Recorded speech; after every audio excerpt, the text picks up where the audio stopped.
took place, and the activity started once again. The livestock irಬಹುದು, ಅಥವಾ the small bit of farming also being done by our patients here. And now the geriatric team has come together with a community mental health team to start a dementia care center here, which is very good. A lot of activities are again occurring. So it's kind of a rebirth, is what I would say. And also, we are talking about many things. So it's really an exciting period in the history of community mental health in India. So first, let us start the program with lighting of the lamp. I request the dignitaries, Professor MKI, Professor Siasi, Madam, Dr. Pandian, and Professor Matthew Varghese also is there. Sir, please.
the WHO formed a group of experts from America, Asia, Africa, etc.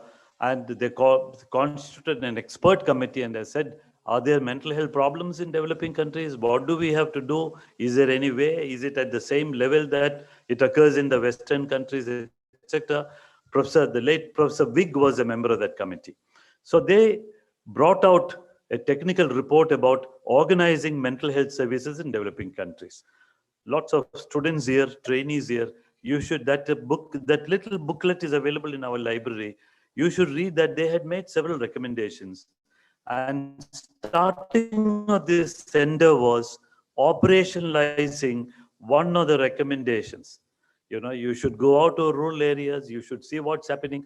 Are there people with schizophrenia and bipolar disorders? What's happening to them? Something which we saw then is what Dr. Chandrasekhar mentioned just now. People were taken to traditional healers, faith healing, evil spirits were driven out. Many of the mentally ill people were beaten, not very far away, in less than 1, 2, 3, 4 kilometers. Those days, there were temples where all these things used to occur. So one of the reasons why we started to operationalize the recommendations of the expert committee on starting mental health services in developing countries. Another thing which occurred was the British Journal of Psychiatry published a series of 4 or 5 articles called Psychiatric Services in Developing Countries. The lead article was written by Professor Maurice Castes, late Professor Maurice Castes, who spent 1 year as a visiting professor in Nimmans around that time. The section on Asia was written by the late Professor J.S. Neki. It's all very instructive to read these things. Latin America and Africa was also written. I mean, I think Alan German wrote, he used to work in Africa at that time. It's all very instructive to read them, to know what was the situation then. And nearly 45, 50 years later, what is the situation now? So that is why we started this. It went on and now it has become a big place, etc. I will not go into all that. I will just take 1 more minute to say, because Pratima mentioned that I did my MD thesis here. When I chose on the advice of Professor Arul Kapoor, and Chandrasekhar also joined later, people thought I was crazy. You finished your post-graduation, you could get a good job. Why do you have to travel in a jeep through dusty roads? Now it's all nice roads. At that time, after JP Nagar area, JP Nagar was also not there at that time. It was all dusty. By the time you reach here, you will have 2, 3 layers of dust. So people thought you're crazy to go to these rural areas and sit there from morning till evening, etc., etc. Anyway, that's not what I wanted to say. I chose to do my MD thesis here. Even that is not the important thing. But at that time, my supervisor said, why don't you write this paper and send it to the Lancet? Again, I thought my professor was crazy. You do something, some epidemiology work here, I send it to Lancet. And sir, I mean, are you sure you want me to? No, no, no, no harm. If you get a rejection, even if you get a rejection from Lancet, it's very good. You can keep it in your, frame it. Of course, he helped me. We drafted it. It's R.L. Kapoor and Mohan Isaac. It is my thesis. It's a kind of abstract. And the editor immediately wrote saying that we will make little editorial corrections. We will not send it for any review. We are happy to publish it straight away. Are you agreeable for these editorial corrections? In fact, we were delighted. In fact, nobody believed. They thought we were crazy saying that our paper is accepted in Lancet. So my thesis was published in 1978 October. So I thought, oh, it's after all not too bad. That is when some of my MD colleagues thought, oh, he's after all not crazy. You go to Sakalvara and you get your paper published in the Lancet. Anyway, now it is this is a great beginning of the interface between geriatric psychiatry and community psychiatry in Nimmans. We are again going to develop models for the country, I'm sure, in this place.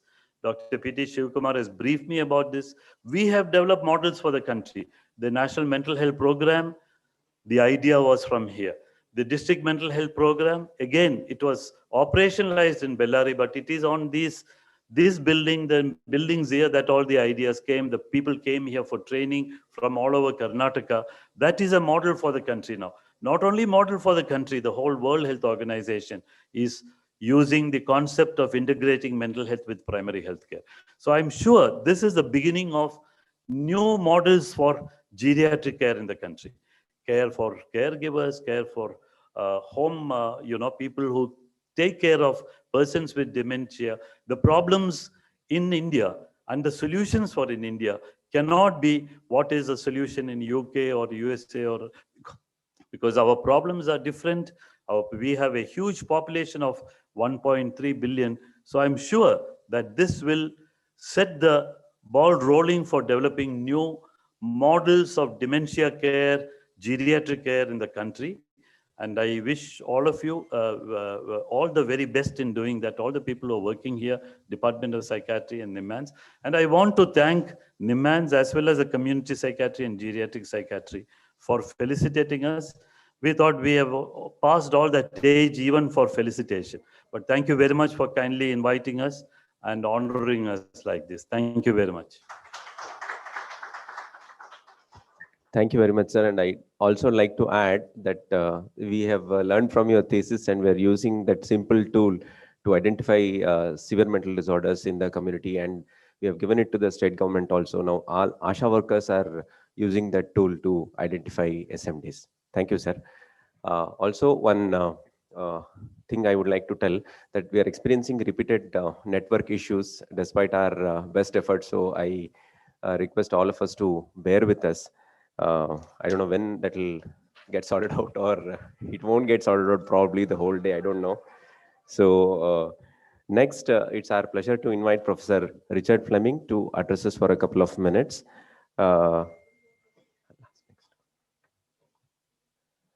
Professor Fleming.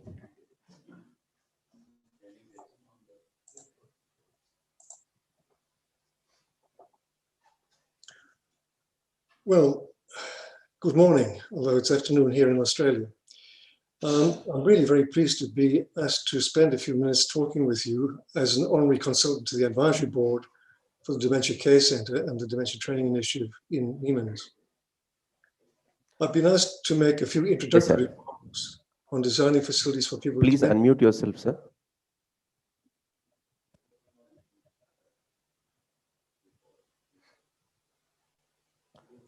Is everything all right? Can you hear me okay?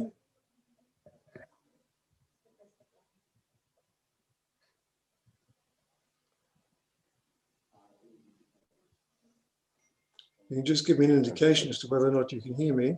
That would be useful.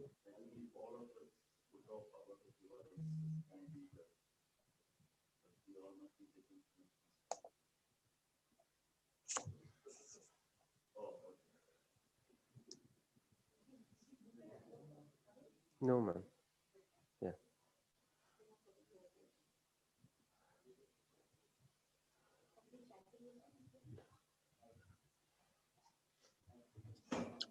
I'd like to go ahead, but I don't think I should until I know that I can be heard and seen.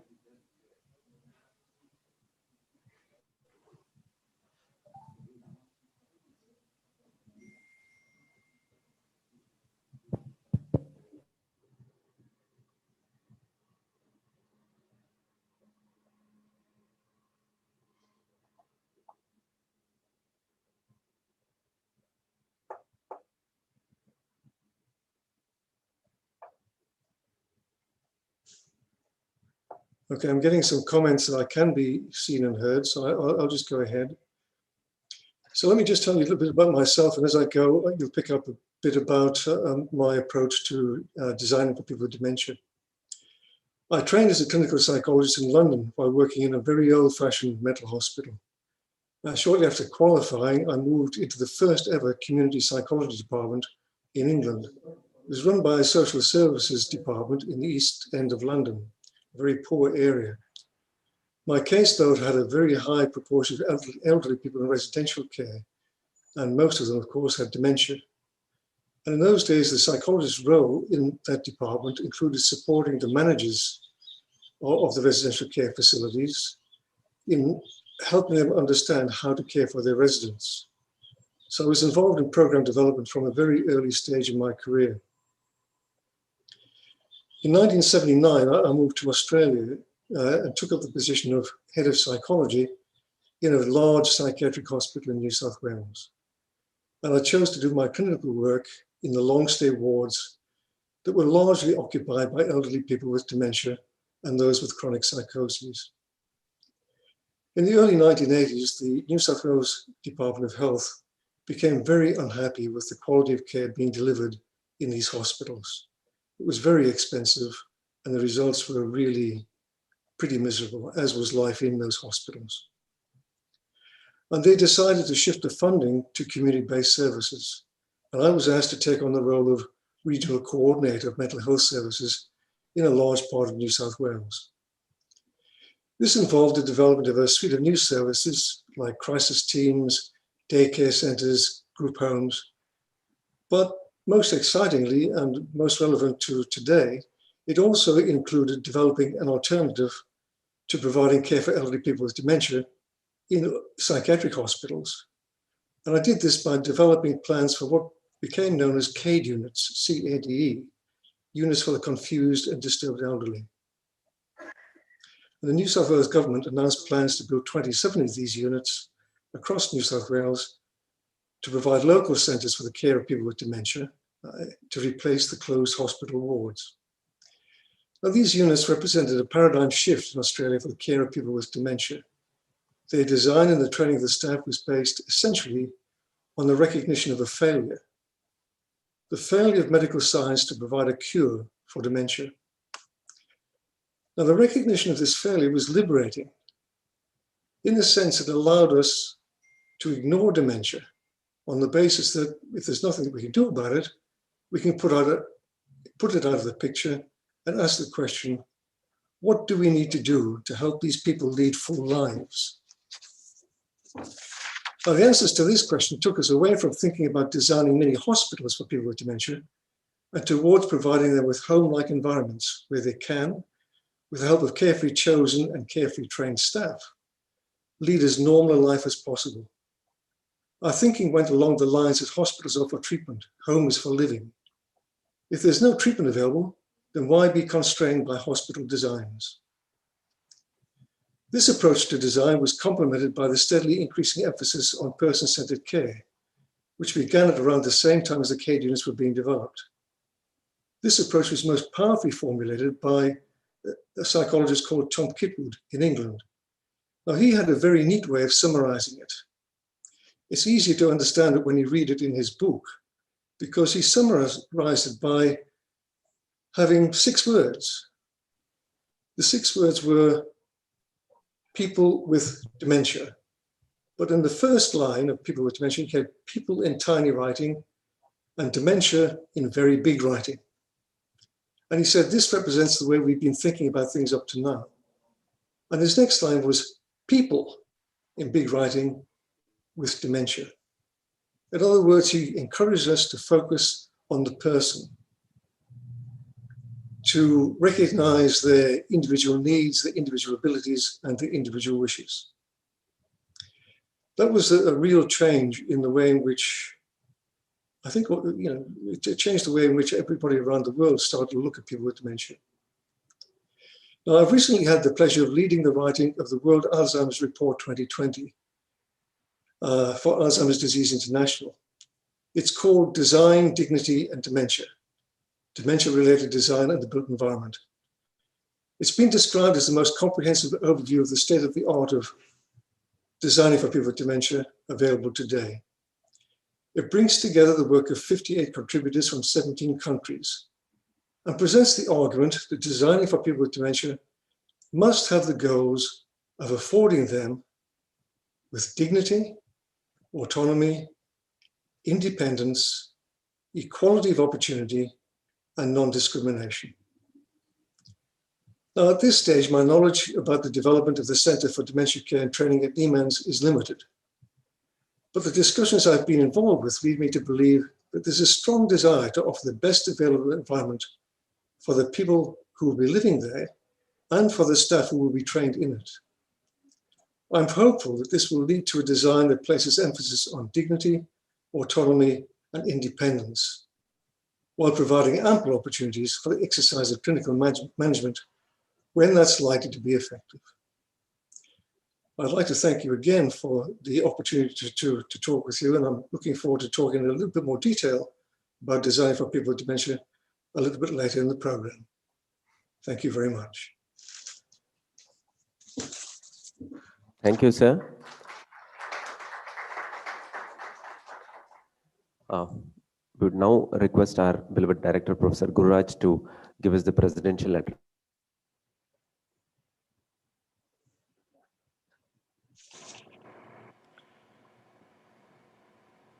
Good morning, everybody. Thanks, Dr. Naveen, for this opportunity to join you this morning on this very, very interesting novel and a new beginning for developing programs and models of care for persons with dementia. At the outset, once again, I would like to welcome Dr. Richard Fleming for this program, who has been kind enough to join us today from Australia. We also have Professor Mohan Isaac, Professor Chandrasekhar, Professor Pratima, Professor Matthew, and many senior mental health professionals who have worked not only in Sakalvara, but in the entire field of community health as well as in geriatric health, and many of our colleagues who have taken up this particular area over the last few years and have tried to devote a lot of their time and attention to improve this particular field. Holding this particular program in Sakalvara is in itself an important thing, because in the coming years, Sakalvara will once again become a very active center, and NIMHANS has set out to develop some new pathways in the care and management of persons with dementia. I also have very fond memories of working in Sakalvara in the first 3 months after I joined NIMHANS. It was in 1987 for one of the World Health Day programs. Professor G.N. Narayan Reddy, the director of NIMHANS, gave me a small responsibility of bringing together the departments of community health, community medicine, and a few NGOs to sensitize them on mental health issues and the need for these departments to take up a more active role in the care of mentally ill across the country. And that was sort of the first activity that I had got involved at NIMHANS and in Sakalvara in particular to focus on this. As outlined by both Professor Mohan Isaac, Professor Pratima, and Professor Chandrasekhar earlier, the entire field of mental health has grown by leaps and bounds in the last 4 to 5 decades, even in India.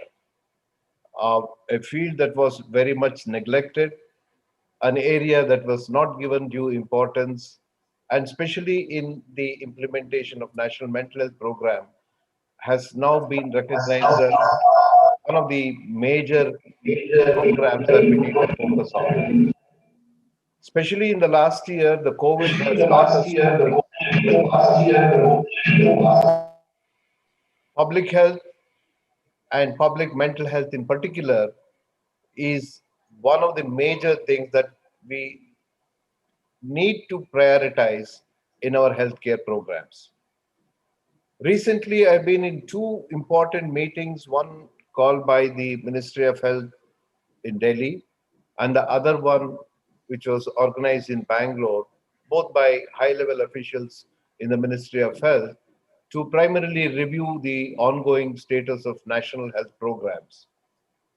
And when it comes to the national program for cardiovascular disease, diabetes, stroke, and cancer, there have been significant progress made in the implementation of these programs. At the same time, it was also well recognized that mental health program, especially in the COVID time, has made some good progress. But on all counts, at both the levels, it was recognized that the national program for the care of elderly has really lagged behind in its implementation, even though it was started about a decade back. Several challenges were put in front, starting from recognition of the field, starting from the allocation of resources, the lack of manpower, absence of any defined plans, the models of care that are required, the poor allocation and importance given for geriatric health in other programs. A lot of these challenges were identified by the senior policymakers at both national and state levels. And it was sort of felt that India needs to move forward when it comes to the implementation of these programs.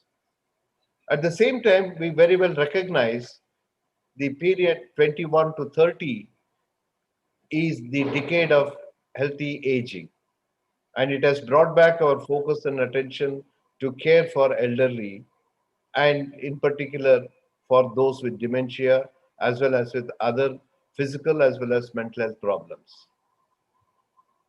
About a decade earlier, dementia was a totally unrecognized problem, even though there were some scientific advances that were going on in different parts of the world. With about 25 million people living with dementia across the world, and with about 5 million new cases being added every year, the problem is only growing. And to add it to this is the fact that as the lifespan increases, as the longevity increases, people live longer, and the longer they live, their risk of developing dementia is also much higher. India has been one of the countries where care for the elderly has been an important aspect in the day-to-day lives of people. We have always respected our elderly people. We have always cared for them, but at the same time, we also may ensure that they are given that dignity, love, affection, and all that they need in their day-to-day life. But with the modernization and with the globalization, things have started changing, and in the globalized world, the care for elderly people has become really challenging, and at the same time has lost its focus. We know that there are many protective factors that are there in the Indian society that we need to recognize. While it's very essential to identify risk factors and identify them towards the better management of these risk factors, in India, we also need to focus more on understanding the existing protective factors and to strengthen and nurture them in the years to come. Even though there is a national program for the care of elderly, mental health within that has still not got integrated in a big way.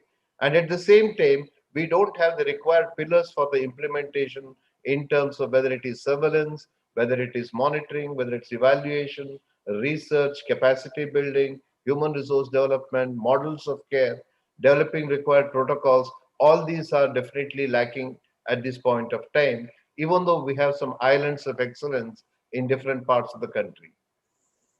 This particular work that is being considered and being developed today at NIMANS in Sakalvara should, I think, lead the way forward to develop these new models of care for persons with dementia as well as with persons with other mental disorders, and generally to elderly at large, to bring their not only health to focus but also to give them the dignity, the autonomy, and the independence as well as the quality of life that they require in the years to come. This effort that has started today, I'm sure, will take us all forward in identifying these new pathways, and it will set and bring to the attention of national and state policymakers the activities that need to be considered in the long run. This is just not possible with one individual or one team, but requires the collective support and joining of hands by many individuals. And I'm sure as the decade of healthy aging starts off, many people would join this movement, and ultimately we will all work towards a common goal of caring for the elderly in our societies. Today's deliberations, I'm sure, will focus on a number of areas, whether it is training or care or management or early recognition, any of these aspects, and I'm sure will bring out new understanding as well as new ray of hope for the people. So at this point of time, it's good to see community health, community elderly health coming together with a focus on developing mental health across these broad domains. and giving geriatric mental health a particular focus that it definitely deserves and the one that it definitely requires. So I wish today's program all success. And in particular, I would like to place on record our gratitude to the people at NIMHANS like Professor Mohan Isaac, Professor Chandrasekhar, who contributed for this movement over years. Like Professor Mohan Isaac was telling, every time traveling in a jeep used to bring about a few centimeters of dust on his hands. Like it's that contribution which has really paved the way of many senior people at NIMHANS over several years, and to the team in particular now, which is trying to take this program forward, for all their efforts, for their contributions, and I'm sure this will enlighten us in the days to come. So I wish the program all success, and we look forward to bringing more and more people together into this movement and take this agenda forward. All the best and good luck.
Yeah.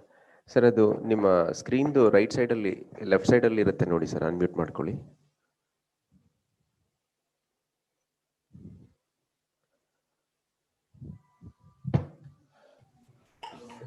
ಹಾಂ sir, ಆಯ್ತು sir, ಈಗ ಮಾತಾಡಿ sir. So, can you hear? Yes sir. So, very good morning, and thanks to entire NIMHANS team for organizing this wonderful program. And this is very much needed. We have the experts like CRC, MKI, and also Richard. Their contributions for the community mental health is enormous. Keeping the tradition of NIMHANS, many of the activities has been spanned in Sakalwara, our south campus. And I'm very sure that the directions and inputs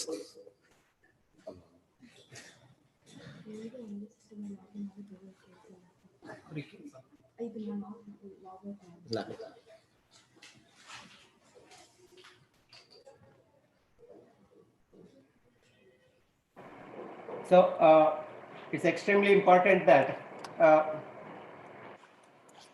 Naveen, can you hear us?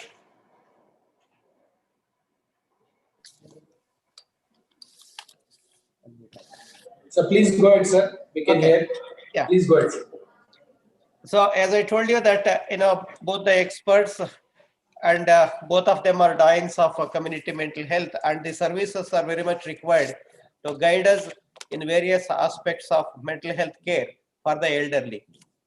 In this direction, the inputs and the suggestions and various kinds of contributions for developing the elderly services in our Sakalwara campus, that has to be appreciated. I'm very sure the deliberations which will be conducted today and subsequently all our further inputs what we receive from our elderly colleagues who have so much experience, and that will help in terms of fine-tuning various activities of our Sakalwara campus. As our director mentioned, caring the elderly, specifically the mental health, is the need of the hour. Considering various urbanization, nuclear families, various our lifestyle changes, it is extremely important that we need to offer an helping hand. And this is the right time where the NIMHANS has to significantly contribute by evolving various programs.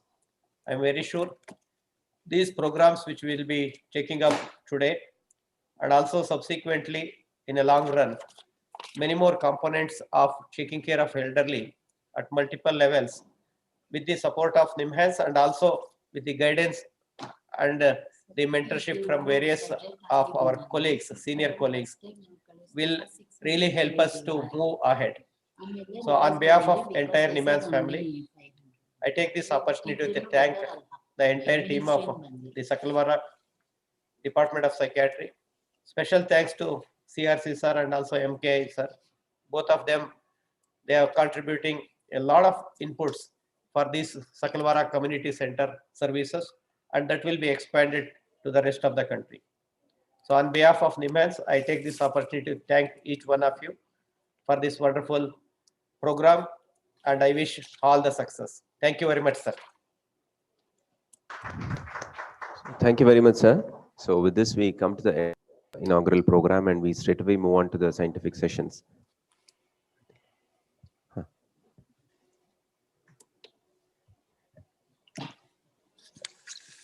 So without wasting much time, I now request Professor Mohan Isaac to chair this session. The session is on dementia training, knowledge translation, and environmental design.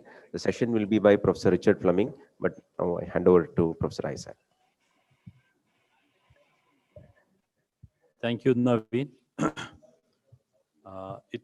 We'll begin the formal session.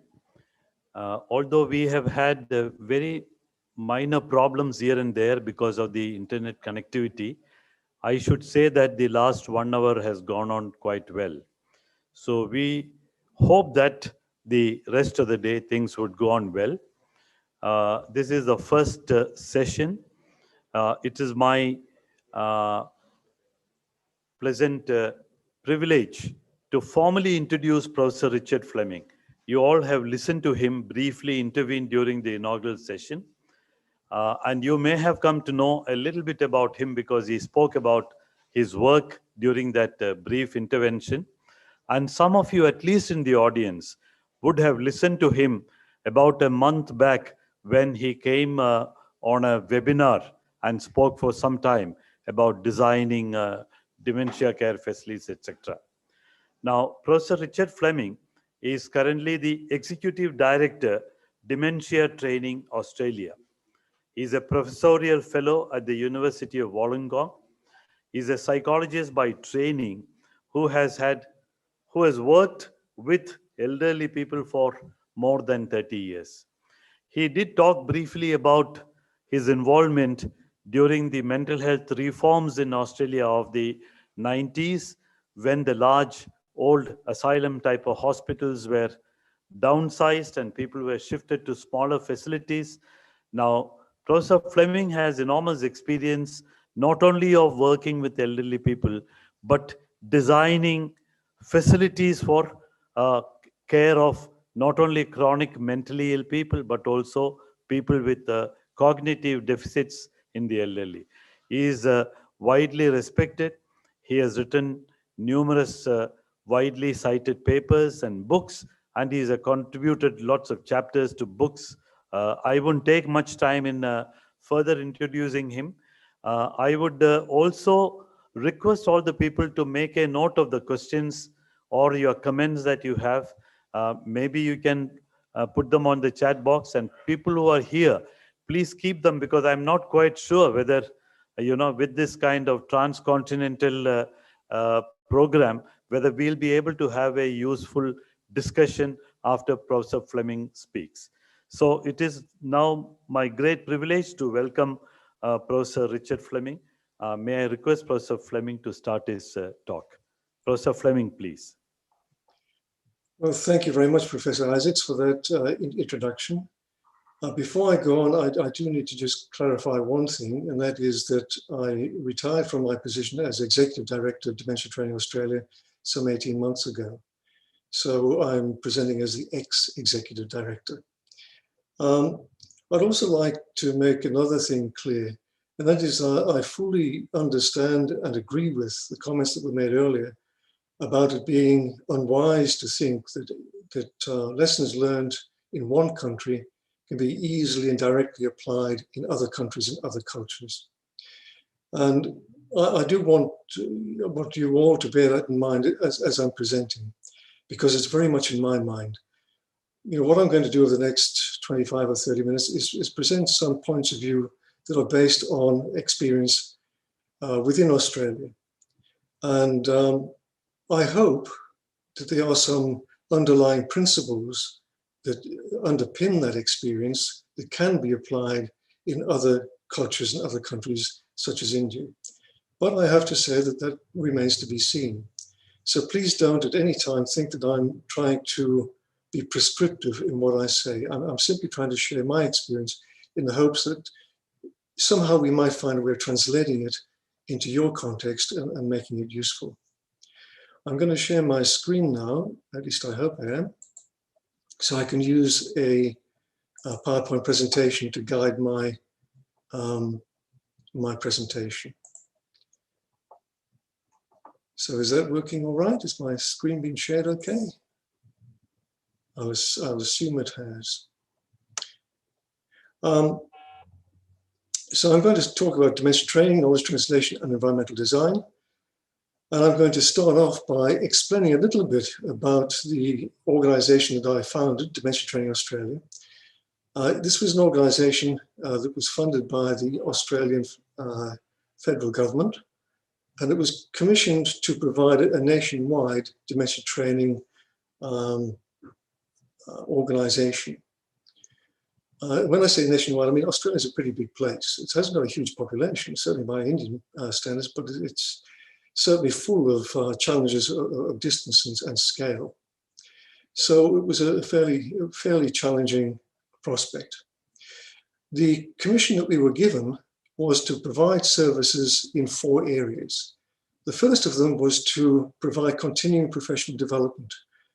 So this is training for GPs and nurses, pharmacists, psychologists, other specialists, allied health people, almost all professionals on assessment of dementia, diagnosis and management. Also, there was a very nice little part in the contract that said we could provide this to other professionals as appropriate. And I'm not entirely sure that the government fully understood what they said then, but that gave us the opportunity to provide advice to people like architects. And that's really going to be, you know, the core of what I'm going to be talking about, the sort of approach that we took to helping people understand the benefits of good design for people with dementia. But as well as CPD, we were also commissioned to provide vocational level dementia training for direct care staff. And it's very, very important to make sure that as well as we having the professional people fully on board with better approaches to care people with dementia, the people who actually lay hands on the people living with dementia also need to be brought along as well, and to be exposed and educated in better ways of caring for people with dementia. The third thing that the government wanted us to do was to develop and make available a fairly sophisticated online training portal to facilitate online training. I think that was a very sensible thing. And of course, COVID has shown the benefits of having that up your sleeves. I don't really think personally it takes the place of direct face-to-face training and education, but it's certainly a very good way of getting to a great many people. The fourth thing the government wanted us to do was to make ourselves available to to aged care providers who were very clear about their desire to do a better job in caring for people with dementia. So the government wanted the Dementia Training Australia team to be available to go on site, no matter where it was required in Australia, and to provide on-site training and education and support. And that proved to be both challenging but extremely satisfying. So they were the 4 areas that we were commissioned to work in. Now, there's no doubt that training in all fields has gone on for many, many, many years. And it's also gone on in the field of dementia for many, many years as well. But I think equally, there's no doubt that a large part of it has been really embarrassingly ineffective. There's so much information available. I mean, there's no, we could stop research, I think, for some years and content ourselves with putting into practice what we already know, because there's so much information available to us. Really, the challenge that we face in dementia care, and probably in a great many other fields, is not the development of new information. It is getting that information into the hands of people who can and will use it. In other words, as the World Health Organization puts it, closing the know-do gap. It is one thing to know things, but it seems to be quite another to do things better. So from the very beginning, Dementia Training Australia adopted a knowledge translation framework for its activities. Now, there are many, many knowledge translation frameworks available. Some of them are extraordinarily complicated, and you would fill the screen with arrows and circles going in all different directions. I think they actually overcomplicate things and don't make it easy to get to grips with getting the knowledge into the hands of people who can actually do something with it. So we adopted the simplest of all models, a model developed by Pathman in the mid-1990s. It's quite dated, but it is so simple that it is possible to explain it to people in a way that they understand, and for them to use it in understanding their efforts to get knowledge into practice. This model begins with the statement that before we can get any knowledge into practice, we have to raise people's awareness that that knowledge exists. Until people know that there's a new idea around, clearly they can't implement it. And of course, many of us are involved in raising awareness of new ideas through publication. And many of us who are academics have spent a great deal of time publishing things. And sadly, and I have to say that this applies to me in the early part of my career as much as anybody else, we've believed that that's been the end of our job. We've developed a new idea, we've refined it, we've published it. What more are we expected to do? Well, I think things have changed now, and I think we as academics, and certainly we as practitioners, are expected to do a great deal more. I think at the very least, the next thing we're expected to do is to help people check whether or not that knowledge is useful and relevant to them. In other words, whether they can agree that this is a good idea. Now, this, of course, requires a different approach. It requires a discussion, always best carried out face to face. So you can really kick the tires of a new idea and really find out if it fits with the people that you want to apply it. Now, let's say you get that far, you get them to agree that this is a good idea. Well, then you're poised for the next stage of Pathman's model of knowledge translation, and that is adoption. That is setting up the circumstances so that that idea can be put into practice. That might mean working alongside the practitioners for a while until they really fully understand what you're asking them to do. But that's a long journey from awareness to adoption. But in my experience, and I'm sure there'll be many people who will share this experience, that isn't sufficient, because there are many, many examples of ideas that have been adopted by a particular group of people. But when that group of people disbands for whatever reason, perhaps as simple as somebody going on leave, for a space of time, or the leader of the team moving on to something else.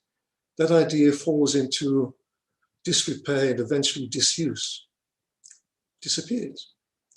So if we're serious about knowledge translation, we've got to go even one step further. And Pathman calls this adherence. It means taking an idea through the stages of agreement and adoption into the policies and the structures of the organization that is using that idea, perhaps even as far as into the policies of a country and the standards of a country. And from Pathman's point of view, knowledge translation isn't finished until we've gone through all of those 4 stages. So when we developed the strategy for Dementia Training Australia, we tried to make sure that all of our activities fitted into this schema so that we could understand our business and know precisely what we were trying to get out of each of our activities.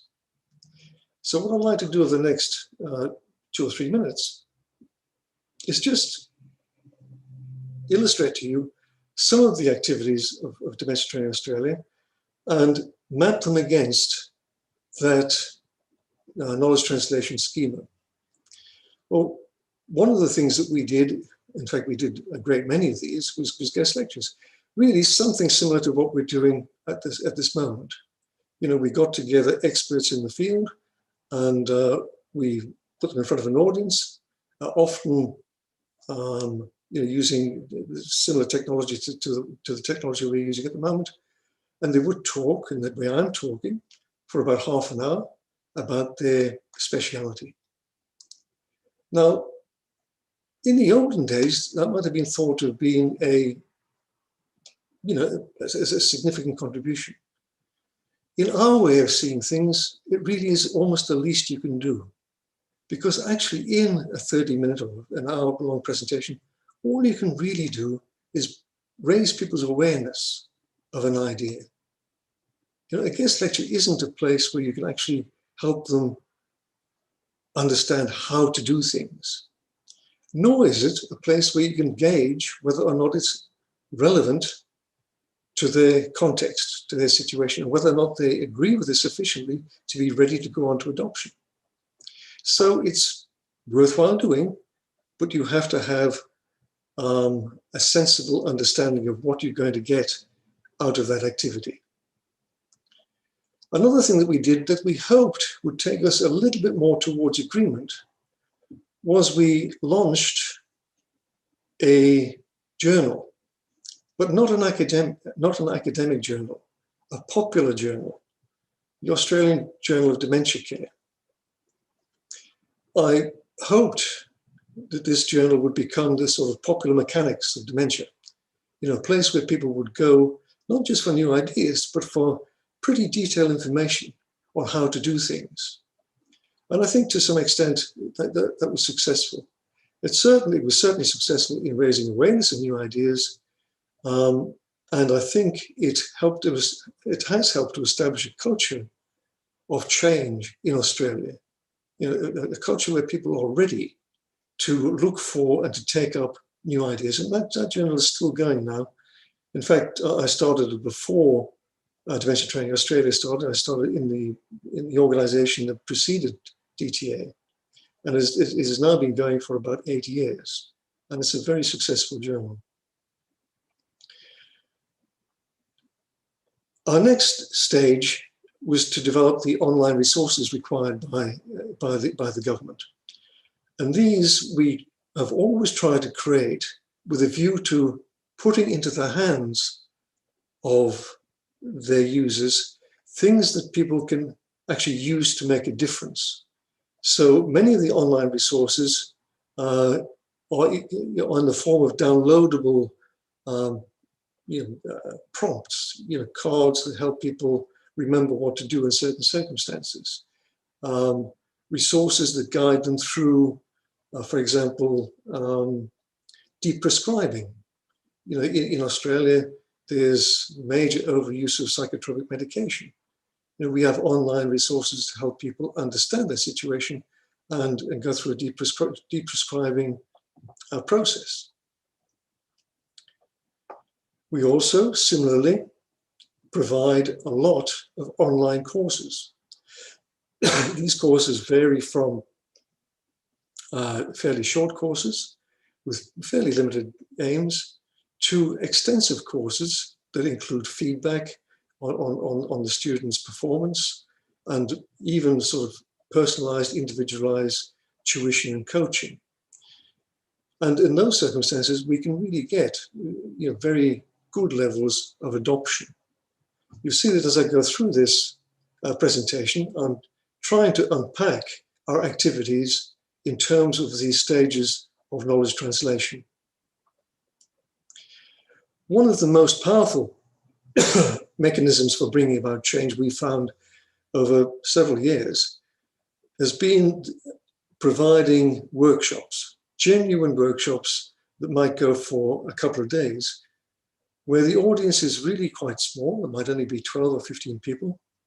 And they spend those 2 days with 2, 3, or even 4 experts in a particular field, for example, deep prescribing, or in my case, environmental design, and go in great detail into a topic of relevance to them. This is the workshops are at their best when the people who attend have already gone through the stages of awareness and agreement and are ready to come to a workshop to learn how to do things. That's certainly what we expected of our workshops in Dementia Training Australia. We had a similar approach to vocational training. We called this Dementia Essentials, and this was in fact a 3-day face-to-face course for direct care staff. A very, very powerful intervention, because we've learned, and this is sobering and a bit humbling,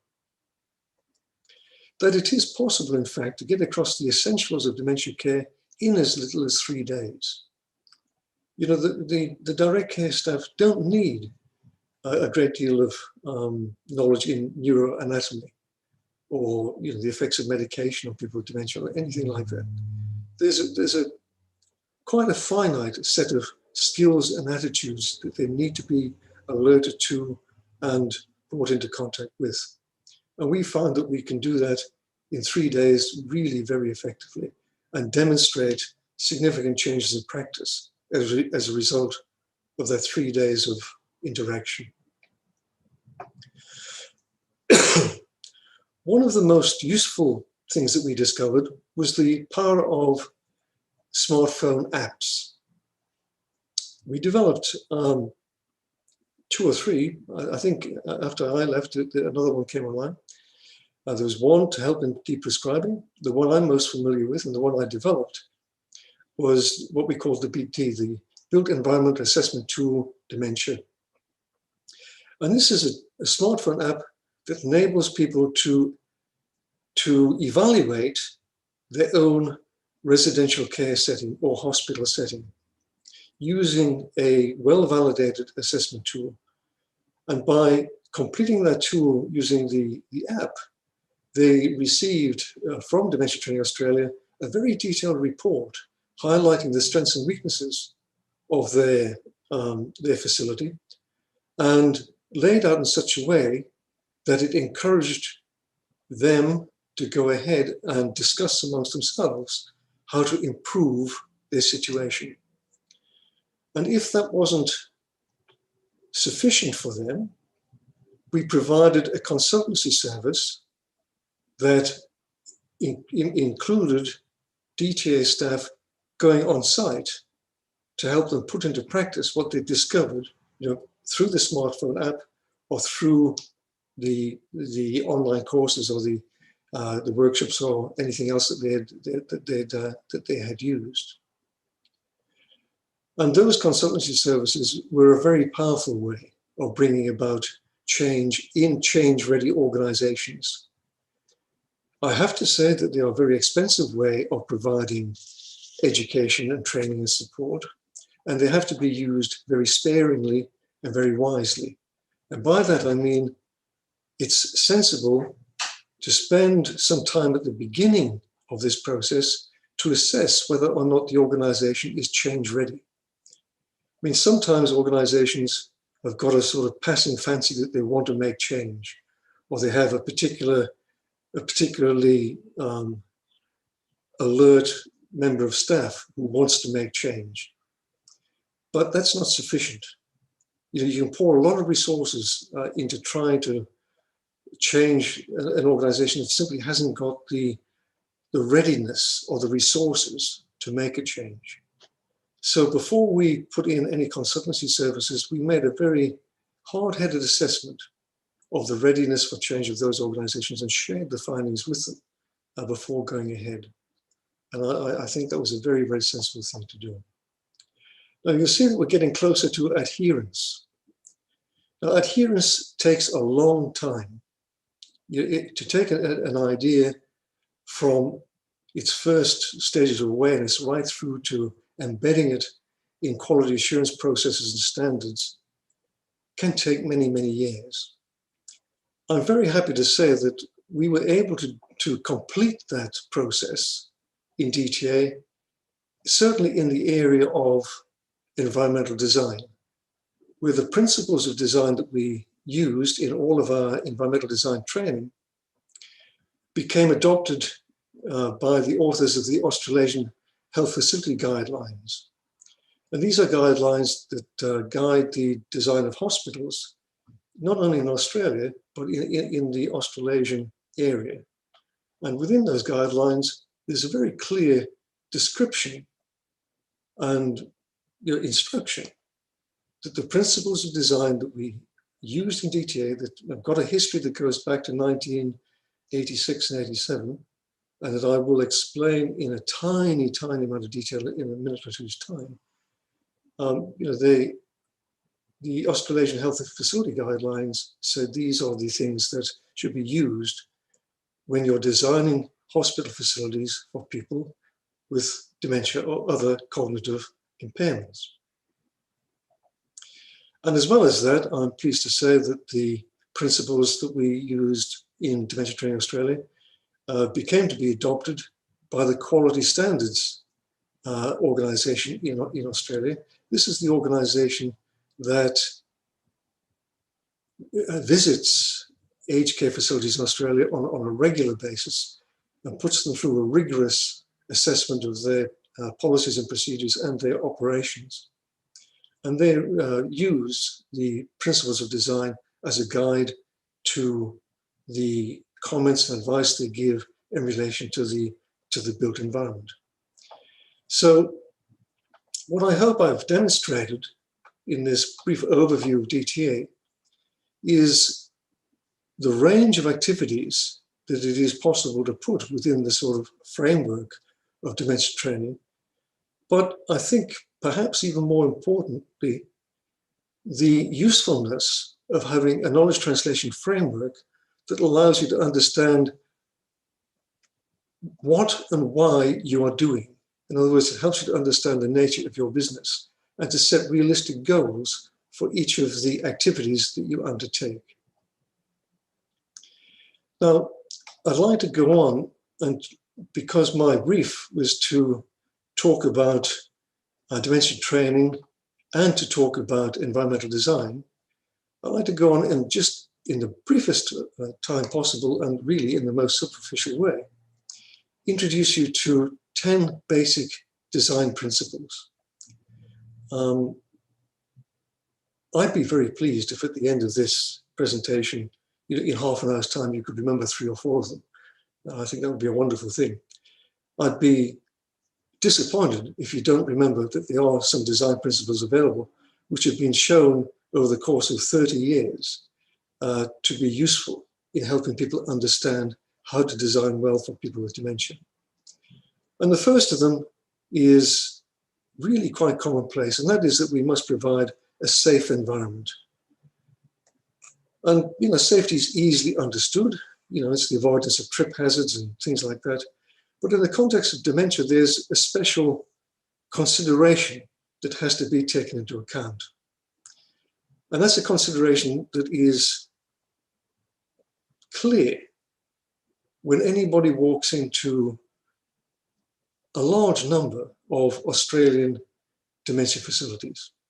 And that is that they are not just obviously safe, they are obviously secure. They're secure in the sense that the people are locked in these places. They are prevented from moving around the building freely because there's an enormous fear that they might get into difficulties. And the way in which this security or this safety is presented is very obvious. You know, they are locked doors. There are fences that are very, very obvious. Now, the net result of that sort of approach to safety is to make the person with dementia feel trapped, to make them feel frustrated. And this leads to a buildup of frustration, agitation, and sometimes aggression. When we approach design in a different way, which involves unobtrusively providing a safe environment, the situation changes dramatically. And those levels of frustration, agitation, and aggression drop significantly. Principle number 2 is about the size of places. There's no doubt that a large place intimidates people with dementia. You know, they feel as if they're rattling around like peas in a pod, and they feel uncomfortable and disoriented. So we need to give people with dementia places that are of a human scale. That's not hard to understand. And if we add to that what I call good visual access, then we begin to have something which is well worth having. I try to explain good visual access by asking a question. The question is, have you ever been lost on a tennis court? I know a lot of people who've lost on tennis courts. I've lost on tennis courts, but I've never been lost on a tennis court because I can see everything I need to see. Now, if you can see everything you need to see, you don't get lost. So the question is, why don't designers, when they design for people with dementia, design places where the confused person can always see what they need to find? You know, if you can see your bedroom door, if you can see the kitchen, if you can see the sitting room, if you can see an exit to the garden, you can't get lost. Now, that's a simple principle, but one which is not always present, even in modern day design. But it revolutionizes the quality of life experienced by people with dementia. The 4th principle, I'm sure you'll agree with, because you will know that people with dementia respond very badly to overstimulation. They have great difficulty in filtering out stimuli. And if they are overstimulated, again, we get agitation and sometimes aggression. So we must have environments where all unhelpful stimulation is taken away. But of course, we don't want sterile environments. So we take the opportunity to make sure that helpful stimulation, pleasant stimulation, aesthetic stimulation is provided by reducing all of the unnecessary stuff, you know, all of the notice boards, fire extinguishers, signs, and, you know, for the staff that, you know, are simply clutter for the person with dementia. We create space for things which are more helpful.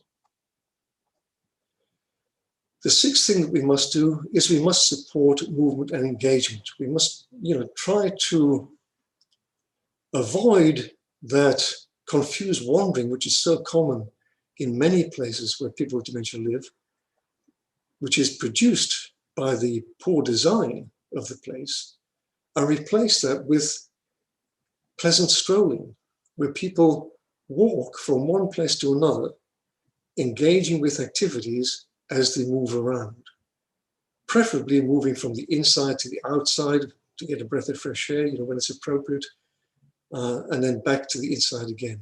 And we do this by the careful design of what you might call strolling paths or wandering paths. The 7th thing that we want to do is to capitalize on the remaining abilities of people with dementia. And one of their remaining abilities is their memory of things in their distant past. We know they can't remember things in the near past, and they have great difficulty in learning new things, but they can remember things from their distant past. Now that means that when we design for people with dementia, we need to make sure the designs echo their past experience, not challenge them by presenting them with things that they can't understand and can't learn to use, but reflect the experiences in their early lives. This doesn't mean that we've got to produce museums. We can be clever about things. I mean, some chairs and tables and such like have been chairs and tables for, they are iconic, things like that. So we can be sensible about providing familiar spaces. The eighth thing that we found, and researchers supported this in recent years, that people with dementia require a variety of spaces. The old idea of a single day space, a utility room that does everything, does not provide them with the variety that they require. They need to have spaces which remind them of what to do. If a person walks into a place which is clearly a pleasant dining room, they are cued to have something to eat. If they are obliged to walk into a room which is now a dining room because the tables are set up, but 10 minutes ago it was a ping pong room, and 3 hours before that it was a lecture room, then they're going to be confused. People with dementia will be confused. So we need a variety of spaces which clearly give them a message as to what is required and provide them with opportunities to engage with a variety of activities. The ninth and the second from last principle is that we must not repeat what we've done in England, in Australia, in the States, in a great many places, of creating ghettos for people with dementia, where they are placed and forgotten about. If we do that, we deny them their identity, because as the dementia progresses, their ability to remember who they are diminishes. And they need support to remember who they are. And who better to support them than the members of their own community, their families, their friends, their ex-neighbors. If we take them from that community and place them in a place that is distant from that community, and even worse, in a place which is locked and it's difficult to get into, where there are limited visiting hours and such like, we deny them the opportunity of interacting with the people who can maintain their identity. It's not just an unpleasant thing to do, it is a devastating thing to do. So we must design and provide places that have strong links with local communities. And that brings me to the final principle, which is that all design for people living with dementia must begin with a vision for the way of life of those people. In other words, before I sit down with architects or designers and put pencil to paper to devise a plan on what the facility is going to look like, I engage with them to get them to describe in as much detail as they possibly can how they want the people with dementia to live in that facility. Not to be treated in that facility or to survive in that facility, but how they want them to live full lives in that facility. And there's a variety of answers to that. There's no one answer. I mean, some organizations will accentuate the spiritual aspect of life as being an essential component of a full life. Others will accentuate engagement with ordinary activities of daily living. Some will emphasize recreational activities. Now, I really don't mind what the vision for the way of life is, provided there's a well-articulated vision, because when we've got that, we can start designing a place using the previous 9 principles as guidelines, but we can start designing a place that will result in people living with dementia having a full and satisfying life. So thank you very much for that. That's the end of my presentation. I will stop sharing my screen and return to the chairperson. Thank you.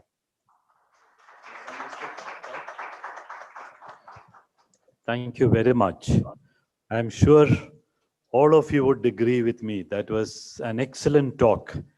And how effortlessly Professor Fleming packed such a lot of information into a 30-minute talk and present in a very lucid and very simple way.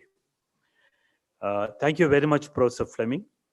I must say that the geriatric unit of the Department of Psychiatry here at the National Institute of Mental Health and Neurosciences has indeed immensely benefited from your talk.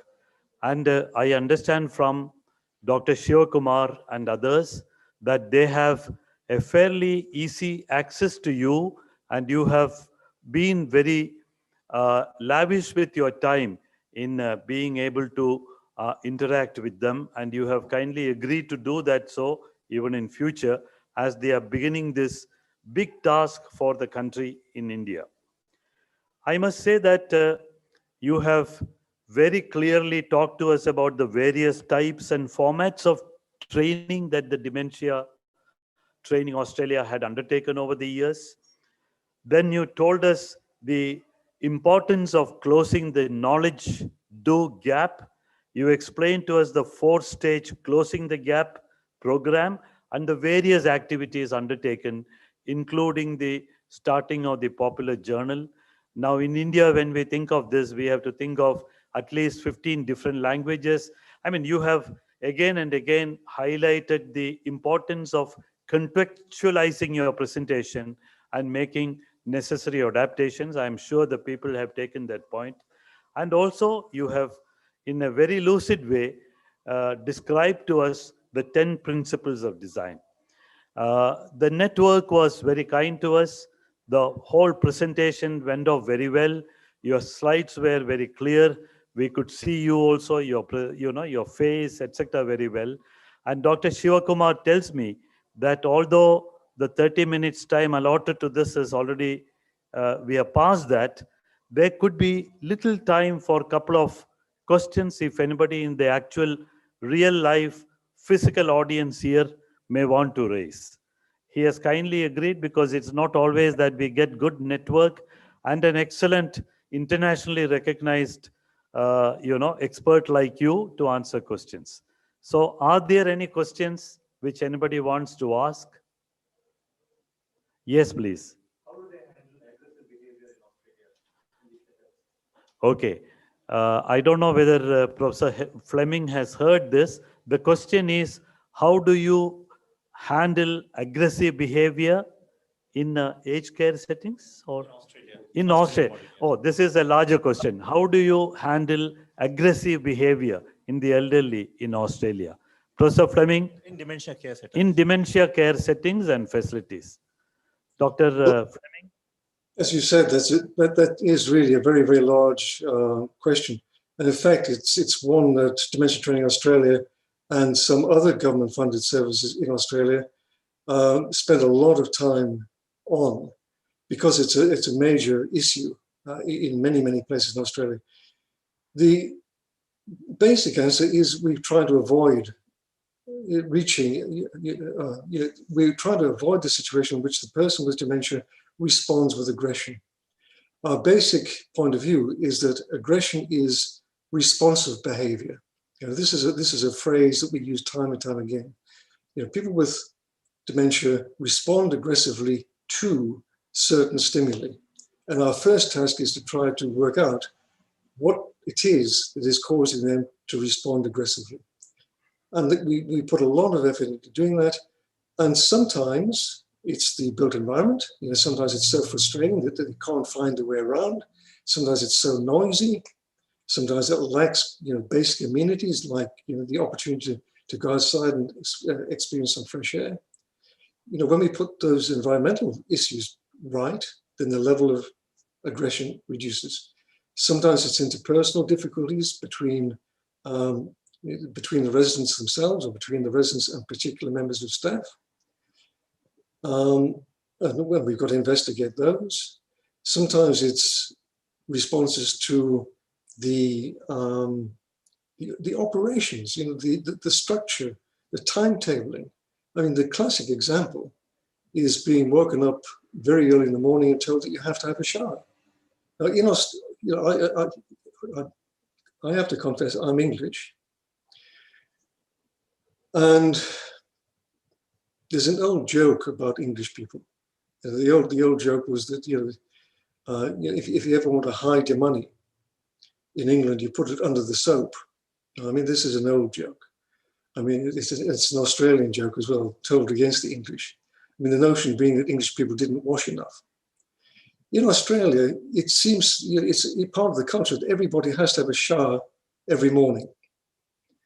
Well, if you try telling that to an 80-year-old person with dementia who thinks he's still in England, you're going to get an aggressive response.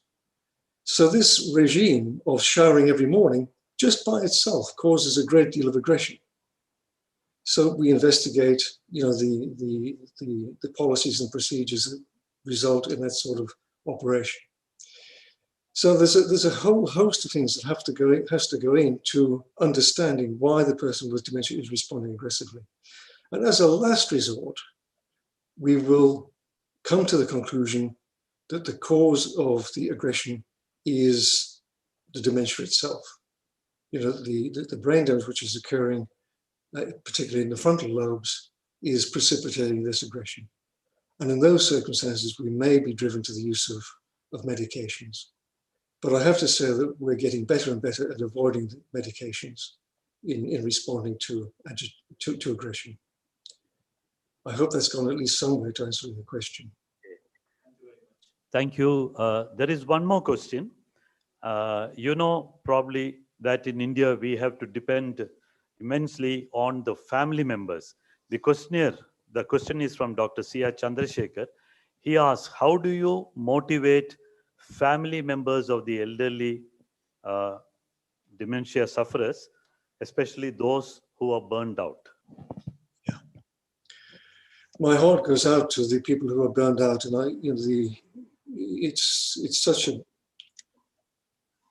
such a challenging job caring for a person with dementia. Even in some ways ideal circumstances of their own home, where their surroundings are familiar and they are, we can expect them to, in good circumstances, to feel comfortable. But it does take an enormous effort. In Australia, the effort often falls on the female side of the family, and eventually they do burn out. What we try to do, and is to offer respite of various sorts. It's not always successful, and sometimes, more often than I would like to see, the bridge or the link between the family members and the person with dementia does disappear, and they do become essentially in the care of the residential facility or the hospital. And this seems that there's very little that we can do to re-engage with the family. I think all we can do in those circumstances is to maintain contact with them, maintain their awareness of their loved one with dementia. Hopefully, give them good news about their activities, about their engagement with things, and constantly offer invitations for them to come and visit. But of course, again, speaking as somebody who's passionate about environmental design, we have to make sure that the environment that they come to is welcoming. That there is a place where they can spend time in comfort with their loved one, that there is a place where they perhaps can take them to be away from the other people with dementia that are milling around, and spend some private time, and perhaps even some pleasant time over a cup of tea or something like that. We can do a lot in terms of environmental design, to make it attractive to people to visit. Now, one of the things that I've learned over the last few years is the best way to do this is to make it attractive to children. Because one of the difficulties that the carer of the person with dementia often has is the difficulty of caring for their family and the person with dementia. And if that family consists of young children, you know, the conflict of taking a young person, a young child, to a very unattractive and frightening dementia unit almost guarantees that they will not go. So we have to make our places where people with dementia live friendly for children as well. And that, of course, is extremely good for the people with dementia because they're like nothing better than to see children milling around enjoying themselves. I hope that didn't take up too much of the available time. Thank you very much, Professor Fleming. Now we have to conclude this session. I just want to end by thanking Professor Fleming once again. We have learned a lot, but you know, these are all lessons for people who are just setting up, you know, for not only NIMHANS, but for the rest of the country, models of care, etc. Now, I left Australia middle of last year because of the COVID, and my family was here, etc. But I just want to add that these are all very important. These are, you know, but we listen to Professor Fleming talking about quality assurance, standards, etc., etc. But it's a very delicate thing. It's a very difficult area because the several weeks before I left Australia, one of the things I used to constantly see on the television screens and read in the newspaper was the interim reports of the Royal Commission, which was appointed by the federal government in Australia, the Royal Commission into Aged Care, Quality and Safety. So these are, we have to remember what Professor Fleming said all through, not only just at the time when we are setting up, but when we, you know, actually implement many of this. Thank you very much. Thank you all to the audience for a very patient listening. Also to the technology people, because the network has been excellent ever since Professor Fleming started talking. Thank you very much. It's 5 o'clock in Australia, in Sydney. For Fleming, I think we should leave him to go and have his day's rest. For us, of course, still another several hours ahead for us. Thank you. I think, moving on further, I think Professor Fleming might actually stay back to listen to Dr. Soumya Hegde. I have the pleasure to introduce two people who have been actually doing more active work with respect to dementia care. I think even ahead of NIMHANS, and they have been actually very, very resourceful to help us in developing our services here for the residential care right from the day one when I started thinking about it and discussing with them. And I have pleasure to invite Dr. Sridhar Vaithiswaran, who's the geriatric psychiatrist in SCARF, which is a leading organization in schizophrenia research. And he has actually taken on a different direction in terms of to developing a dementia care unit as part of SCARF, and I started DEM Cares, and already actually it is making a lot of contributions in terms of having a daycare facility, and he is actually building a residential care facility for a 20-bed, which again is a philanthropic donation from one of the patients, one of the caregivers, and then they have actually, I think, but for COVID, they would have already started the facility by now. And Dr. Sridhar Vaithiswaran is I need to acknowledge that any kind of support we ask, he has been very forthcoming. And in fact, in this designing the dementia care facility, he has introduced to a lot of people who are actually contributing to the design of the facility. And he has shared a lot of insights as to how he has gone about this process. So I welcome you, Dr. Sridhar. Thanks for agreeing in a short notice to chair this program. Hope you have been able to listen to the program. I think the last 30 minutes or so, the technology has been kind enough to us. And the next, the speaker for this session, Dr. Soumya Hegde. I think, Soumya, please join. I welcome Dr. Soumya Hegde. I think I should say that Dr. Soumya is the most experienced person in terms of residential care in dementia in India, I think she has built from the scratch, actually, the residential care center, which is one of the largest centers in Bangalore, also in India, in Nightingale's Trust. I think when she was one of the active members in there, and she contributed more than 7 years, I think. And subsequently, she had an experience in another dementia village kind of facility also. And she has a passion for dementia care. I think to say simply, I think that is the thing. I think whenever we talk about geriatric people and whenever we talk about dementia care, she is very passionate about it. I think that's what I think one day we went across to meet her, and then I had shown a design, and I had actually got some kind of insights into how to cost this facility, how to put up budget. That was even before this facility got approved, the project got approved. And now I am happy to share that we have actually taking Dr. Soumya Hegde as an advisor for one of the advisors for this dementia care program. And she will be giving an overview about the experiences in the Indian context. And I think we can't have a better person than that. Over to you, Dr. Soumya.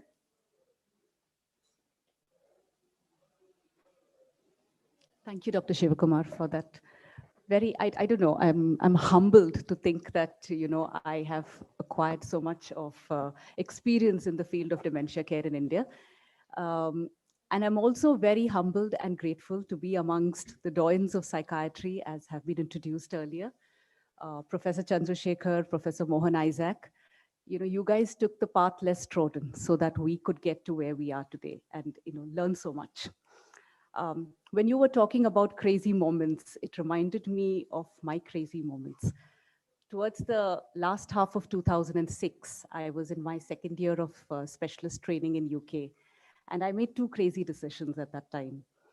One was to get married to somebody I had met only thrice in 1 week on a 10-week holiday to India.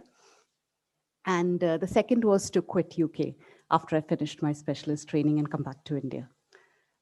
You can decide which of the two was the crazier decision. But I've now been married for 13 years, have two lovely kids, so that was all right.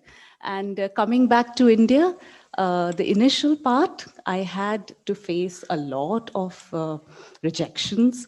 It was very hard. I'm talking 15 years back, see, 2007.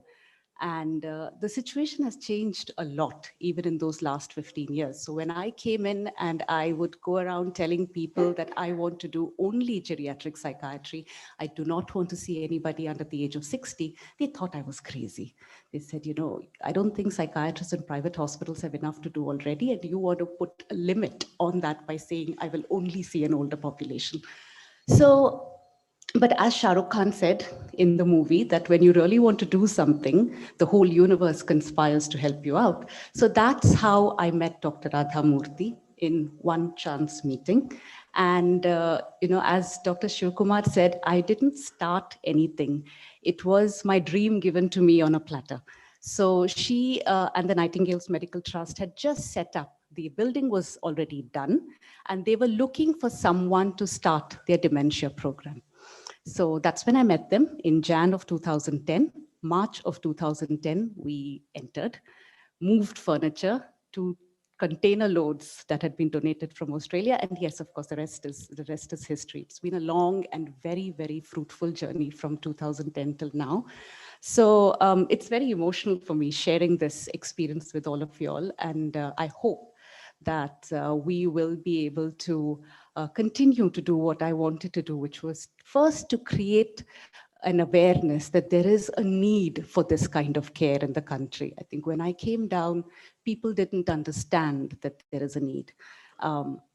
They had elderly people, the people had dementia, but nobody really felt that something could be done about it, that there was this particular area which also had to be, looked at and taken into account. So I'm sharing some of my experience, and I'm extremely grateful to Professor Richard Fleming, who spoke before me.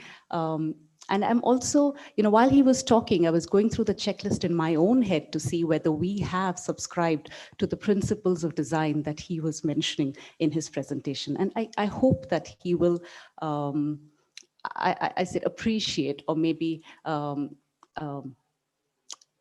appreciate what we have done over the years in India.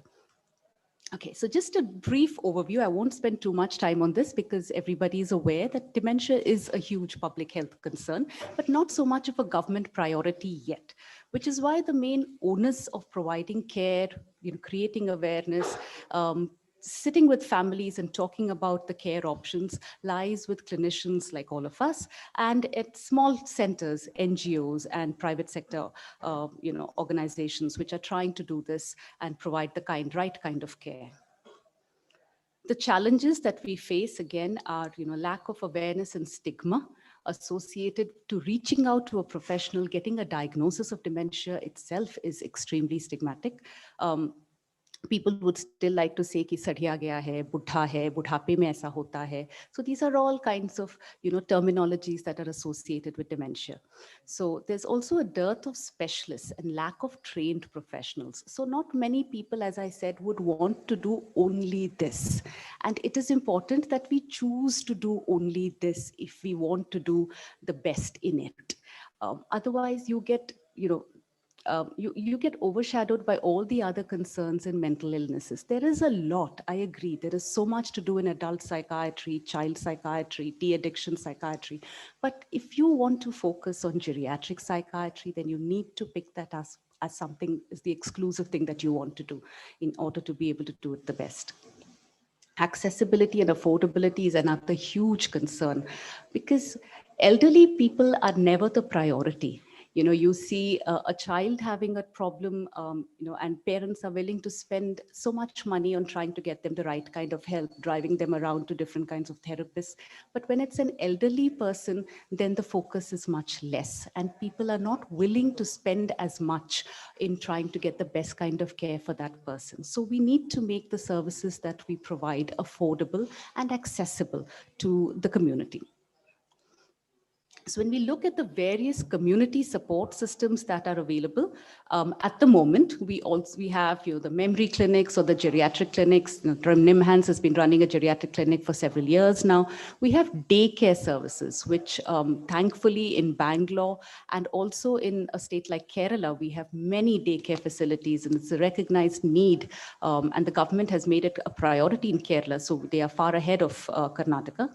Support and education to families. So we also have teams of volunteers and, as I said, NGOs in various cities of the country who are going and reaching out to people with dementia in their homes and supporting families. Places like Goa, where this has been happening on a large scale with Amit Dias. Caregiver support groups, there's lots of caregiver support groups, and due to the pandemic, things have all gone virtual. So a lot of family caregivers have access to these support groups. It helps people realize that I'm not the only one who has this problem. There are other people who have a similar situation, who are dealing with the same situation. And what happens is, in caregiver support groups, the solutions are more cultural and more appropriate, as opposed to looking up something on Google or what's happening in other countries of the world. So I find that caregiver support groups are a huge source of companionship to other caregivers, as well as advice and solutions. Admission to medical and psychiatric inpatient units. So this is the other community support systems where people don't realize that the person with dementia needs a specialized care facility. If they don't know that, or they don't have access to that, then often the person ends up in a general medical facility, or at best in a psychiatric ward. So again, these are the existing community support systems for patients with dementia and their caregivers, but we were trying to look at what can be developed that's more specific.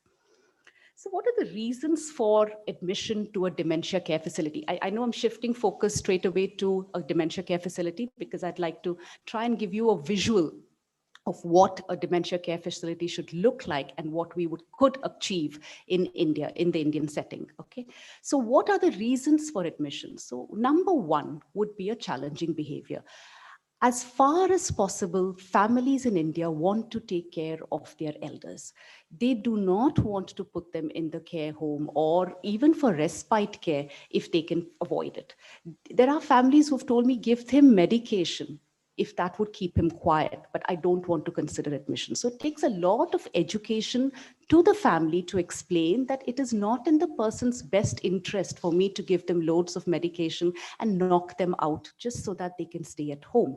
It would be better, and in keeping with the principles outlined by Professor Fleming, if we can maintain their autonomy, their independence, give them the quality of care in spite of the stage of their illness in a facility which can provide that. Okay, so challenging behaviors, agitation and aggression, as you mentioned, is one of the primary causes, because a lot of interventions, the non-pharmacological interventions, are hard to put together in a home environment. It's easy to talk about it when we have a daycare facility or a residential care facility or a community with community health workers and a community mental health support team who can go home and do regular visits and work with the family and the patient. But when you don't have those resources, all we have are medication, antipsychotics mostly, and that is not in the person's best interest.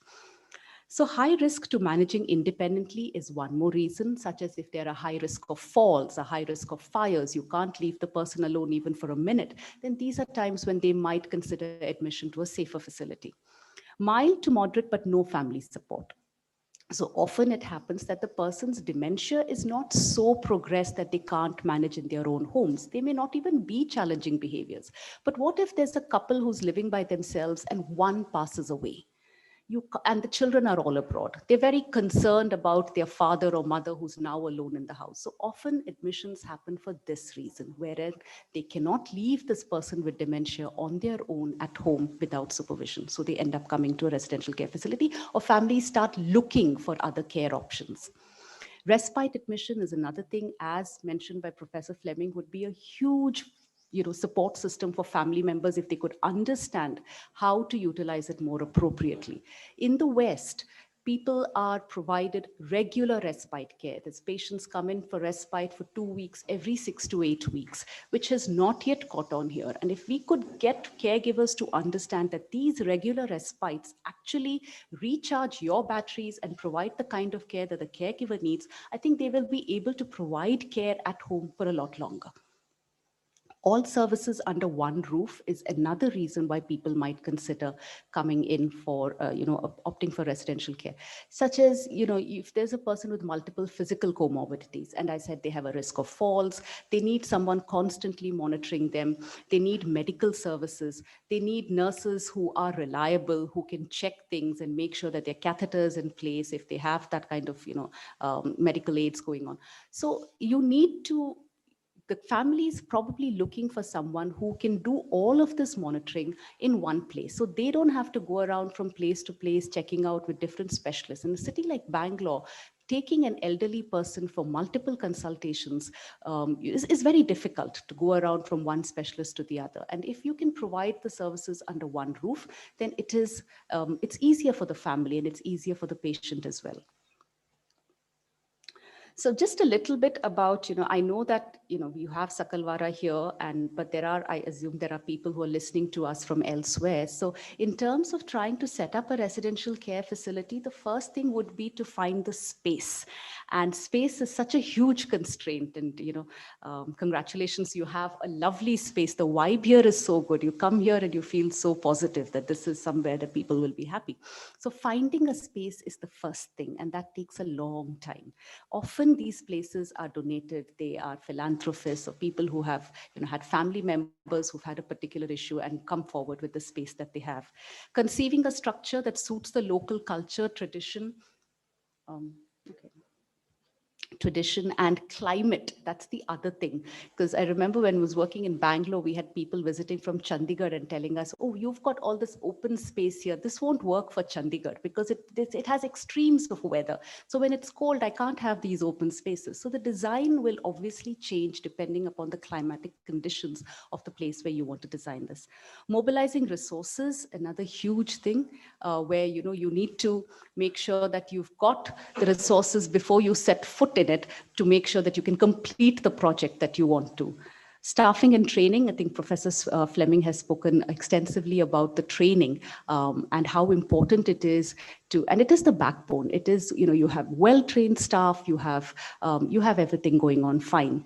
I think a turning point came for me after about 4 years at Nightingale's when we admitted an aggressive patient, and the nursing staff, the next day when I went in to see how the patient is doing, the nursing staff told me, oh no, he's exactly like Mr. So-and-so whom we admitted 2 years back. And we've done exactly the same thing and he's fine.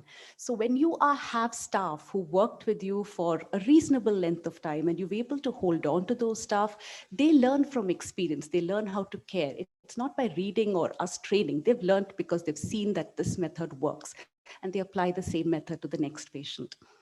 Financial planning, I think, is extremely important. Strangely, one of the questions we used to get asked a lot by families was, how are you going to support the system if the funds run out? Because they are expecting us to take care of their loved ones for the time to come. So if I am dependent on grants to run the organization, to run the place, then if the grants run out, what happens? Does the place just close? So you need to have a very robust financial plan in place to ensure that the care for these patients will not be compromised, or it will be independent of this kind of grant dependency, and that will be a steady flow coming in. So principles of environmental design. The first one I'd like to mention is supporting the independence and autonomy of the person with dementia. So that is clearly the first point. And as Dr. Richard Fleming also mentioned, that is very, very important that we consider this. Environments that allow the person with dementia to be an active participant in everyday life rather than a passive recipient of care. Passively receiving care can be done at home too. As I mentioned, if I can put the patient on high doses of medication and let them just be bedridden, you can passively the care, but that is not the intent. The intent is to make sure that they are still living life and they find a purpose to their life. For that, I need to ensure that they are active within the facility that they're in. So for example, for this, you could certainly leverage technology. And some of the examples we've used to ensure autonomy or independence. Now I'm giving you these examples because, as I said, this is 15 years on from when we started designing facilities at that time. So now you have a lot more technology easily accessible in India. So as you can see, we have beds with side rails, which is our way of making sure that the patient doesn't have a fall, correct? But abroad, you have beds which have laser beams, and you have beds which have pressure mattresses and pressure pads as the person sets foot on the floor to alert the nursing staff who are sitting outside that somebody has woken up. And there's a screen outside of the nursing counter which tells them which patient has risen from their bed. So you could then go in and try and put them back to bed. What happens when we have bedside rails is that maybe if the staff is not in the room at the moment, the person is spending a relatively long period of time just clanging on those bed rails and sometimes injuring themselves in that process. So while we're trying to make sure that they're safe, we also like to make sure that they feel free and not caged in. So technology can help us do that, ensuring safety and also making sure that the person feels free. Some of the other principles, as mentioned, that pleasant and non-threatening environment, they shouldn't feel caged in. So what can you do? So these are certain simple adaptations. As you can see, the bookshelf in the first picture is actually a door to the lift. So when you have patients with dementia in a care home and even at home, you'll find that they're constantly looking for a way to get out. It is a huge problem at home, and that is one of the reasons for admission. So even in a residential care facility, they don't stop looking for ways to go out. We had people climbing over, putting up concrete blocks and climbing over them and jumping off walls. And these are people in their 70s because they're so desperate to get out. So we need to find ways where we could, we do have exit points, but at least it's not the constant thing on their mind. There's a gate, how do I get out of this? So there are many, many techniques that can be used to, kind of camouflage exit points or keep them out of the sight of view of the person. So that's not what they're constantly preoccupied with. Some other principles include providing orientation cues, overcoming their perceptual difficulties, providing space for wandering, and making the space safe and secure. So I've given you some of these examples, are putting up, various signs on doors. One of the interesting things, even for families at home, if you notice, all our homes have doors of the same color. And yet when we have a patient with dementia who can't find his way to the toilet, and the person at home is very, very embarrassed and finds it very difficult, one of the easiest things we can do is paint the toilet door a different color, because then it would indicate to the patient that this is where I need to go for a toilet. So, and or putting up signages like this. The other thing is you've got this commode with a red rim. These are all aids to help with visuospatial difficulties, because if everything is white, it's a beautifully clean white toilet with a white commode and white ring, the poor patient doesn't know where to be, because everything's white. So they have perceptual difficulties they can't make out. So simple things like this, simple modifications can make a huge difference to the patient. I think there was, and one more thing I always mention when we talk about perceptual difficulties and, with India, if you look at the way we do things in India, it's actually very helpful. We eat sometimes on a banana leaf, or we eat on steel thalis, and we have food which is actually of different colors. We have our dal, which is a bright yellow, a mosaranna, which is white, and then we have our vegetables, which is green, which is fantastic for someone with a perceptual difficulty, as opposed to a white plate with a loaf of, with a slice of white bread, which is harder for the patient. So I think there's some things within the way we do things normally, which are actually helpful. And we need to retain that. We need to recognize which of these things that we are doing already is helpful to the patient, and therefore hold on to those things. Space for wandering. As I mentioned, wandering is a huge problem. And I think Professor Fleming also mentioned that, and there was a point on that. So as you can see, there are corridors which make sure that they have the space, but they can wander safely. So you have something for them to grab onto. And also there are other methods like, keeping something at regular intervals so they can sit down, take a break, and maybe have something to eat, like a finger foods displayed, biscuits, slices of cucumber, things like that, that they would, they would wander around and probably forget that they were trying to get out somewhere. They'd enjoy the snack. So you've got, the facilities in India, which have been developed specifically for dementia care, have got huge walking spaces and garden areas so that they can sit, enjoy the space, and, not be so preoccupied about leaving. The other principle which was mentioned was use of long-term memory. Now, this is something which I feel that if Professor, Dr. Shiv Kumar, please listen, the Indian toilet also helps, because I know we talk about the Western commode being more elder friendly and easier, but a lot of patients, we have difficulty, and then they don't remember what the Western commode is for. So an Indian toilet in the facility does help. An old style of telephone, a rocking chair, even in cases of advanced dementia, just that rocking movement is very, very calming. Meeting the needs of staff. I think this is another point which I feel is extremely important, that we need to make sure that where the staff room is appropriately designed within the dementia care facility. They need to see where everybody is and also be accessible to the patient at the same time, and also be able to keep everything that they need in one place, so they can reach the patient quickly, they can give the patient what they need quickly. So, and one more thing that I would mention is keep the paperwork less.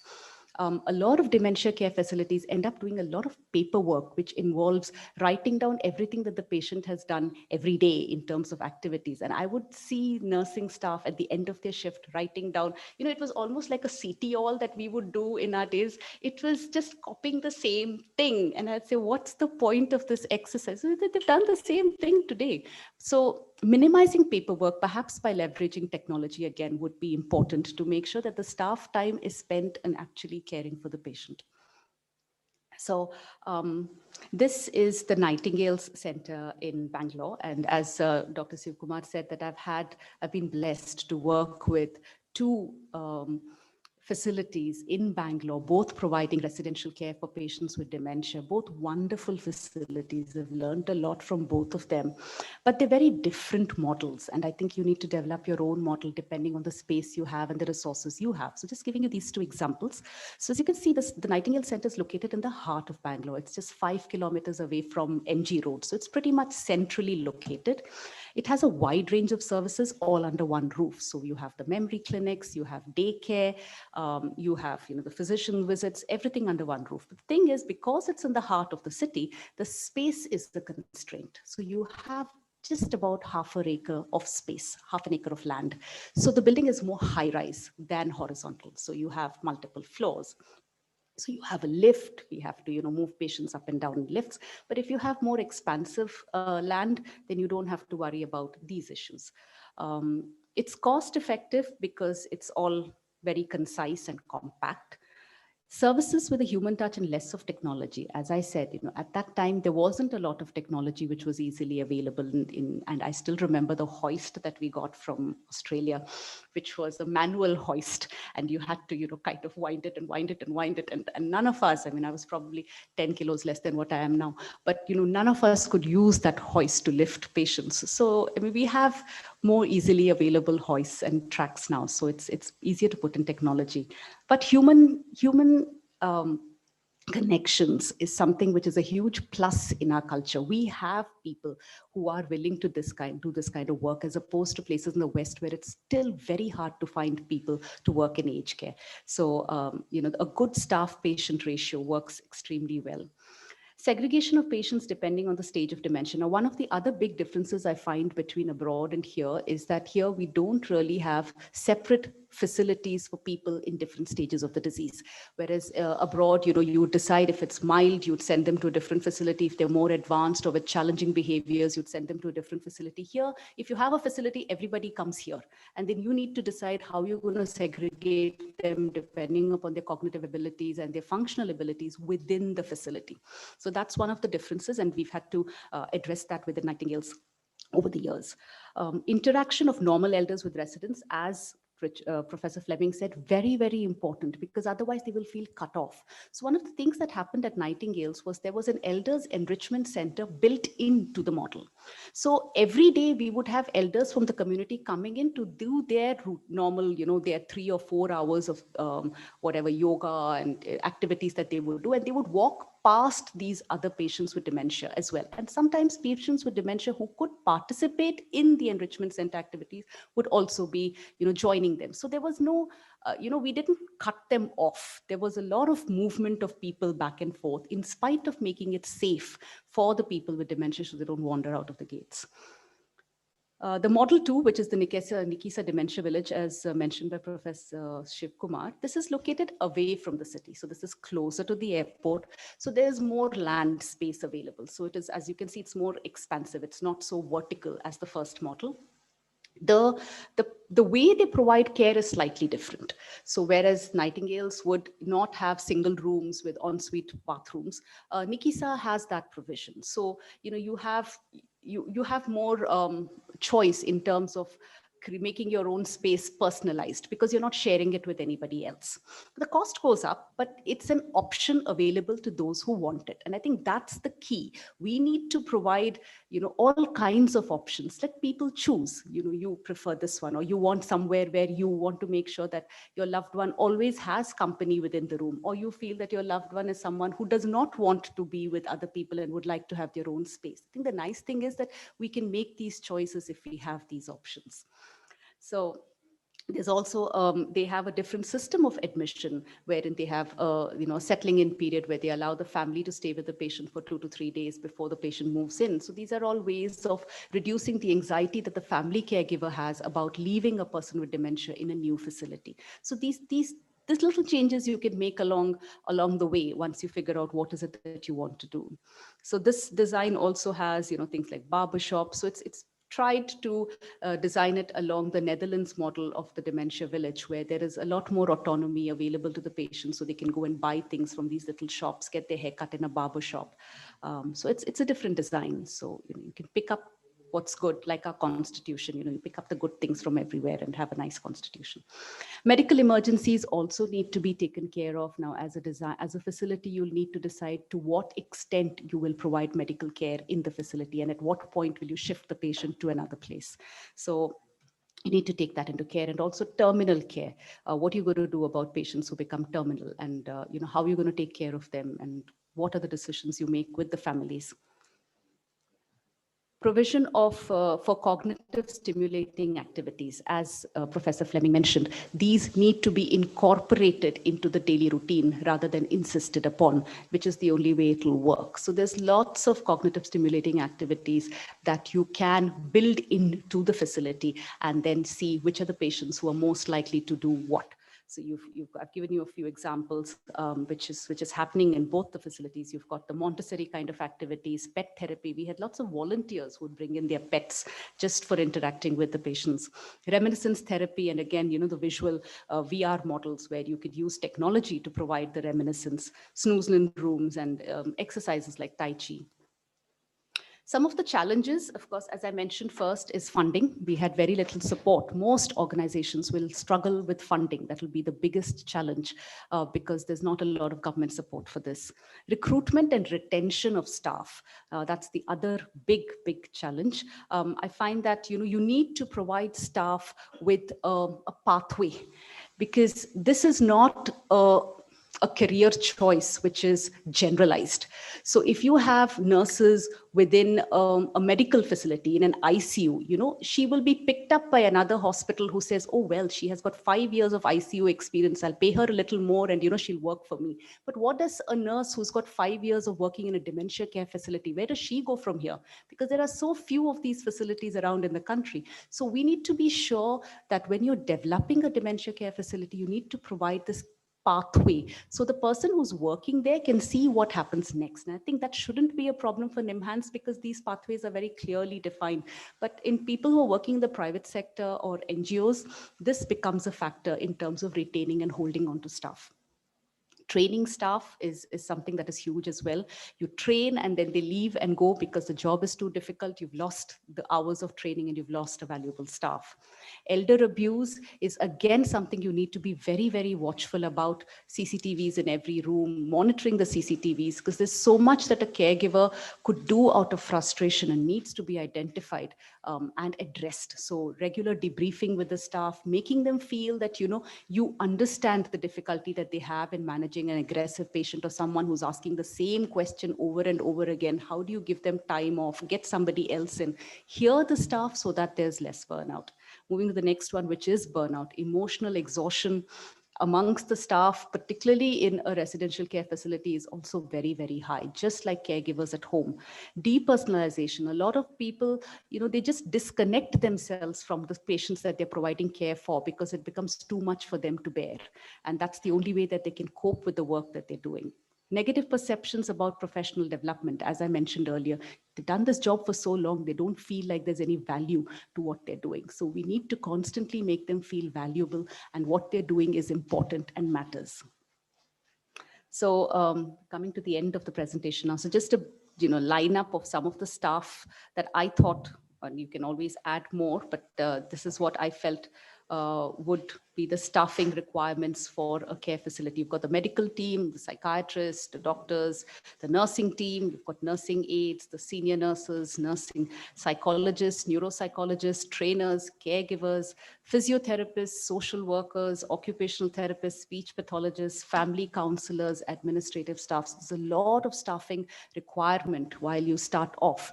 The numbers keep growing in each of these categories, but even when you start, you probably need to consider having most of these in place. Yeah, I think that's the last slide.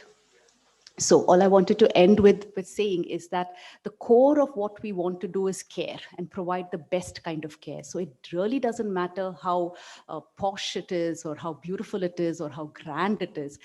At the very base of everything is that you want to provide that care. And if you want to provide that care, you will provide the care and the person there will be happy. So thank you very much for listening.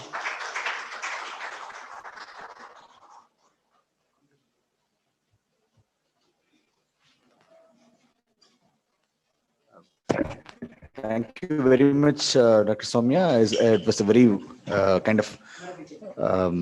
it was very insightful, and we were able to I think people who have listened can actually make a connect that this is not something comes from a textbook.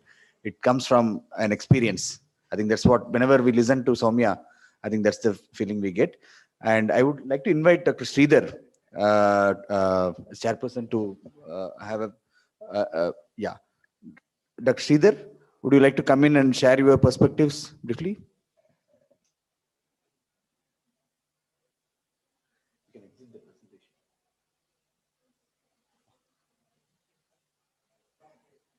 Stop sharing. Dr. Sridhar, can you hear us? Can you unmute? Gina, Dr. Sridhar is there? Okay. Dr. Sridhar, can you unmute and then can you share your perspectives? Yeah. Yeah. Thank you, Dr. Shivakumar, and thank you, Dr. Soumya, for that wonderful talk.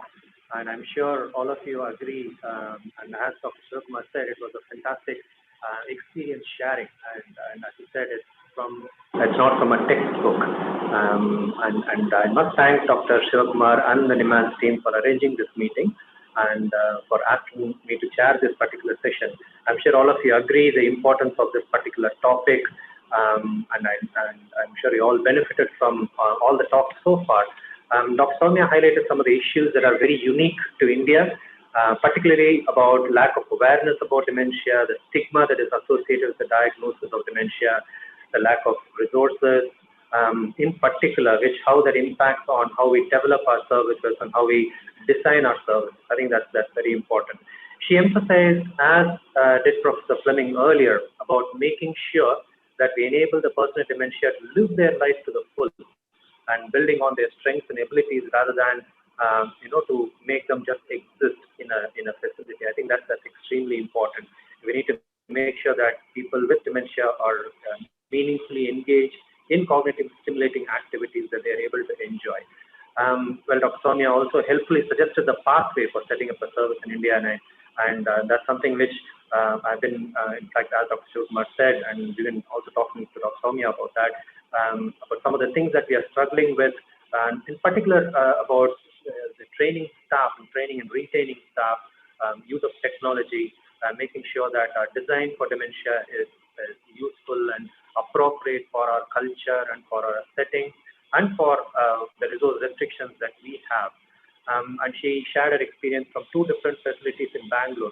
I think one of the things that's important to understand is India is such a large and diverse country with plenty of demand, and no single model will be adequate and will be most appropriate. So we just need to look at different models across different settings, and different settings need to come together: public sector, private organizations, NGOs, academic institutions. We all need to work in partnership to come together to provide a service that's person-centered and provides interventions that addresses the needs of the service users. There has to be a lot of tension within the organization to innovate and change, and also a lot of leadership commitment and support. All that needs to happen to make sure that we succeed in what we do. The important issue, as discussed by Dr. Soumya earlier, that's quite common to India and other LMIC settings, is resource limitation. So we just need to innovate. We need to think outside the box and to come up with solutions that work on the ground. I think that's the key thing, and I'm sure we'll reach there. And I think we need to reach there. We don't have an option, because we are facing a tsunami of dementia coming towards us in the next 20, 30 years. So we really need to be prepared, and I'm sure we will. With that, I thank the team for asking me to chair and for being part of this wonderful meeting today. Thank you very much. Comments, and is there any other questions to Dr. Soumya from the floor? Would anybody like to ask anything?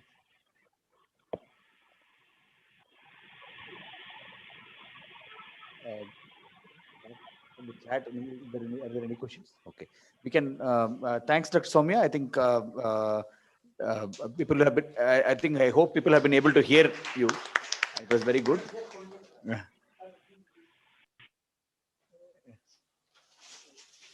Okay. Yeah. As a token of our appreciation, I request Dr. Preeti to kind of.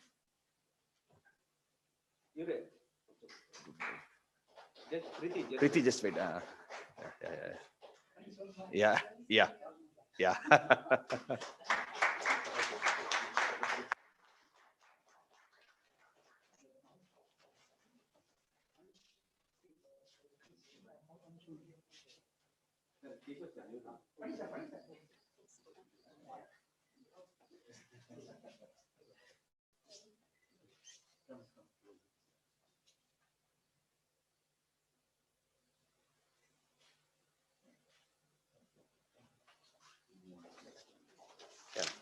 Thanks, PT and Dr. Soumya and Dr.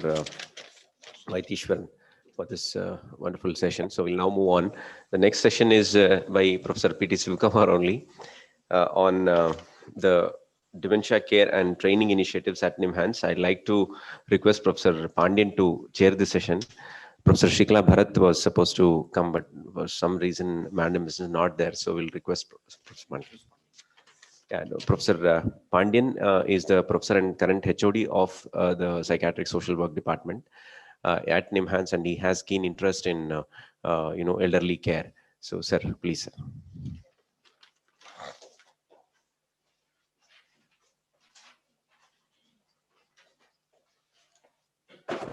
Good morning. It's really a great honor to be here along with our beloved teachers, Professor Mohan K. Isaac and Professor C.R. Chandrasekhar. We have all grown to this level because of our beloved professors. I'm extremely privileged to be here today. I'm sure their guidance and their blessings will take the entire team to achieve many greater heights. We all know there are three main agendas for NIMHANS: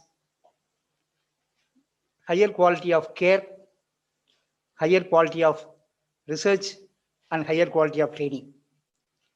So today, our Dr. P.T. Sivakumar, Professor of Psychiatry, and one among the senior consultants in the geriatric services of NIMHANS, is going to talk about the dementia care and training initiatives at NIMHANS. There are lots of training needs to be done. In fact, in managing the dementia and related disorders, there should be a lot of training activities. That's one among the major initiatives. So I'm extremely happy to invite Professor P.T. Sivakumar, Professor of Psychiatry and Senior Consultant in Geriatric Psychiatry, to present about the initiatives of training in the area of dementia from NIMHANS. I welcome Dr. P.T. Sivakumar, please.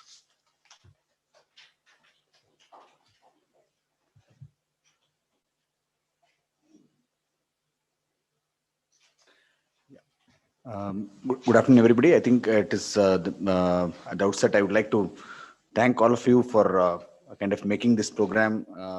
So far, I think we have been happy to have this technical support, whatever is going on well. So, yeah. Yes. So we have had talks from Professor Fleming as well as from Dr. Soumya, highlighting about the issues in dementia care. So what I would like to do in the next few minutes is to give a kind of overview about what is happening so far about NIMHANS and what we are intending to do in the future. And this is just to, I think in this audience, we have our team, entire geriatric psychiatry team. I think Professor Matthew has just led, but he has actually been connecting online.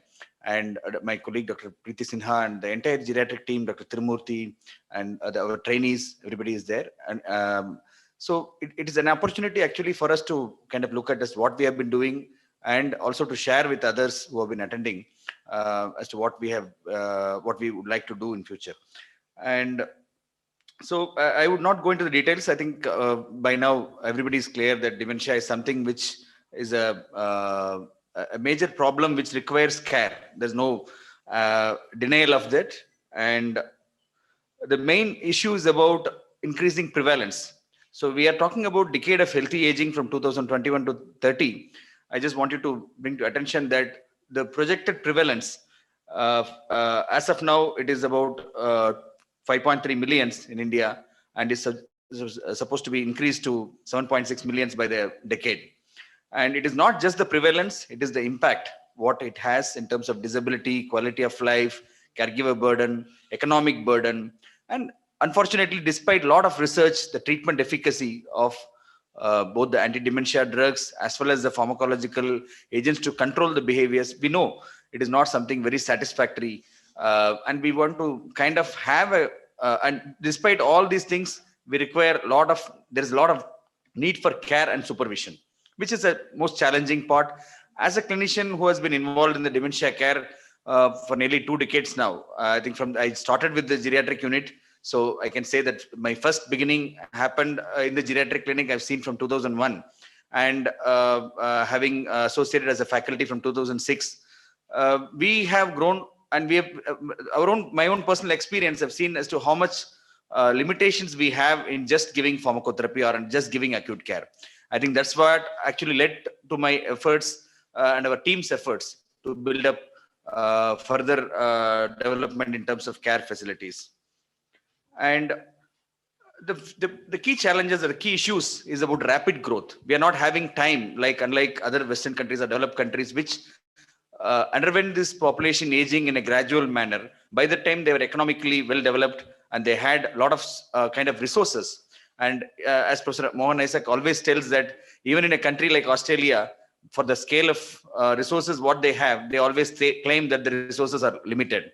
And but in our country, that I think we are just starting to kind of have attention on the geriatric population, both within demands as well as outside. I would say that the emphasis is still we have not thought that our country is aging. We're still grappling with the problems of maternal child health and the younger population, which is equally important. But I think if we don't pay attention now, it is going to be a problem and we will not have time.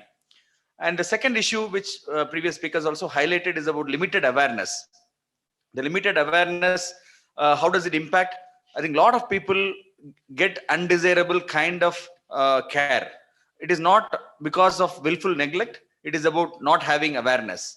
So both in terms of professionals as well as the family members, a lot of practices, we have seen people who have been chained, who have been locked, who have been physically abused. I think this is not something which everybody does it with if they have a choice, better choice. And sometimes our systems are not helpful, because we do think that, okay, the family has to take care. But in the practice, you see, they have to, first of all, they have to earn their livelihood. Many times it's simply advising them to have 24/7 supervision. How do you manage that if there is only one person who is working, and then they have to have food? They don't have ability to kind of afford a care center. It's going to be really challenging. How do they manage? What is the kind of systems we have? And the other issue is about it's not very simple, as the complexity in the Indian setting is very high, and the complexity for dementia is very high, right from the recognition of symptoms by the family members, because we often say it's memory problems. There are a lot of dementias where more than memory, it's about the behavioral issues which comes first, and the behavioral issues are the most prominent and most difficult thing that is there. And the clinicians themselves have problems in diagnosis. We treat them as psychosis, and then they end up with a lot of adverse effects, and then when they come to us, it's very, very difficult to actually limit those problems. Then complexities in management, in terms of the culture, in terms of language, in terms of whatever care facilities we have, the complexities is much more even in the Indian settings.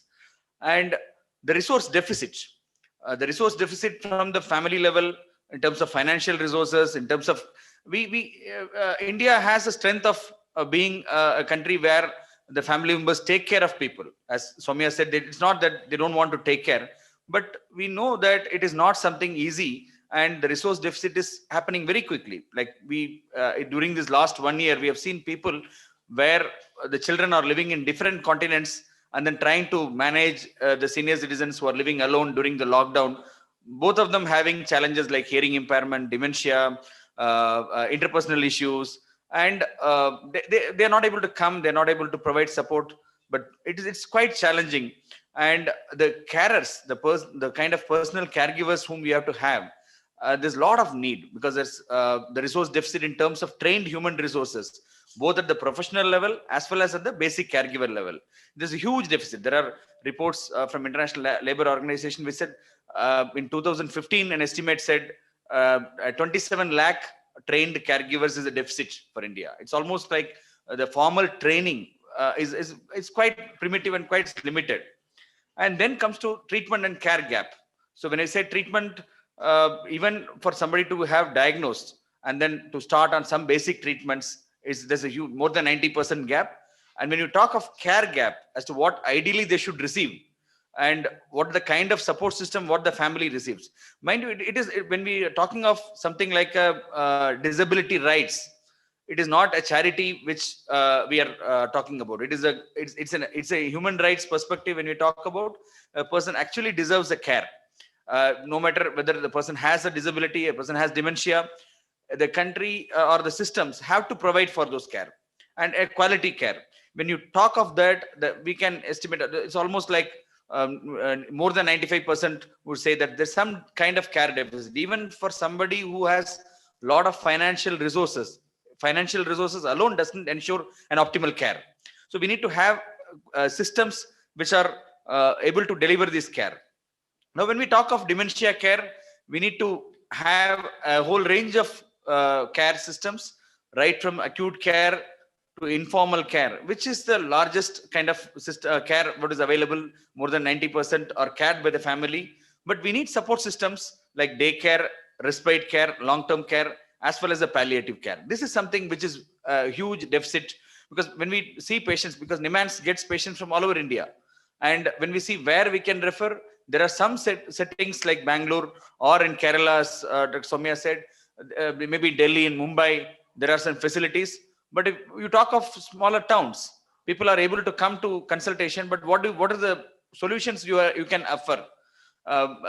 There's not much of daycare, there's not much of other systems to take care. The old age homes which are there may not be equipped to actually provide care in an optimal manner. So just a brief about the geriatric clinic services, what is there in NIMHANS. I think we have to credit to my teachers, Professor Matthew Verghese and Professor Srikala Bharat, who had the vision to start this 20 years back, and it started as a half-day clinic. I think when I joined in 2001, we used to have a very light clinic. We used to have a OCD clinic, schizophrenia clinic, but those clinics were actually crowded, and the geriatric clinic used to have very few numbers.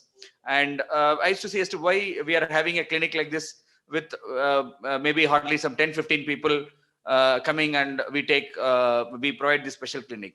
But from there, at one point of time, we had nearly 100 people sitting in the clinic. And Saturday, we used to go by around 7:30 discussing as to how to manage this. It's because it's a half-a-day clinic. For a 2 o'clock clinic, people will be coming and waiting from 6 o'clock in the morning.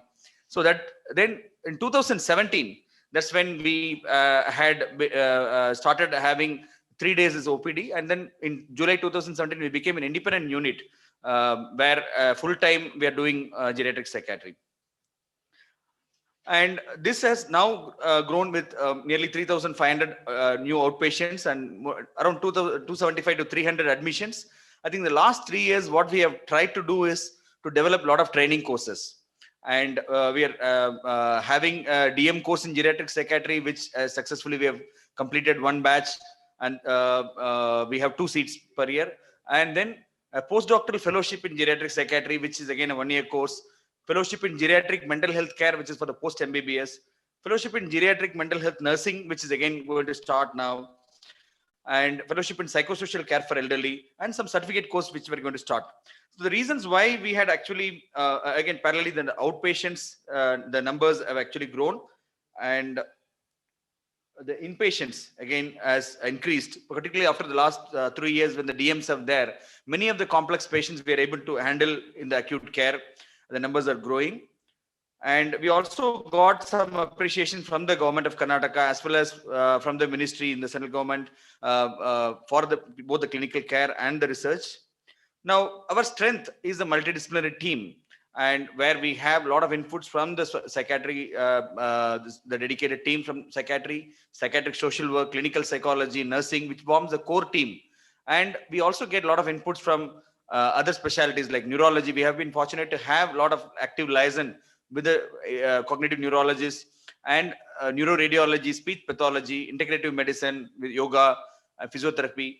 So we have, I think what Soumya highlighted about the kind of personnel required. The strength of NIMHANS is we have all these things, all these specialities as part of NIMHANS, and we have been able to, I think the leadership of Professor Matthew and Srikala we have been able to actually build this team. But what we have to do in future is to actually go forward and then try to utilize this and make use of those team to develop this care in Sakalvara and in further strengthening the geriatric services. The few important things that has happened is the expansion of outpatient care, and with the last 3 years we have been doing a lot of home visits. I think that is something which is very important because many of the people above 70, 75 are not able to actually come to hospitals for care. And with our strengthening of our team, we have been able to do home visits and even provide consultations in the old age homes. That is again, it's also one is providing care, it's also learning for our residents, our trainees. So I think the complete knowledge will happen only when we actually see all kinds of patients, and then it's very important for us to do this outreach. And this is some area where we have to strengthen.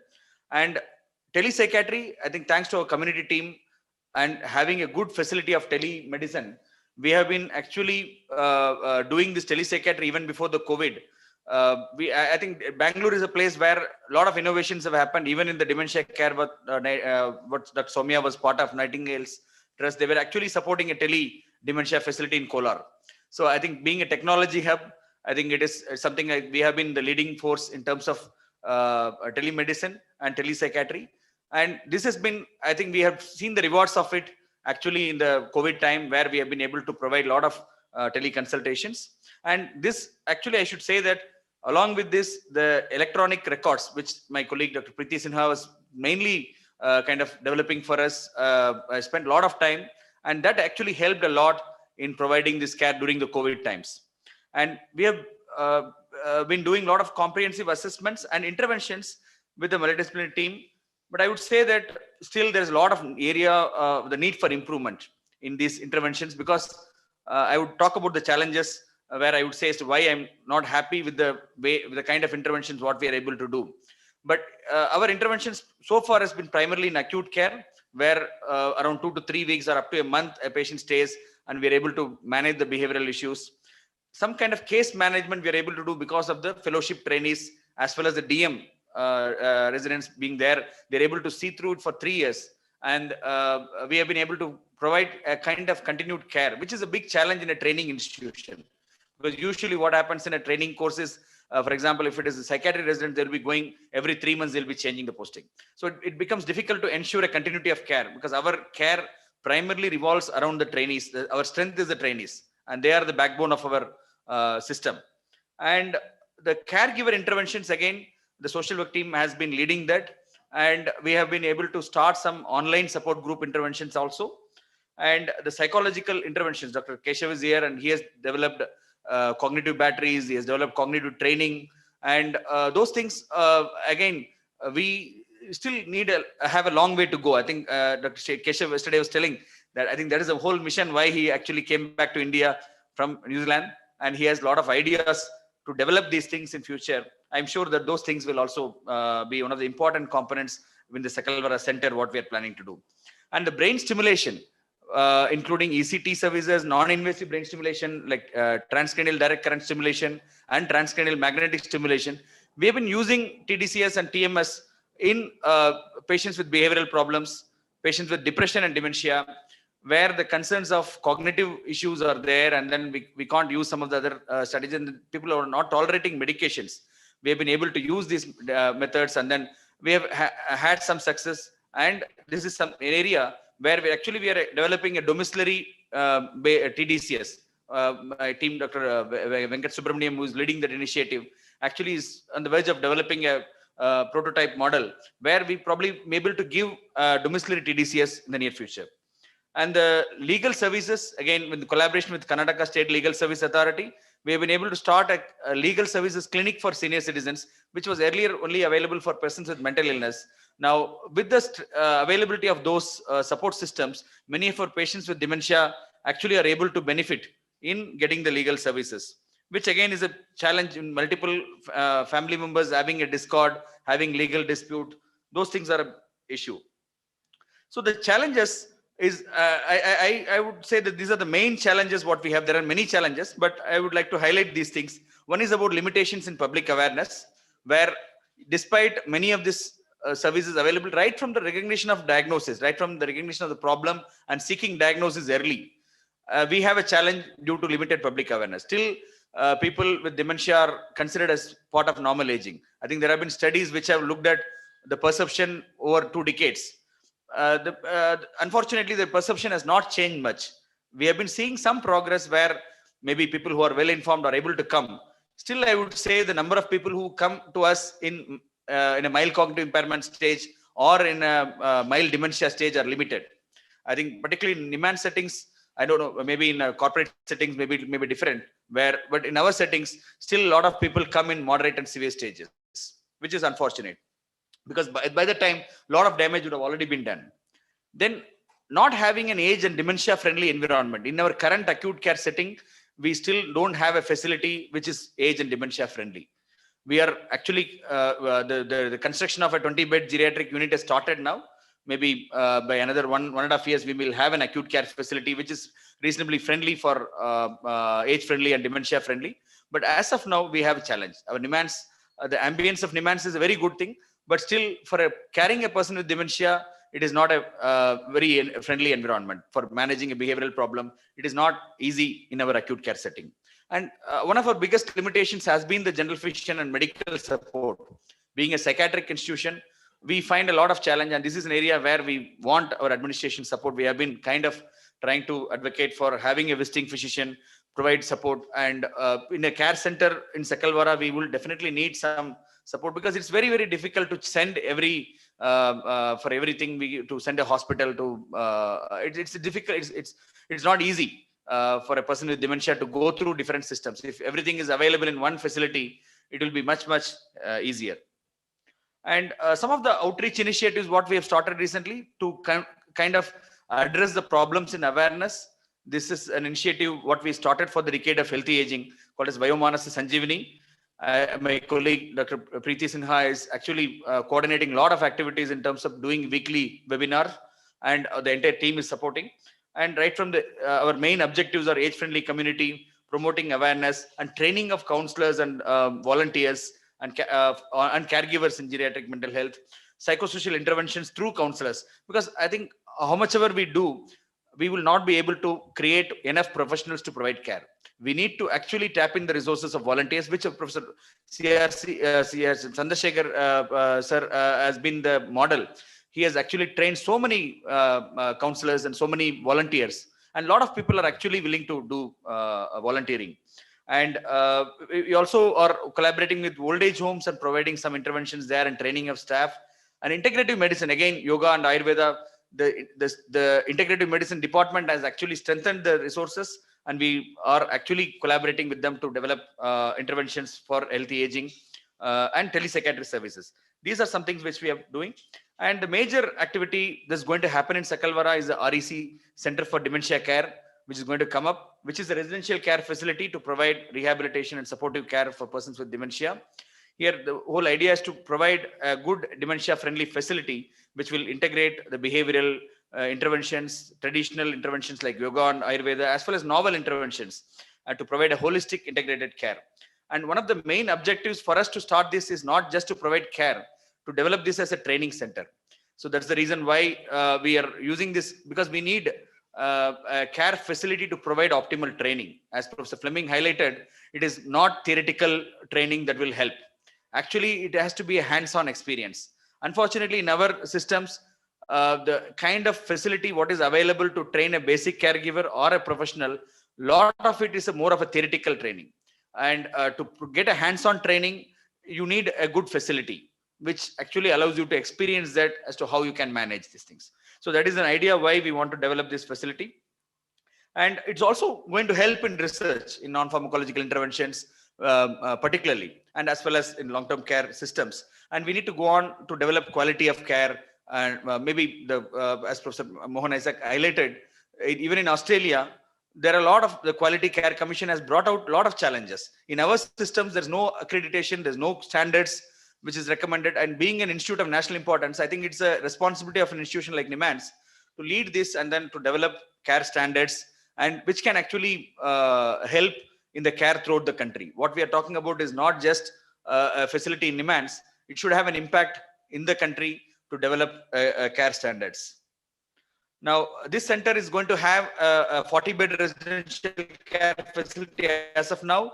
Our vision is to develop an 100-bed to make it economically viable, as well as to provide good kind of resource to provide training. And this is something, the space what is available can definitely accommodate an 100-bed facility. So we are actually looking for support to strengthen this. As the first phase, we have got a support for 40-bed facility, but we are going to design an 100-bed facility, and probably in the next couple of years, if we are successful, we should be able to get more support to make it a 100-bed in a one step.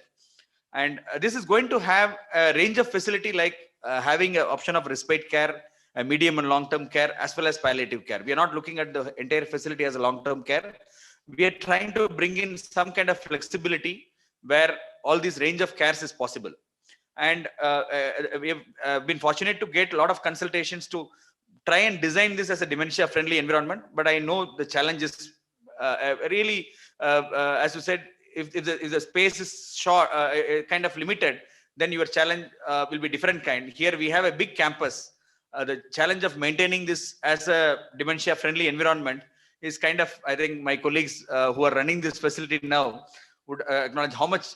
I think we have to give a credit to Dr. Vinay and Dr. Naveen's team actually to maintain this facility to this much, even with whatever resources we have been able to have, and our administration, our nursing team, Dr. Mohan is there, and they all have been doing a wonderful job to actually maintain this facility to this state.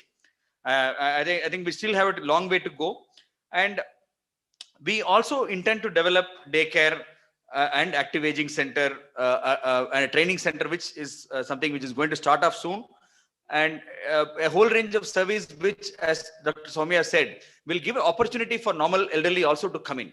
And I think COVID has brought additional challenges for this. Maybe in the next few years, we hope that we will be able to realize those things. And this REC center, I have to acknowledge Rural Electrification Corporation Foundation, which has actually generously granted this nearly 10 crores fund of operational expenditure, which is a huge thing. Our institution has actually made a Sakalvara fund. And when I started this kind of idea, the big question was, how are you going to sustain? How will you get money? Because this is not something which I had a lot of time. I had to spend a lot of time to convince our administration, my own team, and to see that, okay, we will try and see as to probably with the aging becoming more, we will get more support. And I should say, I've been very fortunate. We have been very fortunate that as soon as the center got announced, Professor C.R. Chandrasekhar spontaneously, actually without much discussion, he was generously, he donated 1 crore for this facility. I think that became the seed fund for the corpus, I think, which will definitely grow further with all our efforts. And we have plans of fundraising initiatives. I think I would say that if you look at only government resources, it's not going to sustain. We need to have a viable plan of fundraising mechanism, and we need to do that. I think organizations like Nightingales and many other NGOs have actually successfully shown that as to how they can run it. We need to do it with a service as well as a viability built in with this proposal. It is not possible to kind of run it completely as a free facility. We need to do it in a balanced manner. And our administration has actually selected the site, the place where we are standing, the entire team is standing. This is the site which this center is going to come up. This is the site in this campus, nearly around 1.5 to 2 acre site within this facility, which is where this building is going to come up now. And we are in the process of designing. Moving on to our training initiatives, I already kind of highlighted about the training courses, what we started. Just to show you the path, it has taken around 14 years for us to start the first formal training course, the postdoctoral fellowship in geriatric psychiatry. And Dr. Saranya was the first actually trainee who completed this course. Further on, we have had a rapid expansion. 2017, we started DM course and fellowship courses in geriatric mental health care. Subsequently, in 2018, we started the fellowship in psychosocial care for elderly, which is run collaboratively with the social work department. I think I should acknowledge the social work department, psychiatric social work department. Dr. Tirumuthi was head of the department. From the day one, they have been posting the students and they have been supporting us through this initiative. I really convey our sincere thanks for the department and Dr. Pandian is continuing that support, and that is very helpful for us. And several online courses. We have collaborated with the National NIMANS Digital Academy and the Project ECHO and started a training course for primary care physicians. And now the course that is going to come up is also about for the geriatric caregivers, which I will be talking briefly. Now, the other training initiatives which we are having is about all our psychiatry residents are posted to geriatric psychiatry for a month. I think, to my knowledge, no other training institute in psychiatry have this geriatric psychiatry posting. I don't think anywhere else will be there where a dedicated posting for geriatric psychiatry is there. I think that way we are the first to lead this initiative, and people from outside other institutions are also likely to get posted, like just like how they're coming into child psychiatry. Having a facility like this will be very helpful, will be actually attractive for people to get posted and get trained. I think that way NIMANS is something where what we are doing here will have an impact on a lot of people.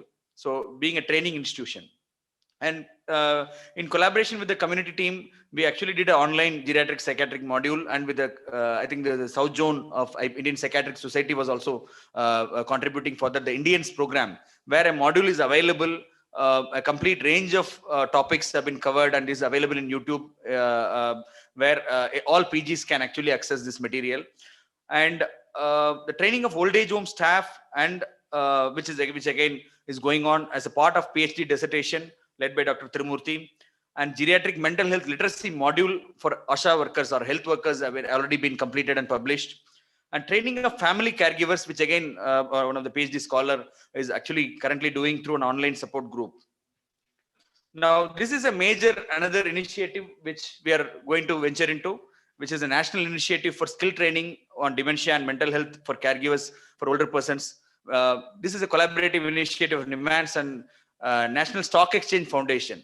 I'm happy to share that we just got the funding approval of nearly 1.3 crores, which is again a one-year project to start with, but it is going to be an initiative where we are going to train basic caregivers of 8th standard or 10th standard pass for a 3-month residential course training in Sakalvara campus, and then subsequently provide online support for another 3 months.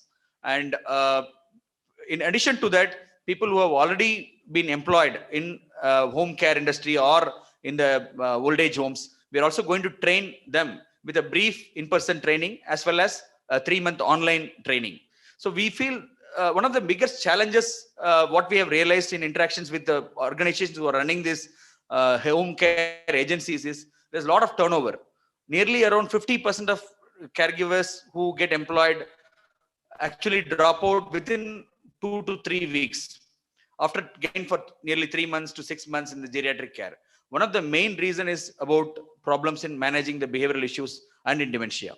So that's why we feel that this is something like enhancing the training for the geriatric mental health for these caregivers and in dementia care. Providing once we have this facility, we will be able to give more hands-on experience. We are in discussion with our administration and the community team, possibly even before the facility comes up, we might have some kind of a geriatric facility operating in the Sakalvara campus, and maybe we might be able to provide some hands-on experience by having few dementia patients with whatever constraints we have. But we also collaborating with other dementia care institutions and trying to give more practical experience for this regard. So as I said, I think the one area where we want to do more work is primarily to develop community-based rehabilitation initiatives. We know a care center is not the ideal model for a country like us. We need to go more into kind of community-based support systems, and which is really non-existent for in terms of geriatric care or dementia care. There are national programs, but how do we provide a care? For example, in Australia or in a country in the Netherlands or even in all the Scandinavian countries, we understand that up to 6 times a day somebody will go and visit and provide personal care till they are able to manage in their home. Because globally, the movement is to try and provide support at home so that institutionalization can be avoided or minimized. Only in the late stages where support exceeds a point where it's not viable to provide a home-based support, then only the institutionalization becomes a choice, because it's expensive, it is not desirable. if you ask elderly with dementia or a family member, they would want to live in home. So again, the center, what we are trying to advocate, it's not a model which we want to advocate that patients with dementia needs to be cared in the center. This is more of a training initiative, and for people who cannot be cared at home, to provide a dignified care, it is their right. It is a duty of us as a system, health system, to provide those support. But we need to work on developing community-based rehabilitation services. Probably some kind of insurance system has to develop. We really don't know as to, there's a long way to go for us. And healthy aging, again, is something which we have started off with the Biomonosis initiative, but I think this is something which the country needs a lot. We need to put in our efforts. I would seek support from entire team. I think the audience here is primarily our entire multidisciplinary team from psychiatric social work, psychology, nursing, as well as our geriatric psychiatry team, and our teachers are here. We would need a lot of support in the coming time, and I think we hope that the decade of healthy aging will give us that kind of inputs and resources for us to make it a viable and successful initiative. Thank you for the patience listening.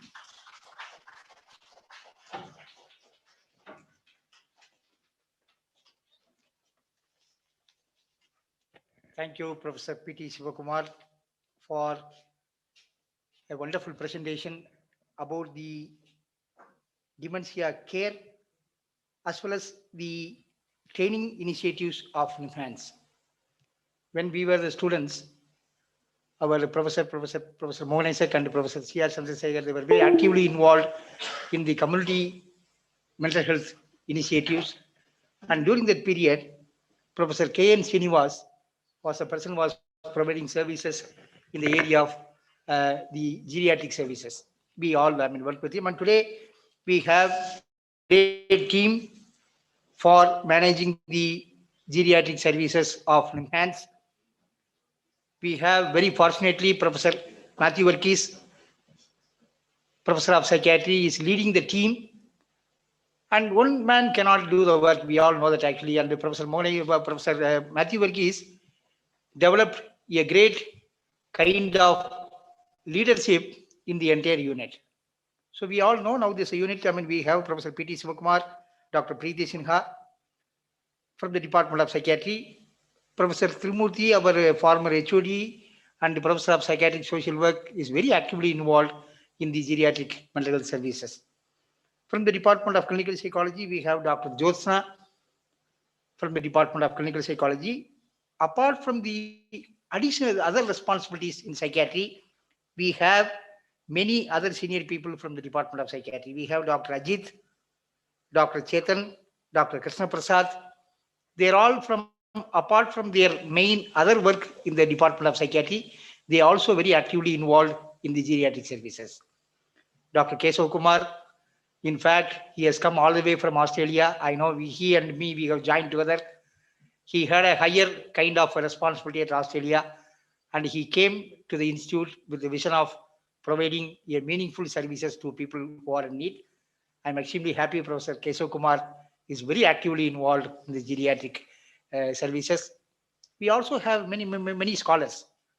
This is a teamwork. It's a multidisciplinary teamwork, and so I mean the entire team from the Department of Psychiatry, Psychiatric Social Work, Clinical Psychology, Nursing. Everybody is involved in this process. I must quote here that I know because Mr. Mohan Krishna, P. Mohan Krishna, he is actively involved in our community services, community mental health, not only the community mental health. He was also formerly heading the clinical services of nursing services of NIMHANS, and he is actively involved in this process in the community mental health.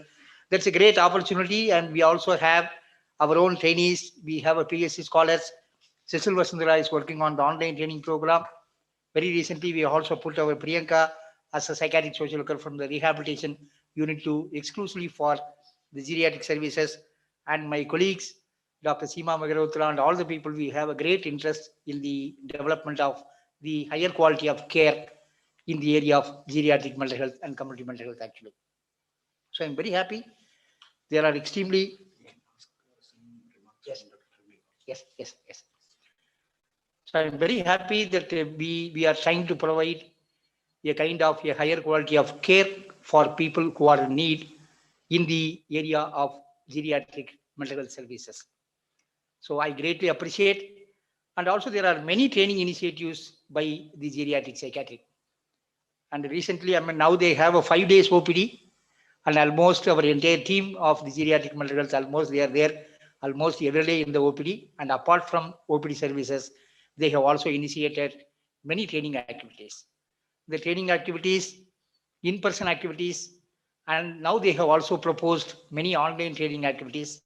And in collaboration with the community psychiatry, in collaboration with the telemedicine, they have initiated many training programs. In fact, Dr. Naveen Kumar, our professor of psychiatry and professor of community psychiatry, he is a member secretary for our NDA, that's Enhanced Digital Academy.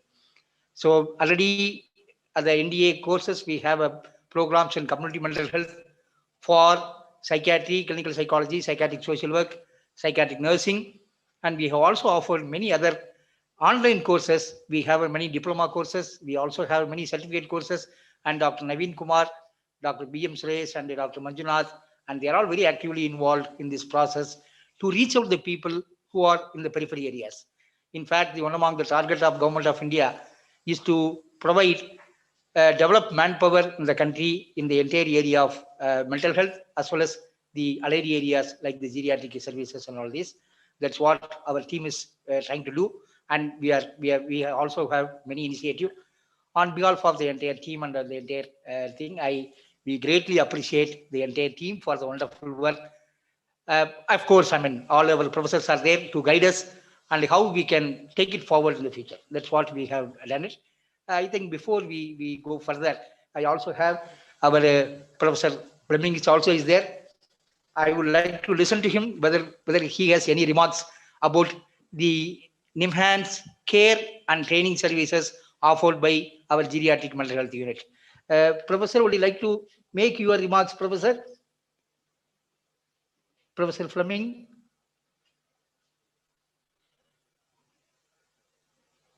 Is there? Yeah. Please, sir. We would like to listen to you, sir, about your valuable opinion about the care and training activities of our unit, sir. Please, sir. Well, let me say that I've been extremely impressed to the extent that I'm wondering why I'm on this panel, because the presentation by Dr. Hegde and the presentation by Professor Sivakumar has shown me that you are very, very extremely far advanced in your thinking. Clearly, I can see that there are a great many challenges in terms of putting your thoughts into operation, and there are enormous challenges. And all I can do is wish you well. I don't know how I can help you with them. But in terms of your conceptualization of the issues and the way forward, I am in complete agreement. I'm delighted to see that many of the things that are dear to my heart are also dear to your hearts, and that you are putting these things together in a very systematic way with the aim of improving the care of people living with dementia, particularly by providing with dignity and autonomy and independence. I have to say, well, perhaps I don't have to say, but I feel like I need to say that I had a little bit of trepidation at the beginning of this involvement. I was a bit concerned that there was going to be heavy emphasis on treatment, on a sort of an old-fashioned medical model. But I can't see any of that at all. I think what you're trying to do is absolutely state of the art. And I'm very, very pleased to be involved in this conversation. I hope I do have something to add to it. But at this point in time, I'm struggling to see, what else I can say. So I hope at the very least I can offer you support and validation that certainly from my point of view, and I think I would be speaking for the great majority of experts in Australia, that you are on exactly the right track. Thank you very much, sir. Thank you very much, sir, for your valuable input. I think our team will take it forward. I would like to listen to Dr. Sheba, who is online. Madam, would you like to make any observation, madam? Dr. Sheba, madam? Dr. Shiba. Okay, Dr. Sridhar Vaidiswaran. Sir, would you like to make your observation, sir? Dr. Sridhar, kindly unmute, sir.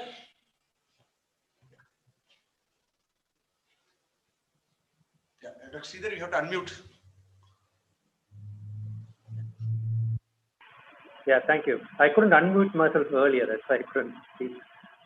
Well, thank you, Dr. Shivkumar, Dr. Pandyan, and there was a wonderful presentation. And as Professor Fleming said, I think it's wonderful that we are kind of having a diverse variety of interventions and variety of ways in which we are trying to address the needs of the population. And I think that's wonderful to see that. And I'm sure we will succeed. It's a matter of time. And of course, there will be obstacles, there will be problems, and I'm sure we will put our best brains together to come up with potential solutions. And I wish you the very best. And I'm really looking forward to, look at your experience and also learn from your experience and improve our work in the overall country. Thank you so much. Thank you, Dr. Vaidiswaran. Thank you so much. Dr. Shiba, please. Dr. Shiba. Hello there. I just want to, before I start, I want to offer my thanks to Professor Fleming, Dr. Hegde, and Dr. Shivakumar for the excellent talk that we've had today. I just want to say that I think the talk just reflects on how well NIMHANS and the rest of the team are going. Totally agree with Professor Fleming, they're going in the right direction. I also mirror my findings with Dr. Soumya Hegde, because I am from a similar background like Dr. Soumya, trained in the UK, and I'm now in Kerala, the southern part of India, where I see the challenges are very similar to what she faced initially. But I think, like how we've all agreed, that it is not impossible, and we can slowly make our way by working on, improving awareness, psychoeducation, and I think this is the way forward and the future for the older adults. Thank you, madam. Thank you, Madam Dr. Shiba Ninan. Thank you very much for your valuable opinion. I have the honor, we have our beloved Professor C.R. Chandrasekhar. Professor Chandrasekhar is known to not only to the state of Karnataka, to the entire state. In fact, his contribution as a educator, he has written many books. Actually, it's a record, and the professor's contribution even was discussed in the Parliament House about his significant contribution. And the professor completely committed his life throughout for the welfare of clients and families with mental disorders. In fact, Professor, I had the privilege, I worked directly under the supervision of Professor C.R. Chandrasekhar in his own unit. Until today, I have the privilege, I am working, where my Professor R. Parsardi and all other members, we were there. Professor C.R. Chandrasekhar, very active even till today. After his superannuation, he is a director for Samadhana, and he is providing a higher quality of clinical services to the people who are in need. And he has a great access with many people. And even till today in the unit, we get cases of Professor C.R. Chandrasekhar, and they look for only Professor C.R. Chandrasekhar. Such a level of thing. I have the honor, we have Professor C.R. Chandrasekhar. He has not only donated 1 crore 12 lakhs rupees, and the donation from both our professors, Professor C.R. Chandrasekhar and Professor Mohan Isaac, it is uncountable actually. He has empowered the entire fraternity, not only the Department of Psychiatry. They have empowered the Department of Psychiatry, Psychology, Psychiatric Social Work, Clinical Psychology, and all our allied departments. That is actually, there is no value. So I have the great honor. I would like to listen to Professor C.R. Chandrasekhar on this occasion. I want to make one suggestion. There is a popular statement in our country, in our culture. After 60, spirituality. After 60, spirituality. Cut down your desires, cut down your luxuries, cut down your expectations, and look at the spiritual way of thinking, and spend your restful time doing either religious or spiritual activities. I think I suggest Dr. Shivkumar to contact many religious institutions of Bangalore, of every district in Karnataka. Because whether Ramakrishna Ashram, whether it is Aurobindo Ashram, whether it is Raghavendra Mats, or name any temple, name any church. Even churches also, there are many churches who offer counseling services for elderly people and various other difficulties and masjids. So the religious institutions, I think, should involve them in getting involved in aging, healthy aging. Because they have a lot of activities for, because go to any discourses, you will see 90% of the audience are elderly people. Sure. You don't find any person with black hairs, everybody is with white hairs. So they listen to discourses and spend time. And also many people at home, they write the name of Rama or Shiva or their family deity 100 times, 200 times, 300 times. Spend time usefully instead of worrying about their aging process, worrying about the difficulties or diseases. I think, and even they can get involved because many religious institutions are running old age homes. Old age homes, many times free of cost or at a very reasonable rates. I think we should involve all religious institutions, contact them, and then let them join hands with us, or let us join our hands with these institutions so that we can take this moment of caring for elderly through religious and spiritual institutions. Thank you very much, sir. Thank you very much, sir, for your great observation. I'm extremely happy to, Dr. Meena is there. I have the honor to listen to Professor Morgan K. Isaac, our beloved Professor of Psychiatry and University of Western Australia and School of Psychiatry and Clinical Neurosciences, and our beloved visiting Professor of NIMHANS, Department of Psychiatry and NIMHANS, for his remarks, please. Thank you very much, Dr. Pandian. I like to make just a couple of observations. It's been a wonderful morning. It's been a wonderful symposium. The first half, we have a session in the afternoon, but we have 3 excellent top-class presentations, initially from Professor Fleming, who, after so many years of his experience and training, he distilled everything and gave us in a very simple and lucid way for us to carry forward as we are starting this work. Then we listened to Soumya and Dr. Shivakumar, and we got their ideas and their proposals and what they have advised for the Niman Center, you know, whatever they spoke, in a way validated by Professor Fleming because he gave his remarks at the end. So it's been a wonderful morning. The morning has been largely on geriatric psychiatry. I think the post-lunch session will be on community psychiatry because this symposium is titled Interface with the Geriatric Psychiatry and Community Psychiatry. And this is, of course, an activity in a way launching the decade of healthy aging. Not really launching. I think the Niman Geriatric unit has already had a couple of programs. I myself attended one where Professor Osvaldo Almeida from Australia spoke along with other people. So I'm sure this is a very good beginning for the next decade and lots of things will occur. I want to make also a couple of more comments. I want to endorse what Dr. C.R. Chandrasekhar said. C.R. Chandrasekhar said that it is spirituality. After the age of 60, people go to temples, Ramakrishna Mutt, etc., etc. I want to say that to some extent, this is true of other countries as well.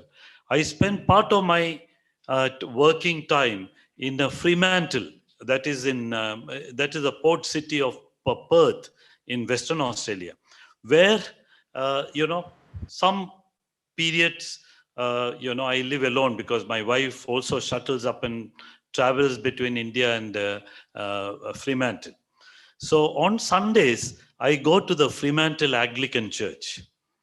And then this is a place I like to go Perhaps not so much because of the spirituality, but that is a place where I feel very young.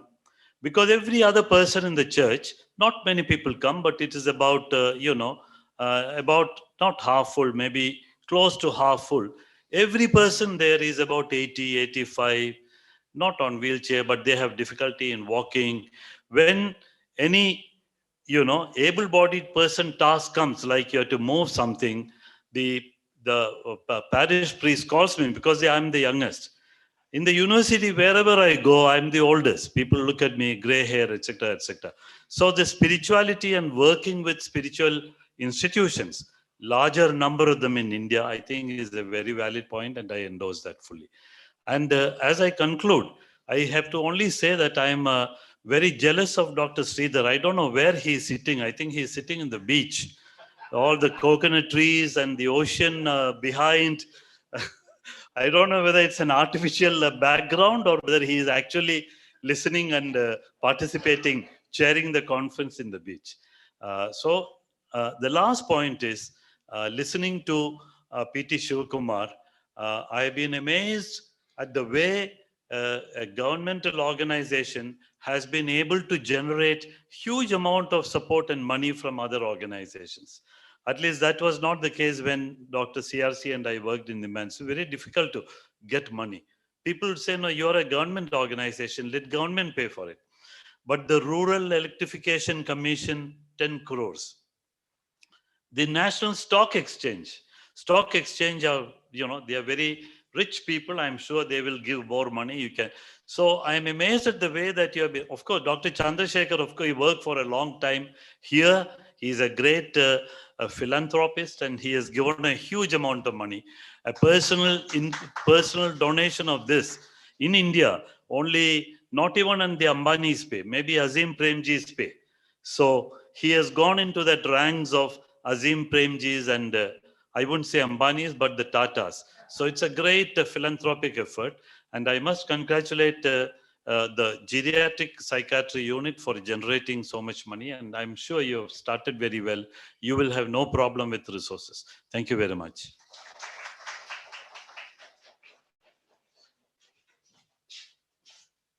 Thank you, sir. I think now it's time for lunch. Lunch is ready. So we'll all proceed. For half an hour, I think we'll have to come back by 1:30, no? So quick lunch. Yeah.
And can you hear me also? Can you hear me also? Can you hear me also? Yes, sir. Okay, great. Okay, I'm online, so I'll shut off my audio.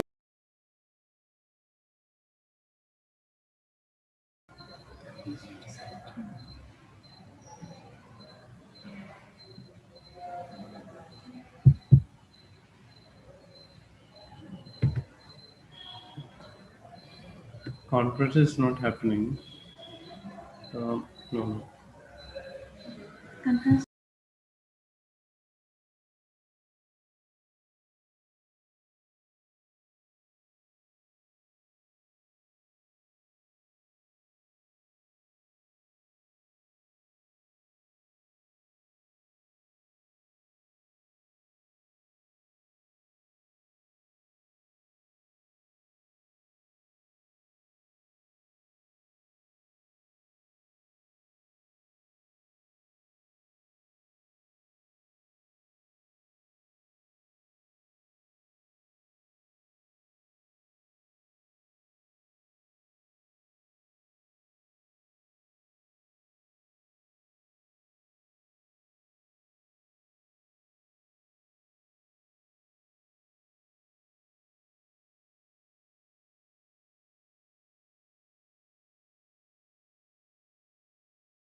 Celebration on geriatric.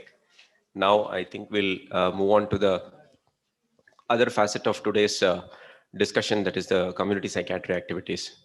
So no better person to start than Professor CRC, who will talk about his reminiscences of the initiation of community mental health activities in Sakalvara.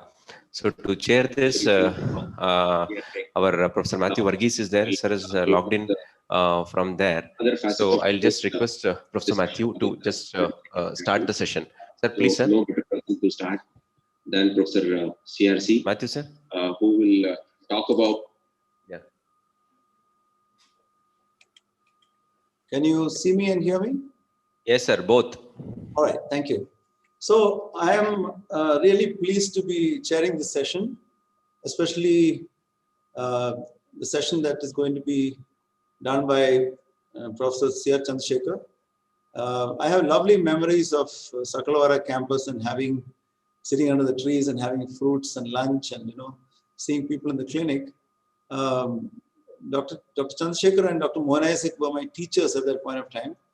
And then many years later, in 2014, when I was the head of department, and I went to the director and the registrar at that point of time, and we looked at the center and we saw how it was, and we decided to restart the whole place, putting a lot of money. And to see it today in a great shape and lovely environment, it's really good.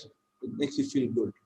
So I think this initiative of having the geriatric center together with the community health center there is a great idea, and I want to sort of welcome Professor Chandrasekhar now to talk about his experiences and his reminiscence about his time at Sakalavara and the community psychiatry movement. Professor Chandrasekhar, sir.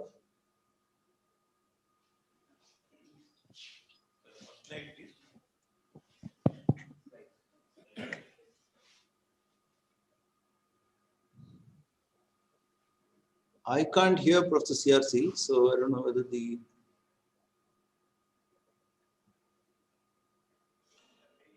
Hello, hello. Can you hear me now? Now I can hear you, sir. Thank you. Thank you. I can hear you now, sir. Can you hear? Okay.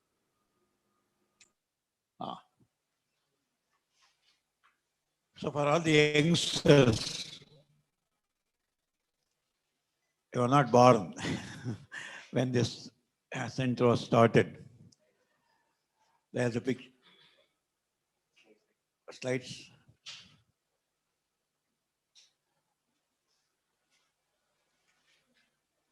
When I joined mental hospital in 1974 as senior Osman. There are only 2 mental hospitals in the country, in the state. Bangalore and, where is the other one?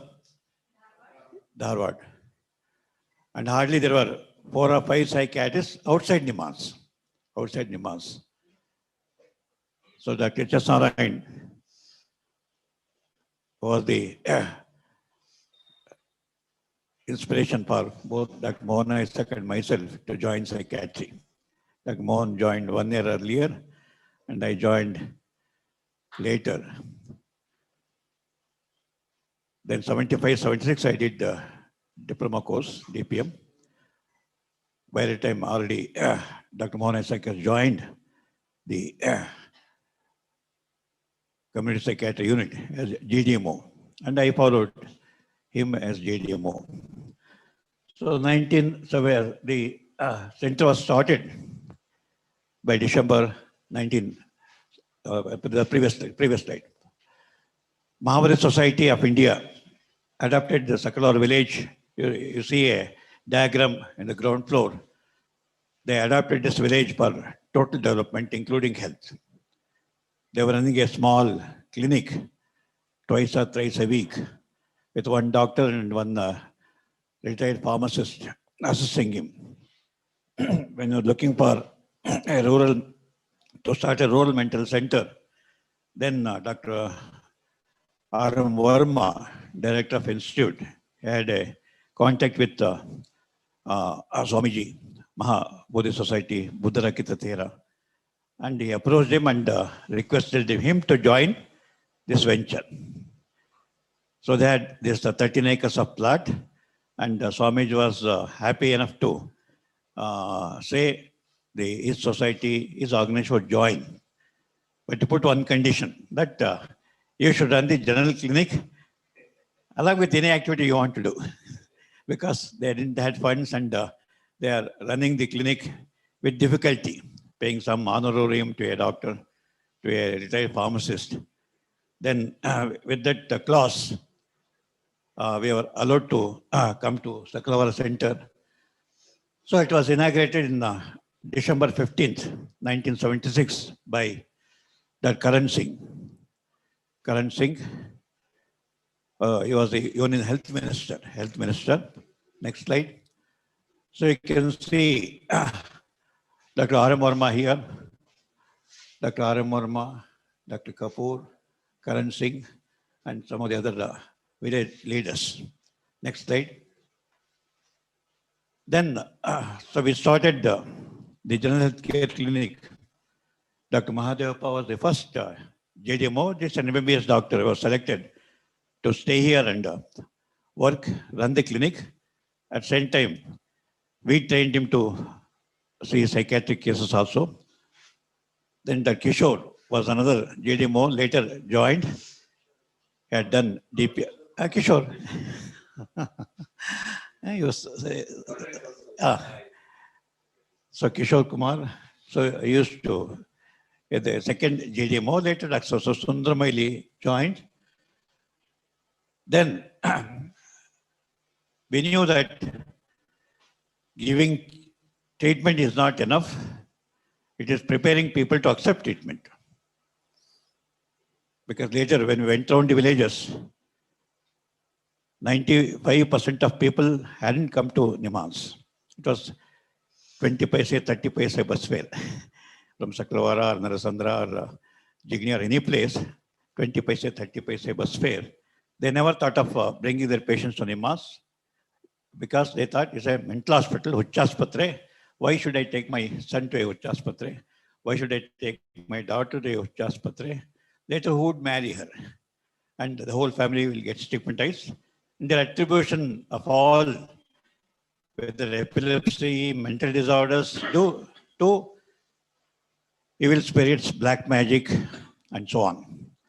So we thought the previous day. So the nurse used to, before we start the clinic, we used to conduct health education programs.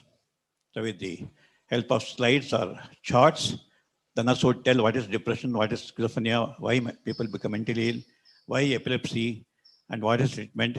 With that 15 to 20 minutes talk, then they were able to get into the doctor's chamber. Next slide. Then Dr. Geeta later, my own classmate, she did a DPM along with me, did MD along with me, but she accepted the post of GDMO and retired as GDMO only. She never became faculty member in spite of having MD. Huh? PR Geeta. And she worked both in urban center, Mandeshwaram, as well as in rural center, Sakalvara. Next slide. So you can see handsome Mohan Isaac there.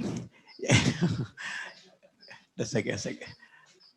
So Prema, the nurse, and Kannan is the driver, and Chandrasekhar is a very popular psychiatrist in Hyderabad, only the social department, and here myself. So the team would go from village to village. Every day would start and then go in one direction. Either Anekal side or Hosur side, go up to Attibele, then take a turn, go to Anekal, go beyond Anekal Tadi, or go to interiors, Ragihalli, Shivnadi. They are all small packets amidst forest. And twice or thrice, we have seen wild elephants. Wild elephants, they didn't chase us. At a distance, we took a turn back. So this area was haunted by wild elephants and other animals because all forest area. Later, Banagatta National Park came, and then things became much safer. Next slide.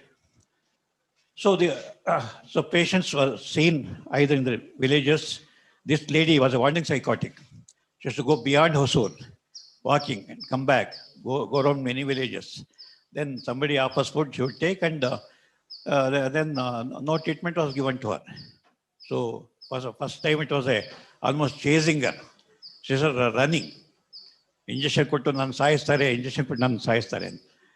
So with treatment, we had very, very wonderful experience, very thrilling experience. Many chronic psychotics, wandering psychotics, then psychotics in stupor, recovering so fast.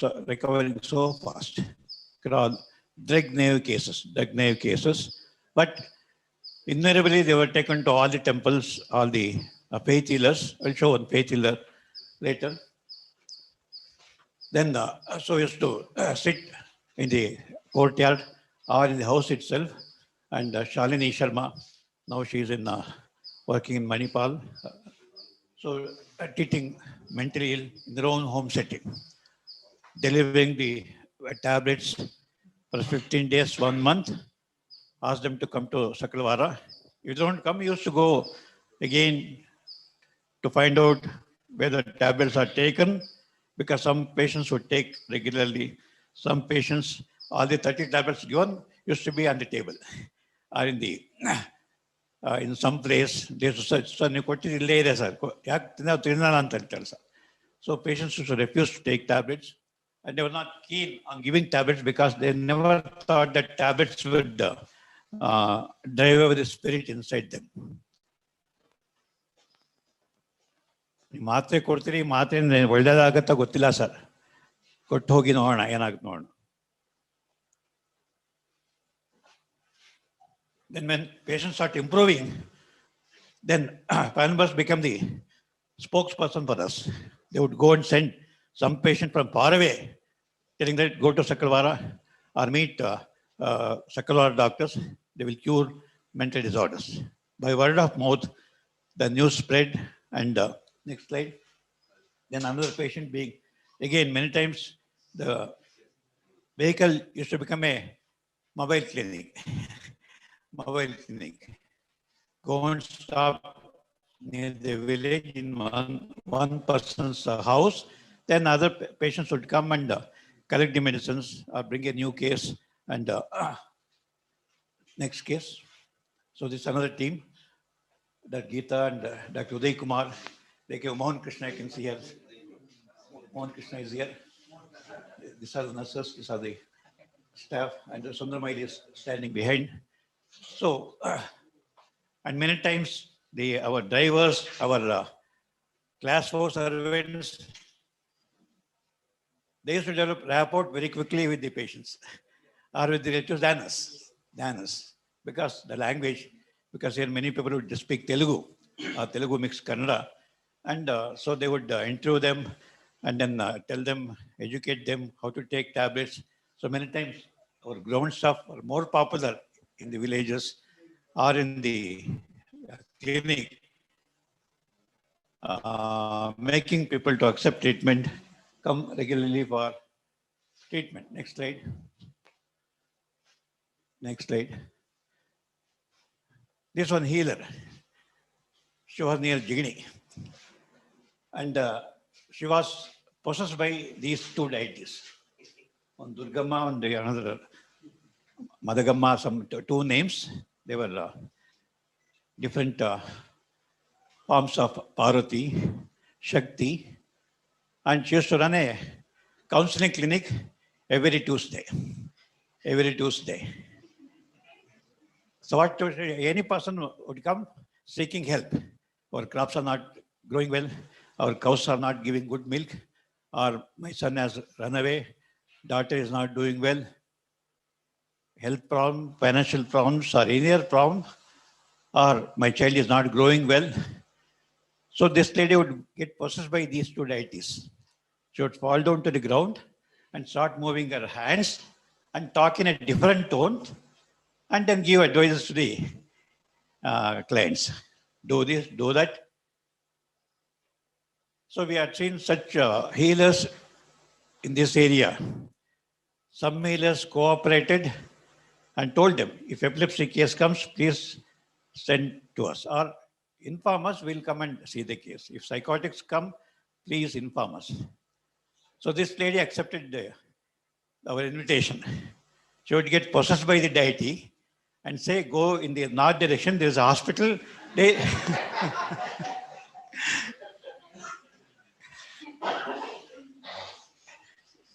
people say, oh, God is ordering. Or she would say, doctors will come on chariot.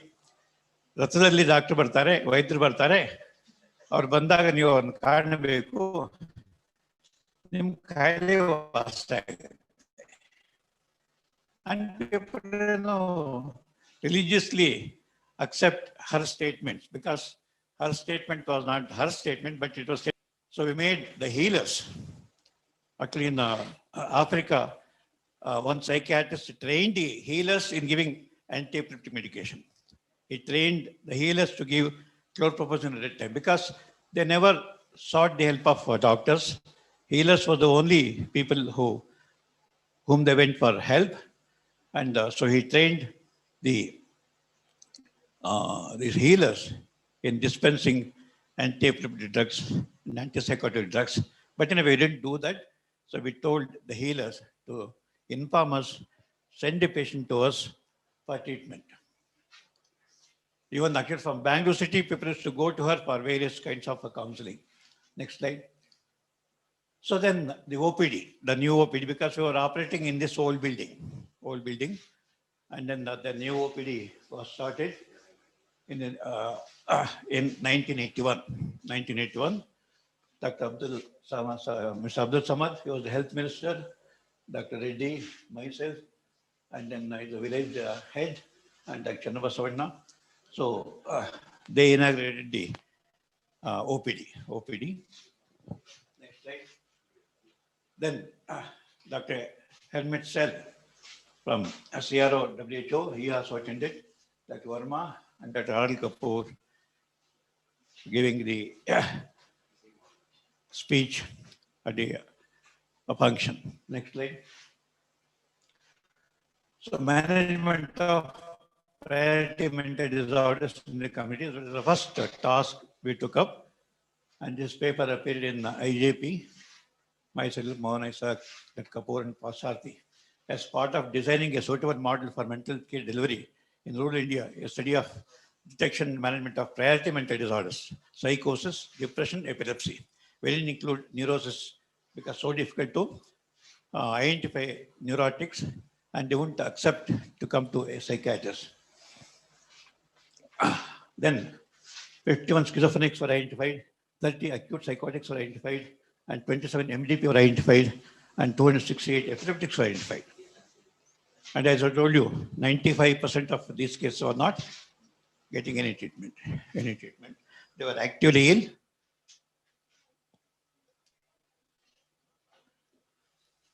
With medication, majority of the patients started improving.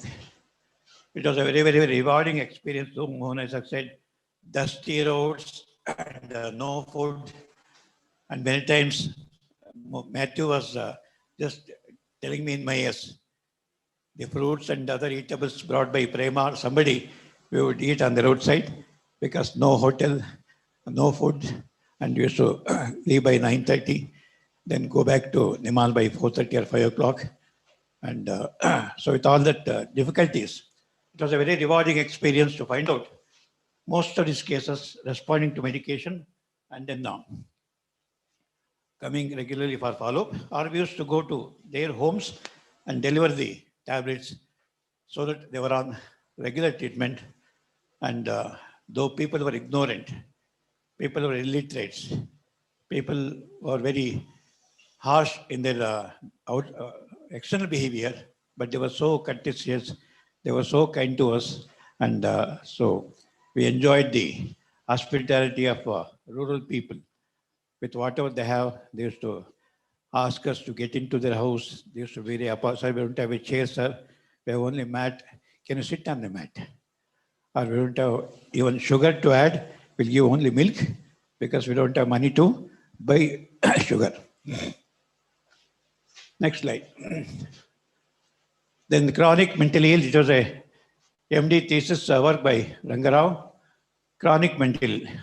A majority of patients with severe mental illness either receive no treatment or ill-treated. Their family members exhaust their resources in seeking traditional medicines instead of coming for treatment. People used to go to Madurai. There is a Shani Mahatma temple near Gauribinur. From here, they would take the patient to that Shani Mahatma temple, or go to Tirupati, go to Dharmasthala, go to far-off places in search of healing centers and healers.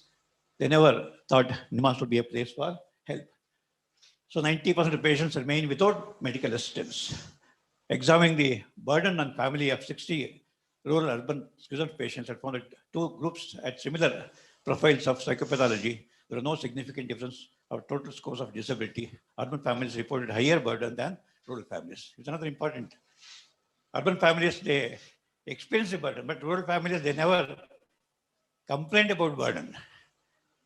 They were not giving medicines, but they used to take care of patients with so much empathy and sympathy.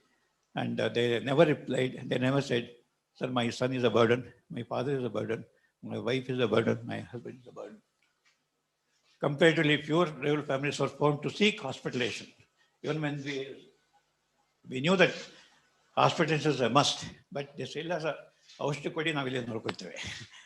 we don't want to admit our son, daughter to the hospital. Only 4% or less than 4% cases we admitted for a short period. Otherwise, all the patients were. So those are families and providing home care, very, very, very important. In today morning also, we discussed that how many families would like to look after their elderly people in their own homes. They don't want old age homes. They don't want any geriatric hospitals. Next slide. Then the training of Anikel, the first training program we did it in Malur near Kolar. 2 days training program for doctors and health workers. And the pre-training assessment showed they knew nothing about epilepsy. They knew nothing about psychosis. Gottilla, sir. Chlorpromazine ಕೇಳಿದ್ದೇವೆ ಯಾವತ್ತು ಉಪಯೋಗಿಸಿಲ್ಲ sir. ಡೆಪ್ಸೋನೆಲ್ಲೂ ಕೇಳಿದ್ದೇವೆ ಯಾವತ್ತು ಉಪಯೋಗಿಸಿಲ್ಲ sir. ಒಂದು ಡೈazepam ಒಂದು ಕೊಟ್ಟಿದ್ದಾರೆ sir. Diazepam as a sleeping tablet we have used. Otherwise, the knowledge, medical doctors' knowledge regarding psychosis, anti-epileptic drugs or antipsychotics was so inadequate. Health workers knew nothing about. So then the all these doctors working in our area, we trained them to, so that they get involved in the care of the mentally ill. Then we start referring cases to Anekal PSC, Jigni PHU, Marsur PHU, or even Gottigere PHU, and then told them how to use these drugs, how they should start medication, how they should adjust medication, how long to give medication, and with the help of health workers, how to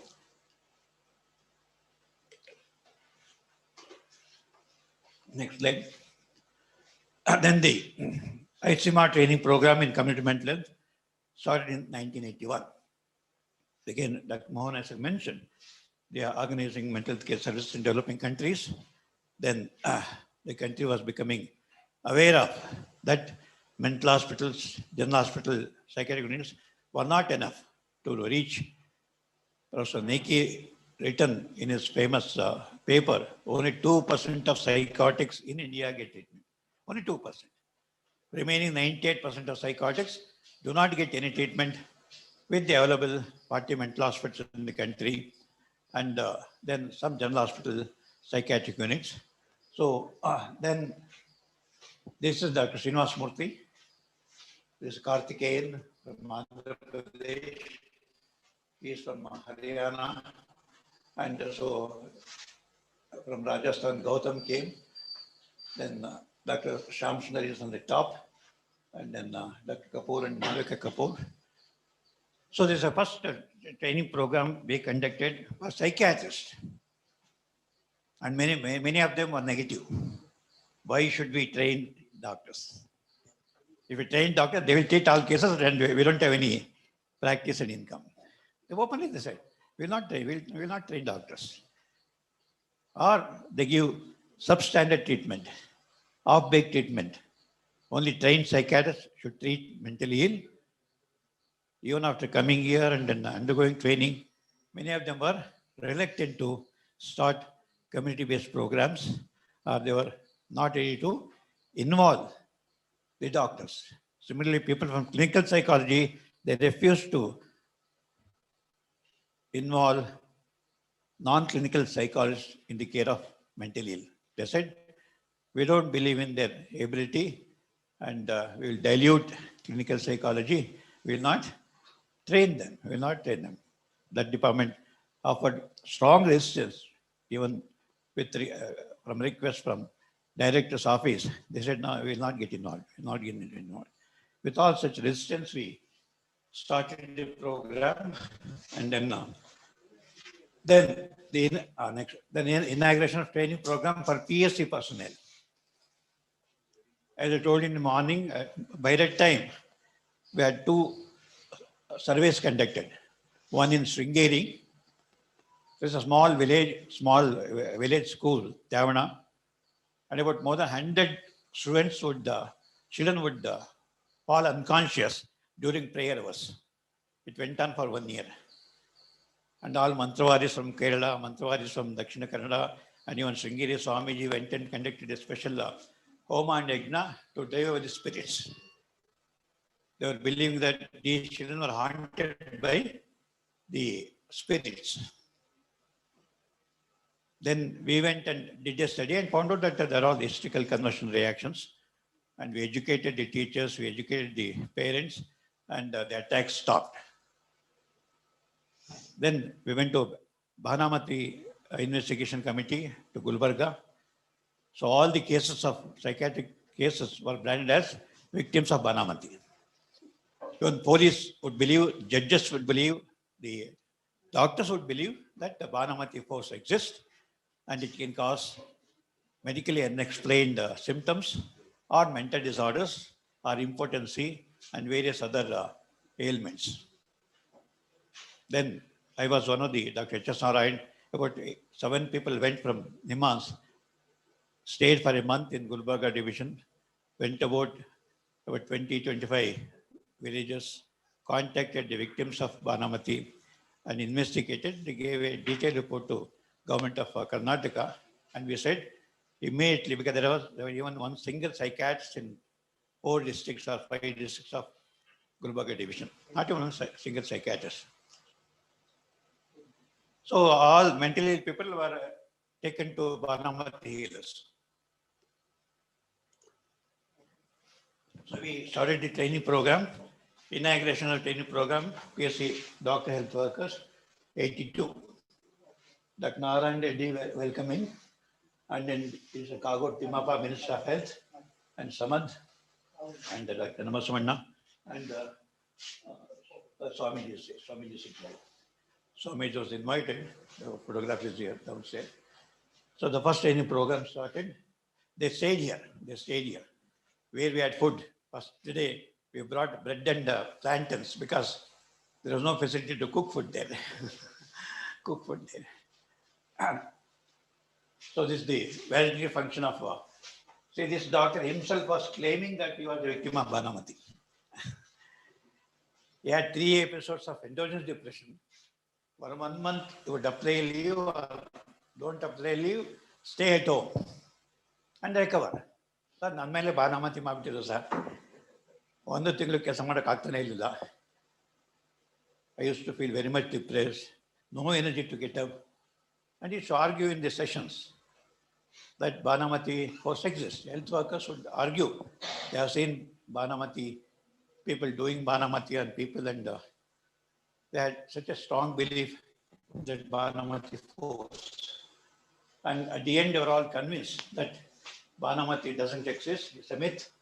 And then when we went back to do the follow-up study, what they are doing after training, majority of them were treating cases. Next slide. Mental delivery through rural primary care development and evaluation of training program. Again, Mohan Isaac, Kapoor, myself, Malavika, there is a growing sense of opinion that in developing countries, doctors and paramedical staff of the existing healthcare should, and after a short training course, they can deliver the goods. This was proved. This was proved by pre-training, post-training assessment, and field visits. We went around.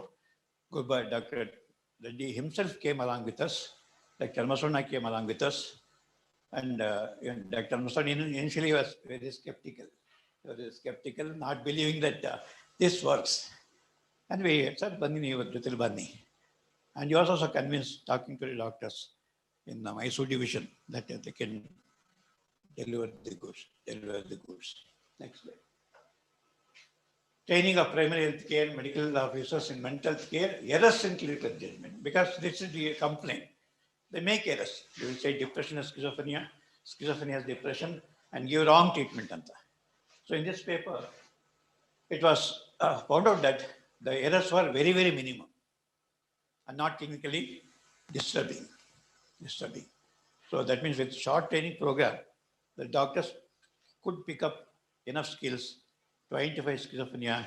If they had difficulty, even we had difficulty in making a diagnosis of BPD or schizophrenia. Next slide. So relevance and methods of training multi-purpose health workers in delivery. So Nagarajaya was the nurse, Pasarthi, Namita from clinical psychology department.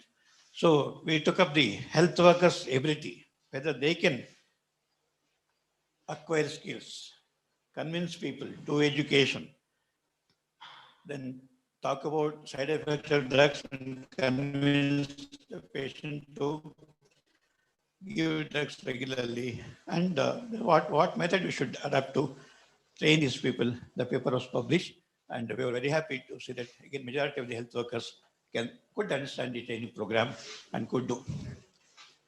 Then ICMR came forward to start an advanced center in community psychiatry. This is another milestone. So who is this person?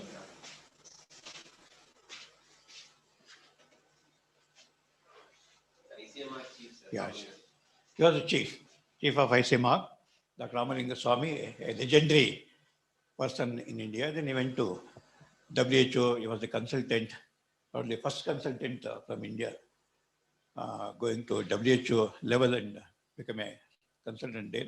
ICMR building, I think, is named after. Yeah, named after. Ramalinga Swami. So he came and inaugurated the advanced center. Dr.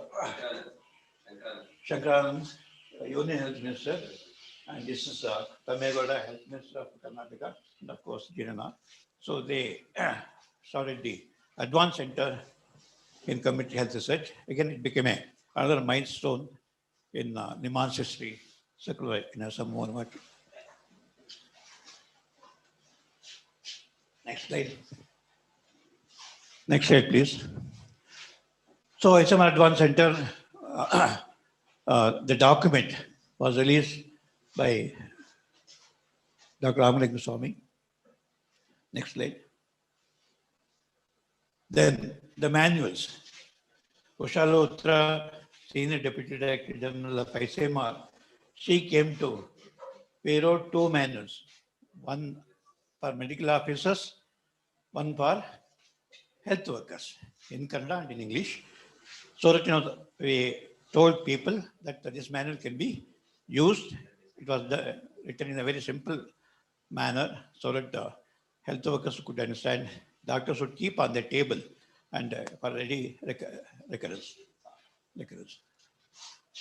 So this is a mental health care manual for primary care doctors. Next slide.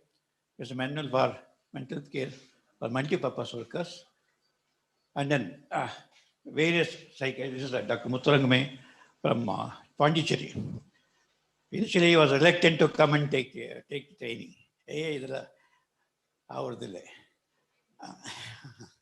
So that was the statement. Then he was one of the very good implementer of NMHP in Pondicherry. Even I went myself and helped him to conduct a training program. And so this is Dr. Javaregoda, at that time the Chief of Health and Family Welfare, Chanmaswana is seen, with the training of the trainers. We conducted many training of the trainers program. People from all over India came here, came to Sakarwara, came to Nimans, and then underwent training program. We took them to villages, we took them to families, and then we made them to get convinced that community care is possible and not care only in the hospital setup or care in a private psychiatric clinic. Next slide. Then this is the last slide. Then based on this program, we learned a lesson that just training a few doctors, training a few health workers, calling some psychiatrists from different states will not work. Because in India, district is the center of healthcare services.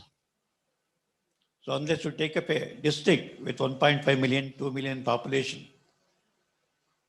starting from DHO, Joint Director to the health worker, unless everybody is trained, the program will not take off. And DHO is a person who will monitor all the programs, whether TB program, malaria program, or mother and child program. He has to monitor the mental health program also. So Dr. Makapur told us, sir, Nim Sakravara Enagella Kelsa Bannili, come to Bellary. I will call all the doctors to the center. You train them and I will monitor them and I will make them to deliver goods. So before district program, hardly, even he challenged Nimdala bogus survey. I know my district like my hand. 1% to psychiatrics illa, 1 per 1 lakh illa. Ella ni bogus nim figures alla. Then Dr. Reddy challenged him, sir, naalaka kade ನೀವು camp ಮಾಡಿ, let us see how many people come. So on those days, with just 3 days publicity, Makapur and went and astonished. The whole PSC campus, whole DHO campus was filled with psychotics and epileptics. So Elidru sir, being a DHO, district health officer, I didn't know myself that there are so many psychotics, so many epileptics, so many MR children. One child was brought, every inch of the body was branded. Every inch of the body is branded. Okay? Every attack, branded child. Every attack, branded child. Some wounds were healed, some wounds were still infected. So, that was the, yeah. So district program started 1984 to 90. And that Bellary district program became the model for the country. So with this, I will stop here.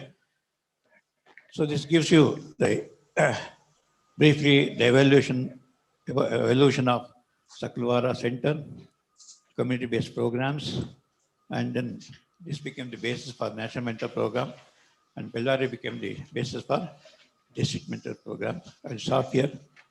If anybody would like to ask any question, you can ask me, or after your presentation, you can ask me. Thank you very much. Thank you very much, sir.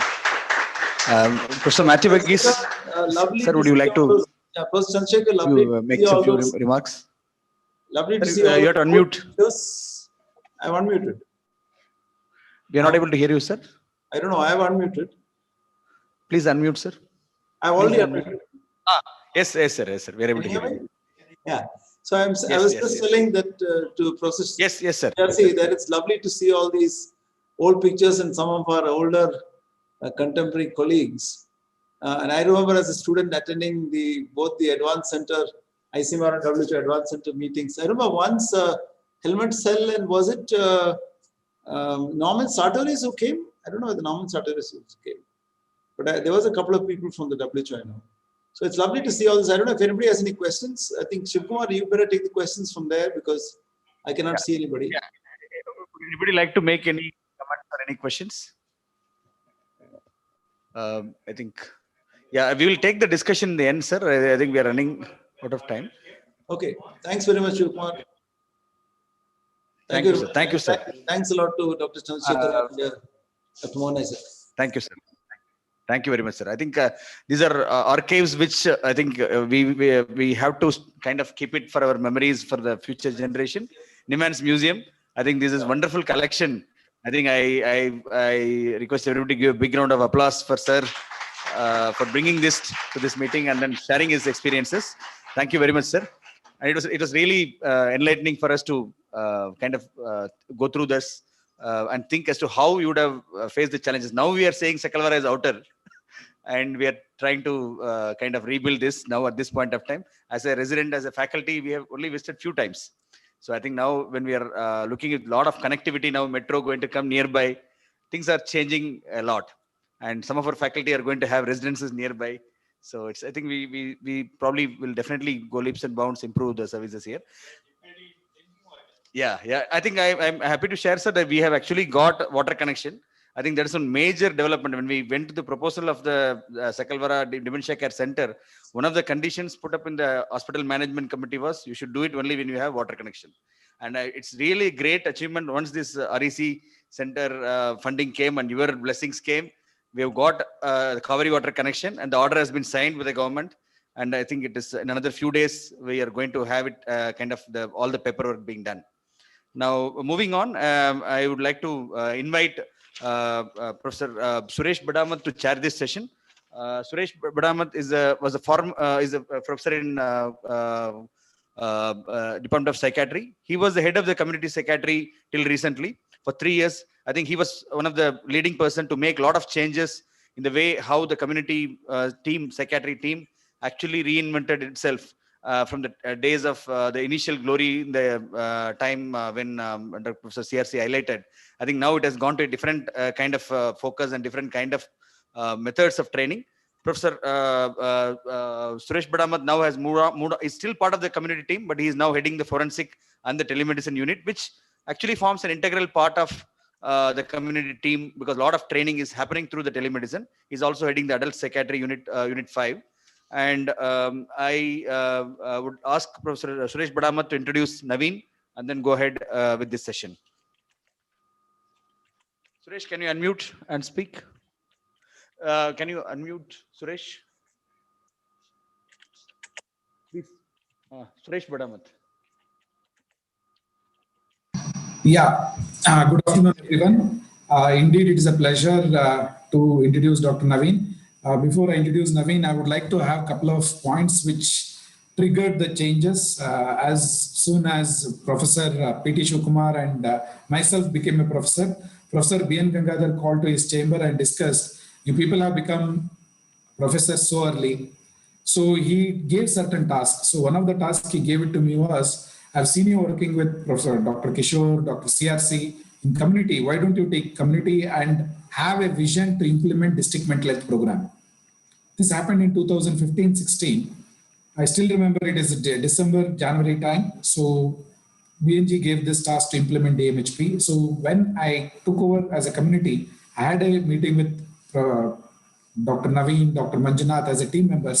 So the first thing we thought was, we are giving 9 camps were running. Actually, Dr. Matthew Varghese was able to stop a couple of camps because we were overwhelmed by giving camps and we were unable to contribute to the DMHP at the national level. So at the same time, one more important thing happened, that is at the Karnataka state level, Dr. Rajini came as a Deputy Director for Mental Health. Along with that, both Naveen and myself, and again, we took blessings from Professor C.R. Chandrasekhar sir. So we recruited 23 psychiatrists in one day for DMHP in Karnataka. At the same time, we requested the MDNHM and Dr. Rajini to take over the camps in a phased manner over a period of 9 months. We were able to hand over the camps with the local integration of this camp to the local taluka places and PHC places, which have successfully integrated now. Without having, because earlier, whenever there was an attempt by Dr. Kishore to stop some of the camps, either it may be Mathur, which had become a district kind of thing, and also there was a medical college, they were unable to stop. Now we have handed over to them. Along with this Mental Health Care Act, which came in, gave us impetus because NIMANS started making rules. During this process, I used to go to Delhi for drafting the rules. During that time, we started discussing how to mentor the states. In this process, we started getting requests from the various states to handhold. Now, Dr. Naveen has taken over the responsibility of community psychiatry, and he's been a professor, and he has published almost 236 publications, along with even Mafati Award and various awards, including C.V. Raman Award from the state government. And it is now the community psychiatry is an able hand. And now at this point of time, we are able to mentor 6 states, which is going to present, along with 3 more states in pipeline, which is we are going to mentor. And now, without wasting time, I will ask Dr. Naveen to do the presentation. Dr. Naveen, over to you. Thank you very much, sir, for that very, very generous introduction. Yeah, Pity, you want to tell something? Yeah. So going forward from there, after the initial success of making district as a focus, actually a lot of water has flown through Kaveri, and many movements have occurred and many developments have occurred, and now we are in the digital era. So digital things have made things a bit more accessible, I would say. Of course, it has its own challenges too, but the accessibility, particularly the people talk about digital divide and other things, but keeping aside all that, it has given us access to many places where it was impossible for us to even think of. Like for example, take Uttarakhand. It's such a hilly terrain, but we are able to connect to a PHC doctor who is sitting in Pauri Gadwal in his PHC, and he's seeing his patients, and we are teaching him how to identify cases among his general pool of patients. So that is the power of technology that we have today. So as things, and also CRC sir was mentioning, actually the Swamiji wanted general healthcare to occur here. So Professor Matthew also had pointed out in his comment, he has SMS'd me that we should not forget that. So I have responded back to him. Actually, me and PT are having discussions to propose a full-fledged primary health center inside the campus of course, it is just at the ideational level. We'll have to take it first up with our administration and then with the state government. And 2 months back, we saw a newspaper report wherein Karnataka is planning to come up with 1,500 more PHCs. So the health minister himself has given that statement, and it has come in all leading newspapers. So we thought, why not here? Because that is one thing which was, I mean, if it comes here, truly integration also can happen with mental health things as well as the general health things that are occurring here. If not PHC, at least now everywhere people are talking about health and wellness centers, wherein a mid-level health provider will be provided for each HWC. At least in HWC, if it comes, we can cater to a large number of people in and around this place. So that is one thing which I would like to mention in this podium. I don't know how much successful are we going to be, but I think we will push this agenda forward in the coming years. So with these two initial words, so what are our activities in this digital era? And current status of mental health capacity building in India. I mean, of course, I would not be very magnanimous. I mean, not sorry. I would like to put in a disclaimer here that it's impossible for any one person to capture the activities across India. But why I have given that in India the title is because we have been able to engage many places across India. That's the only thing why I have given this kind of statement. It doesn't mean that, I mean, of course, I can't cover 100% capacity building activities that are going on. Forget in India. In our own institute, many departments are involved in many activities. It's almost impossible for one person or a team to capture all of that. So in the beginning itself, I would apologize because I'll not be able to cover all activities that are occurring. So I'd like to concentrate on the tele activities because Professor CRC was mentioning the gap was 98%. I mean, of course, if you go by the recent NMHS survey, it has not come down by too much. So, and one of the important ways people have thought is that using the tele technology to bridge this gap. When you look at evolution itself of telepsychiatry, it started in the 1960s in the USA, and after that in South Africa. Gradually, it has expanded throughout the world. And of course, it has been shown to be acceptable as well as reliable, acceptable by patients as well as reliable scientifically. So when it comes to India, it was in 2001, I suppose, in 2000, when Bill Clinton came and inaugurated the first telemedicine facility, which connected, tertiary hospital in Chennai to a remote village in AP, that is Aragonda. That was the first documented thing in telemedicine. And of course, we have seen, particularly in mental health, pioneering contributions starting from the SCARF Chennai, wherein they have done phenomenal work in tsunami, the STEP model, that is a direct-to-patient service they have come up with, and of course, the SCARF mobile telepsychiatry services, that is a very popular model. And of course, the PGI also has come up with their own contribution, that is a codified medical knowledge and decision support system for non-specialist medical officers in catering to commonly presenting psychiatric disorders. And of course, both psychopharmacological treatment as well as psychological counseling. No, when it comes to NIMHANS, so basically, I would concentrate on the activities of the telemedicine and the community psychiatry units. So in NIMHANS, it began in 2006. Actually, we had acted as a hub for neuropsychiatric disorders. The telemedicine project in Karnataka started in 2001 in a trust mode, and then in NIMHANS, it started in 2006. We were providing specialist services for all the district hospitals and a few taluka hospitals. It used to be a doctor-to-doctor consultation. It was not a direct doctor-to-patient consultation initially. The district hospital doctors used to consult us for all the neuropsychiatric problems, and we would provide specialist services. And which saw an exponential increase in the next 5 years. This is where our telemedicine center is located, in the neuroscience faculty block, 4th floor. These are some of the pictures, of the initial thing. And next slide. And you can see here the demand from 2001, the number of consultations, it went up almost 1,000 consultations we have given in 2014. And then after that, demand from the peripheral government hospitals itself came down very drastically, and very fast also it came down. And now, of course, it is almost non-existent. Maybe because I don't know, they got more facilities there. So the reliance on NIMHANS started becoming less and less. And so that a Karnataka statewide area network, that was the network which was providing these services. And gradually now, of course, we don't even have 1 or 2 calls per day. So that is the status as of now.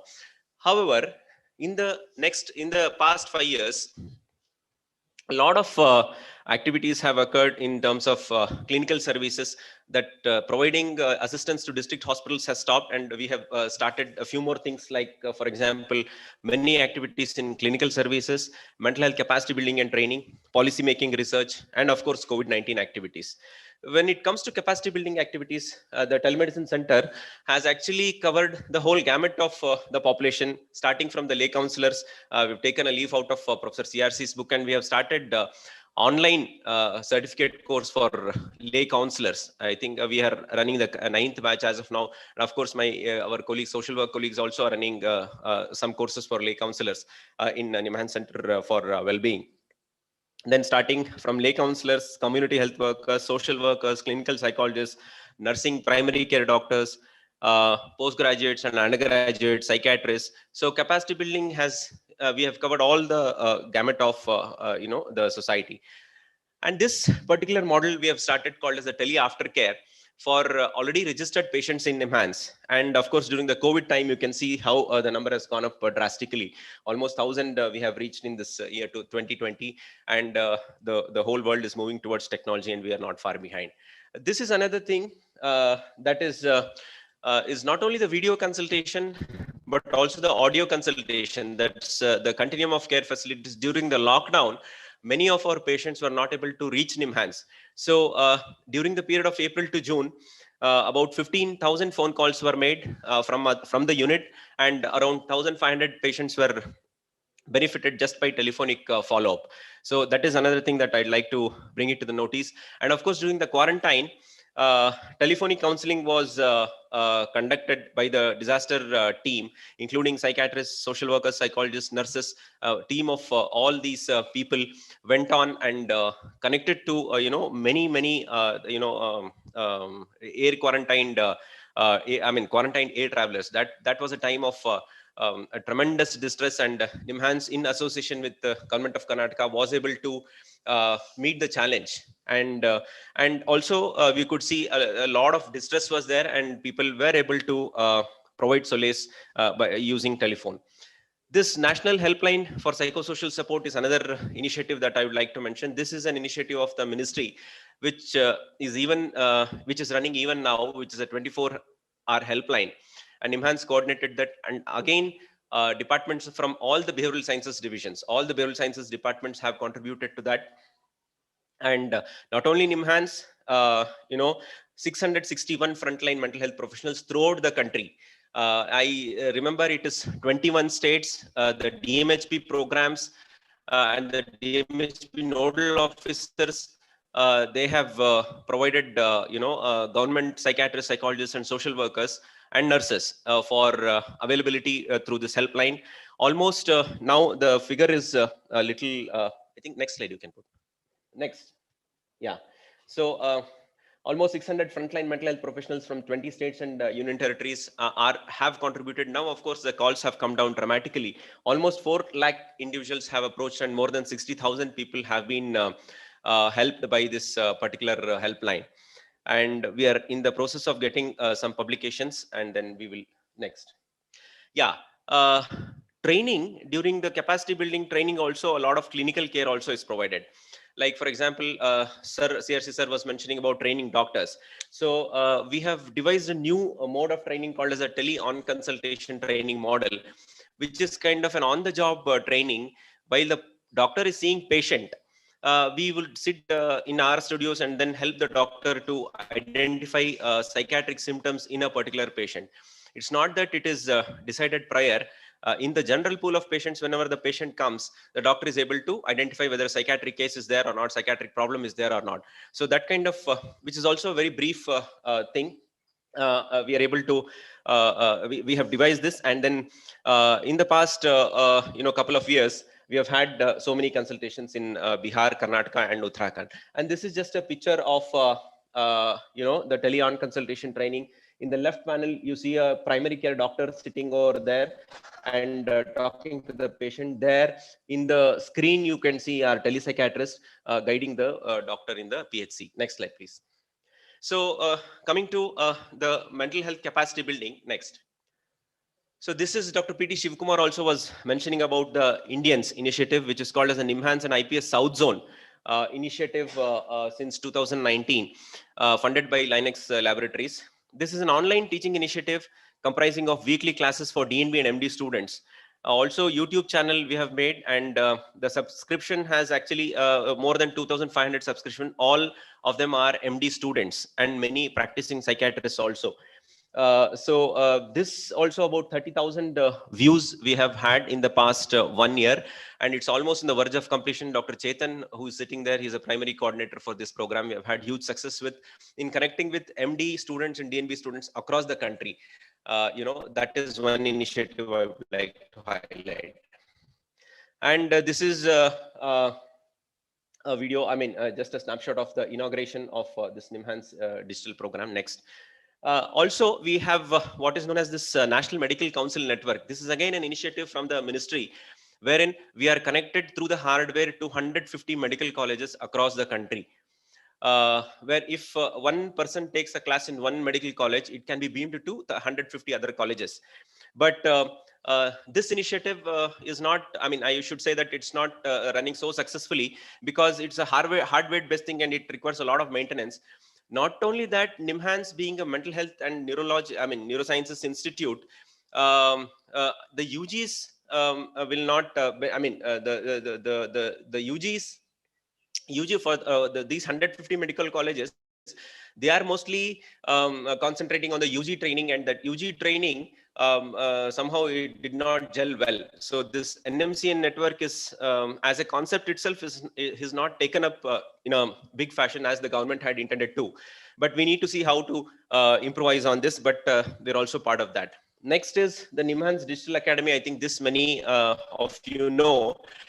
The NIMHANS Digital Academy started in 2018, with the aim of capacity building for states and union territories, which is actually divided into two arms. That is a virtual network arm, which is headed by our colleague, Professor Prabhat Kumar Chan, and of course the telemedicine center, which I am part of. So 4 diplomas are being offered, which is a blended course on demand from individuals, that is predominantly asynchronous mode of this thing, for non-specialist doctors, psychologists, social workers, and nurses. And this this picture shows from where all doctors and other health professionals have logged in to get diplomas from the NDA. And next slide. So these are the number of diplomas that has been awarded in the past 2 years. Doctors, psychologists, social workers and nurses. And of course, we're constantly trying to improvise these courses, how to make it more acceptable, how to improve the translational quotient of this training. And of course, coming to the telemedicine center, in contrast to the VKN arm, the telemedicine center is catering to specific demands from the states. That is individual driven, this is state driven. So through the program called as a primary care psychiatry program, we are offering 2 courses. One is diploma in primary care psychiatry, which is a slightly longer, not slightly longer, it's quite longer. It's a 1-year course, and a slightly abridged course called as a certificate course for rural medical assistants and Ayush medical officers of Chhattisgarh. The difference between this and that diploma in community mental health is that the training here involves real-time consultations and of course collaborative video consultations for extended period of time. So the primary aim of the program, primary care psychiatry program, is to integrate mental health care into the primary care, enabling the PCD to identify and treat commonly presenting psychiatric disorders. Keeping in mind the ground realities, that is the average number of patients that the PCD is seeing and the average amount of time that a PCD can give to each patient. So learning to identify cases from the general pool of patients. Next slide. Next slide. Next. So this what happens in tele-OCT I have already explained. So I'll just skip this. Next. So this is a module that we have developed specifically for this purpose. This also many of you are aware. It's a very, very brief manual, validated manual, which contains a trans diagnostic classification that we have evolved for our primary care doctors. And we have had a good experience with this, with doctors of many states. Next.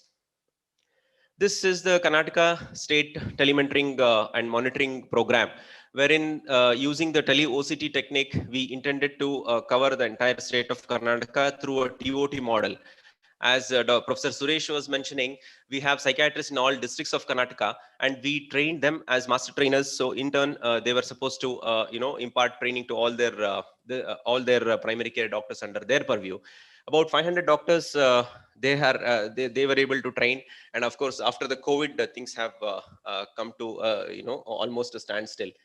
Of course, this KTM program started from the experience in Mandya, where we piloted and we had a good experience for about eight months to 1 year. And after that, a grant of 1 crore was given by the National Health Mission to the government of Karnataka to implement the KTM program. Coming to Uttarakhand, again, a total of 25 doctors, primary care doctors, 2 in each district of Uttarakhand. Uttarakhand has 14 districts. Every district is a very remote, hilly area. So where we have shown that approximately 11% of outpatients in PHCs are identified and treated by PCDs, after getting this diploma program. So that's quite an encouraging result we have got. So in the third year, what we have done is that we have entered into an MOU with the All India Institute of Medical Sciences, Rishikesh, and we have mentored them to take over this program, and we would act as mentors. So the third year program is already started, and our own senior resident is recruited there. So the further, and of course AIMS Rishikesh also has got approval for awarding this diploma in primary care psychiatry. So likewise, we want to extend this collaboration to other states. The recent state with which we have entered into collaboration is Bihar, where AIMS Patna, we have entered in the same kind of MOU as we did with AIMS Rishikesh. This is just a glimpse of a picture of the MOU signing ceremony we had there. Next. So Bihar, we are mentoring Bihar since the past 2017, and here also, they did not have even a single psychiatrist in 2017, single psychiatrist to run the DMHP. It's not that they did not have psychiatrists at all, but government sector did not have even one. But at the district level, we have mentored doctors for 1 year, and then we have been able to show good results. Next slide, please. So you can see the increase in the knowledge and attitude score of doctors who have been trained with us for 1 year. Next slide. So before the training, the patient number was 85, which is increased to 30,000. Of course, one would argue that this is a very, very preliminary outcome variable, but I would turn back and say it's a very difficult issue to measure. The outcome of a training program is one of the most difficult things to capture. How to measure that, what to measure, how valid is that, how reliable is that? If you get into academics, it becomes very extremely difficult.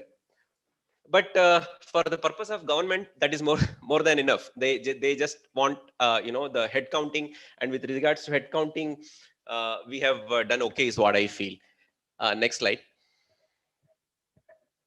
The same with Chhattisgarh. Chhattisgarh also is one of the Chhattisgarh is one of the states wherein there is a very much dearth of psychiatrists. It contains 27 districts, and with Chhattisgarh also from 2018 onwards we are working with that state. Next slide. Again, a good improvement of the knowledge attitude score. Next. So after training the district level doctors of 27 districts of Chhattisgarh, we have now entered into a scenario wherein we are targeting each of the 2,100 PHC medical officers of the entire Chhattisgarh. It has 2,100 PHCs, and we have taken on this task of training each one of them. So that we have named as Chhattisgarh Community Mental Health Telementoring Program. That's a CHAMP program which is running very successfully.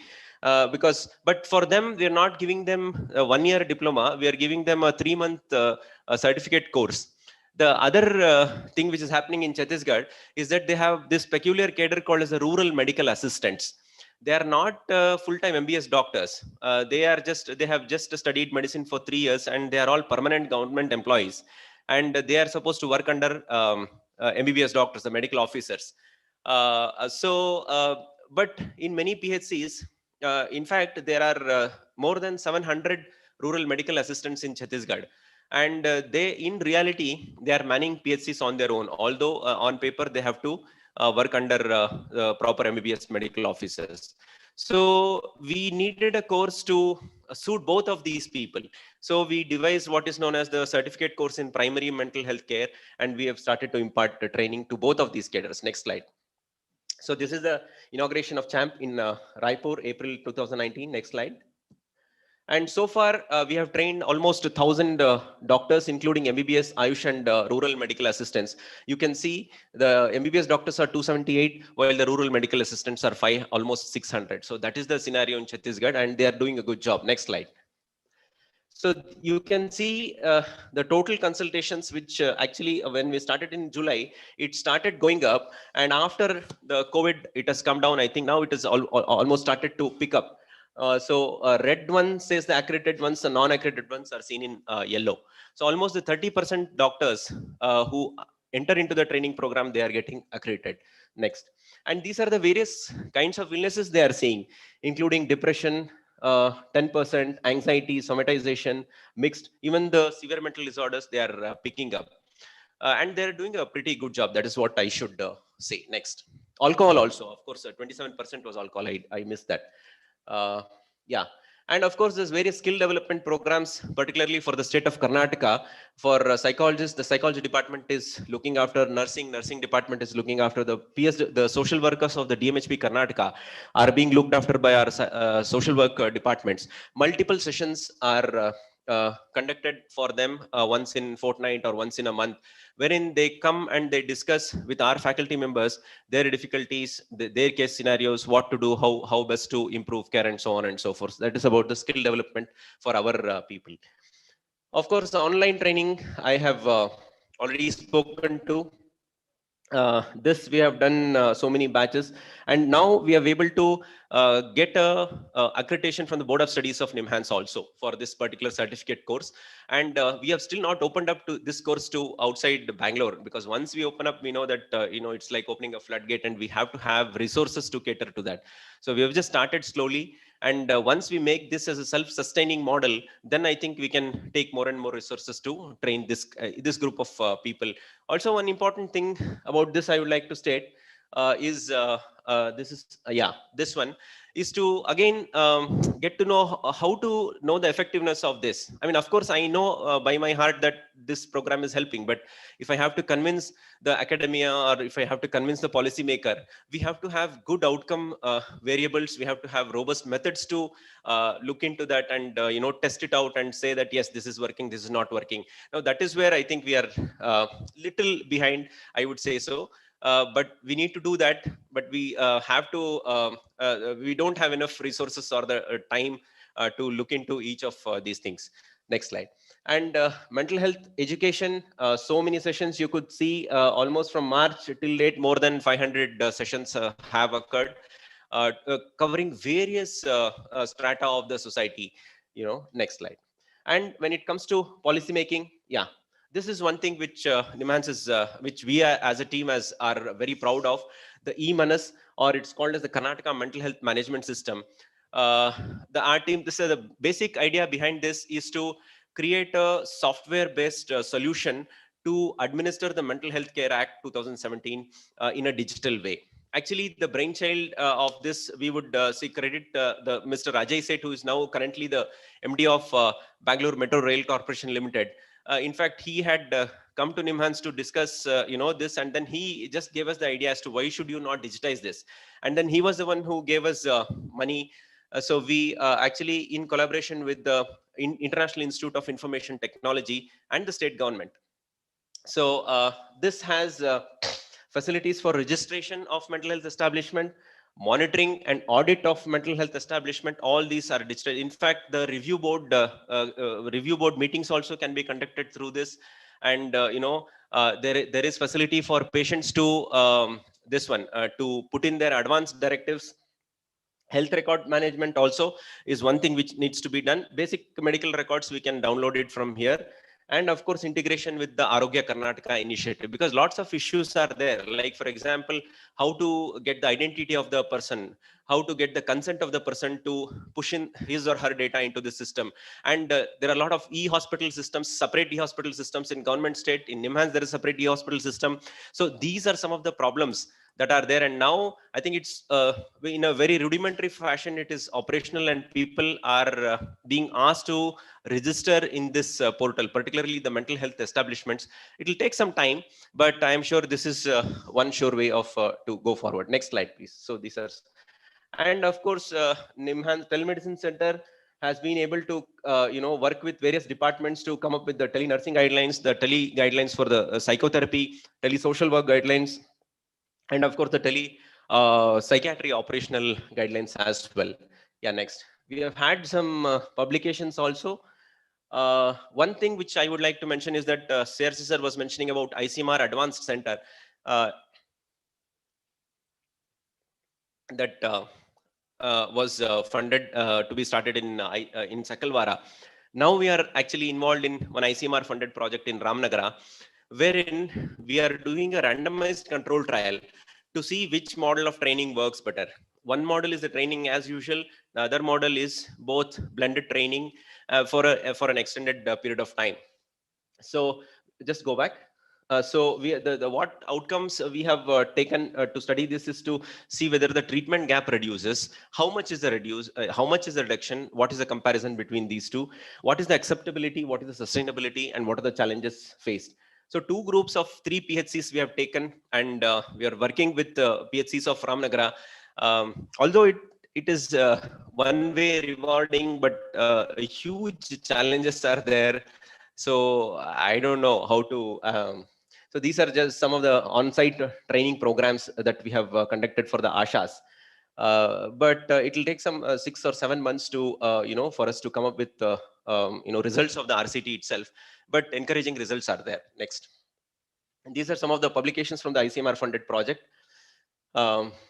Yeah, and as regards impact evaluation, we have got some good results that I was saying. 11% of patients who come to PHCs, they in fact had the psychiatric disorders.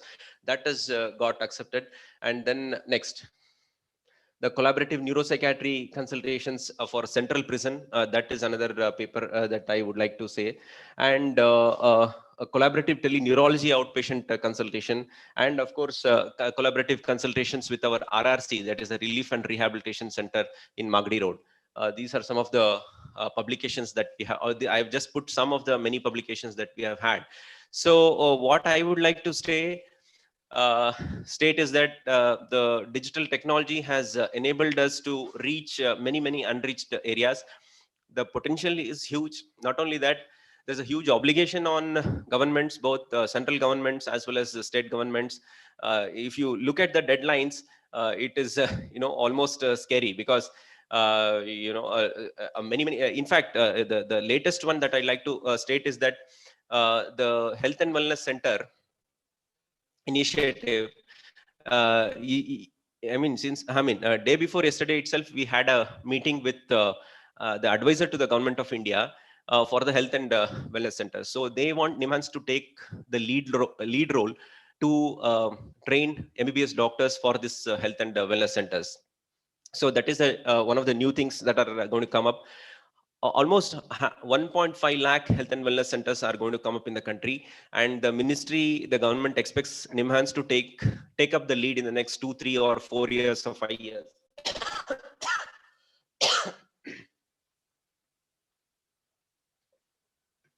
To impart this kind of training.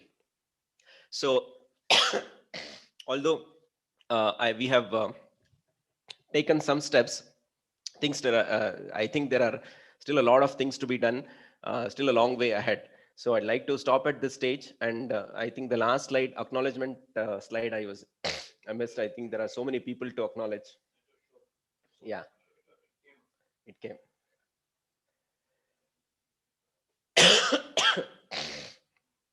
So the NIMHANS administration, Department of Psychiatry, other departments, Health and Family Welfare, governments of Karnataka and other state governments and NGOs.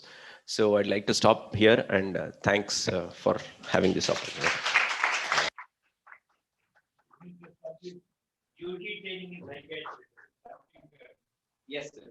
Because coming from medical colleges. Okay, but UG. Absolutely, sir. I completely agree with you. In fact, now UG, I think psychiatry has some representation in the undergrad education, and also there are some mandatory questions. But Dr. Manjunath is actually very much interested in UG education, and we have as one of our main agendas of covering undergraduate. Thanks for pointing it out, sir. Absolutely, yes, sir. Suresh, Dr. Suresh, since we're running out of time, can we ask the next session, Professor Pratima, to chair, and then we have time, then we can have discussion in the end. Sure, sure. Permission. Go ahead, go ahead. Yeah. Go ahead. Thank you. I think we are waiting for the last session, looking at the future and vision for 2030. I would request Professor Pratima, Madam, Head of the Department of Psychiatry, to chair the session and introduce Professor Mohan Isaac. Thank you, PT. I think it's been fascinating. I've just listened to snatches of both Dr. CRC's and Dr. Naveen's presentations. And it's very exciting initially to see the pioneering work that was done and subsequently to see how much, how many areas of community mental health have been explored. And indeed, I mean, I think what is exciting is the opportunities that are there in terms of state governments taking initiatives to actually have these programs go forward. In fact, just now we've had a couple of questions from Lok Sabha in terms of, what is the status of mental health during COVID? And therefore, it's a fantastic time and opportunity. There are resources available. So I'm sure the community team has already done so much, and it's fascinating to really have a roadmap for the future. And that is, I think, the most appropriate person to actually provide that roadmap would be none other than Professor Mohan Isaac. Just in terms of a more formal introduction of Professor Mohan Isaac, he is Professor of Psychiatry and Population Mental Health and Deputy Director of the Community Culture and Mental Health Unit at the School of Psychiatry and Clinical Neurosciences in the University of Western Australia in Perth. Of course, one must not forget his almost 4 decades of work at NIMHANS, particularly in the area of community psychiatry. And his interest in community psychiatry is ongoing. So his both academic as well as clinical work has been very, very closely involved with the mental health program development in India. And indeed, he has followed this up in many other regions in the world where he's been consultant for. He's also assisted the Division of Mental Health at the World Health Organization in various capacities on numerous occasions, and has worked as WHO consultant in countries like Afghanistan and Jordan. He has also worked at the headquarters of the WHO, where he was on deputation for about 2 years. Dr. Mohan Isaac continues to assist several international organizations on matters relating to mental health. And he was, a few years ago, he was assisting the Asian Development Bank in Manila on a project on psychosocial health of conflict-affected populations in Sri Lanka. So mental health provision is possibly a passion for Dr. Mohan Isaac. He works with several non-governmental organizations. He's been the president of the Medico-Pastoral Association, the past president of the Society for Community Health Awareness Research and Action. So I think, if you talk about a name in community psychiatry globally as well as in India, it's Professor Mohan Isaac. But more closer home, I think he's been, he's been my philosopher, guide, friend for several decades. And I think the support that he's provided to many people like me is something that's immeasurable, because he's always so encouraging of new talent and takes a keen interest in people wherever they are. The second thing is, so that really is the reason why Professor Mohan Isaac is possibly the best person to talk about community psychiatry.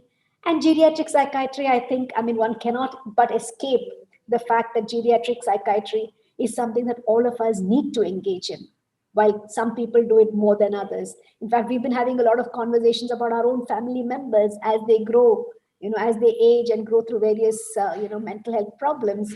So I think he brings both a personal as well as a professional perspective in this area. So I don't want to stand between you and him. Sir, over to you to talk about the vision for the future. Thank you. Thank you very much. Can you just put on the first slide? Anyway, the slide. Thank you very much. I must begin by saying that I'm delighted to be participating in this program. When Dr. Shivkumar called me, he said, you keep a day, come to Sakalwara. That itself was so exciting because Sakalwara is a place we have spent a lot of time. And then he also told me CRC also will be coming.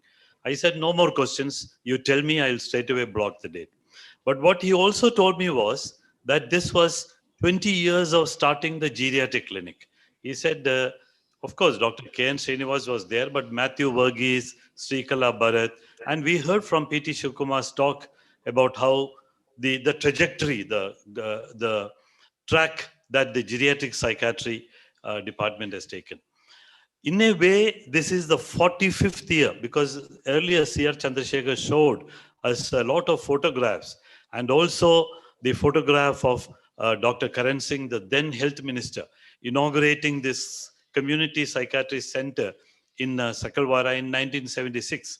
So it's a 45th, not exactly anniversary year of the community mental health. And then, more importantly, earlier on, can you just go on to the next slide? Yeah, he also said that the many of these activities which here the geriatric unit is undertaking is under the auspices of the decade of healthy aging. Now, what do you do? Before that, let me also tell you that he told me later that what you have to talk is about 2030, vision for 2030. So in the last 24 hours or so, and more so after coming here, I have been getting a feeling that I'm sitting in a time machine, going back, time travel backwards, 45 years. Dr. Chandrasekhar showed all those pictures, you know, villages, Shalini was Shetty at that time, Shalini Sharma, you know, sitting in the Jeep, T.P. Prema, the late Dr. Parthasarathi. So it has been like a time travel backwards. But I was not comfortable at that because the topic that I have to talk about is Vision 2030. So it is not only time travel backwards, but it's also a bit of a forward time travel. Now, these things, you know, it occurs only in fiction or in philosophy or in science fiction. You know, H.G. Wells can write about it, but ordinary people like us can't do that kind of time travel backwards and forwards. So the topic for today's symposium is interface between geriatric psychiatry and community psychiatry. So when you have to do this kind of time travel forwards and you have to make a kind of a vision statement, this is of course not a vision statement, but talking about what should occur, etc., etc. One of the things that is advisable to do is to look back, look at the present, look around, and then look forward. In a way, that's what we have been doing. In fact, we look back. Dr. Chandrasekhar talked about the starting of the community mental health unit. I would want to add 1 or 2 points to that. Then look around. That is what exactly Naveen did. You know, we have moved a long way from those days when you go to village in a jeep, see people make the village a mobile clinic. Today, Naveen or Suresh or Manjunath can sit in Nimans under the comfort of the air conditioning of the telemedicine room. I'm sure it is air conditioned, and can train a doctor in a remote village in Chhattisgarh or Uttaranchal, etc. So we have moved tremendously forward. So we have looked around, and now what they have asked me is to look forward to 2030. Now, looking around, of course, we do look at expert commentaries, opinion reports, current trend analysis, etc., etc. Now, looking back, I just want to add 1 point to make a point about looking forward. See, Chandrasekhar mentioned about lots of things which occurred in Sakalwara, visitors, etc. But I want to tell about 3 visitors in 1976-77, whom I had the privilege to bring them in a jeep, take them around, take them to Huluvalli, Sakalwara village, give them a explanation about rural India, etc., etc. I think two people are no more, one person is alive. The first person is Thomas Lambo. T.A. Lambo is a Nigerian psychiatrist who used to work in Birmingham. And when he came here, it was not as a Nigerian psychiatrist or Birmingham psychiatrist that he came. He was the Deputy Director General of the World Health Organization. Only psychiatrist to have reached that place. Even Dr. Norman Sartorius, who is very well known as a psychiatrist, as a global psychiatrist, never became the Deputy Director General. Thomas Lambo, but for students of psychiatry, psychology, psychiatric social work, is not known for being the Deputy Director General of the World Health Organization, but for his work, the famous epidemiology work called the psychiatric disorders among the Yoruba. The Yoruba is one of the leading community in Nigeria. He wrote a book, he published several papers with Alexander Layton of Canada. It's the psychiatric disorders amongst the Yoruba is edited by Lambo and Layton. He came here, we took him around, we took him to Sakalwara village, Huluvalli, which is nearby, etc., etc. The second person, he is very much alive. He is Professor Arthur Kleinman. At that time, today he is an internationally recognized psychiatrist, anthropologist. He is linked to the Harvard Medical College and Harvard University, extensively published. At that time, he was not in Harvard. He was in Seattle, Washington. He was a good friend of my then boss, Dr. Arul Kapoor. He came here. He spent not 1 day, 3 days. I still remember there were some of the days were rainy days. We had to carry an umbrella, walk around Sakalwara, Koppa village. He wanted to see, you might have, he became very famous by a paper which he wrote, Depression and Somatization, the New Cross-Cultural Psychiatry. In fact, that is a paper, it's a classic paper by which he became very famous. And of course, the New Cross-Cultural Psychiatry, he later started a journal called the Culture Medicine Psychiatry. He is now at the Harvard. He came here. So that is again a good reminiscence. But it is a third visit that I want to talk about now to tell you something about the future. This was late Professor Nosher Wadia. N.H. Wadia is in a way known as the father of neurology in India. He used to be a very astute clinician. But why did he come to Sakalwara? He's a neurologist. So he had come to Nimans as an examiner for DM we had started. He was a personal friend of Dr. K.S. Mani. So those were initial days in 1976, we had started this place. Many people thought it was a joke. What is this in Sakalwara? You're going, some people are going in a jeep. I mentioned about that in the morning. But Dr. Mani called me and told me, you know, he has a little time. You see people, you're saying that you go to villages, you're managing a lot of patients with epilepsy. Dr. Mani is in a way like the father of epileptology in India. He had trained us, so we all could manage any case of epilepsy. We knew when to refer, when to investigate, etc.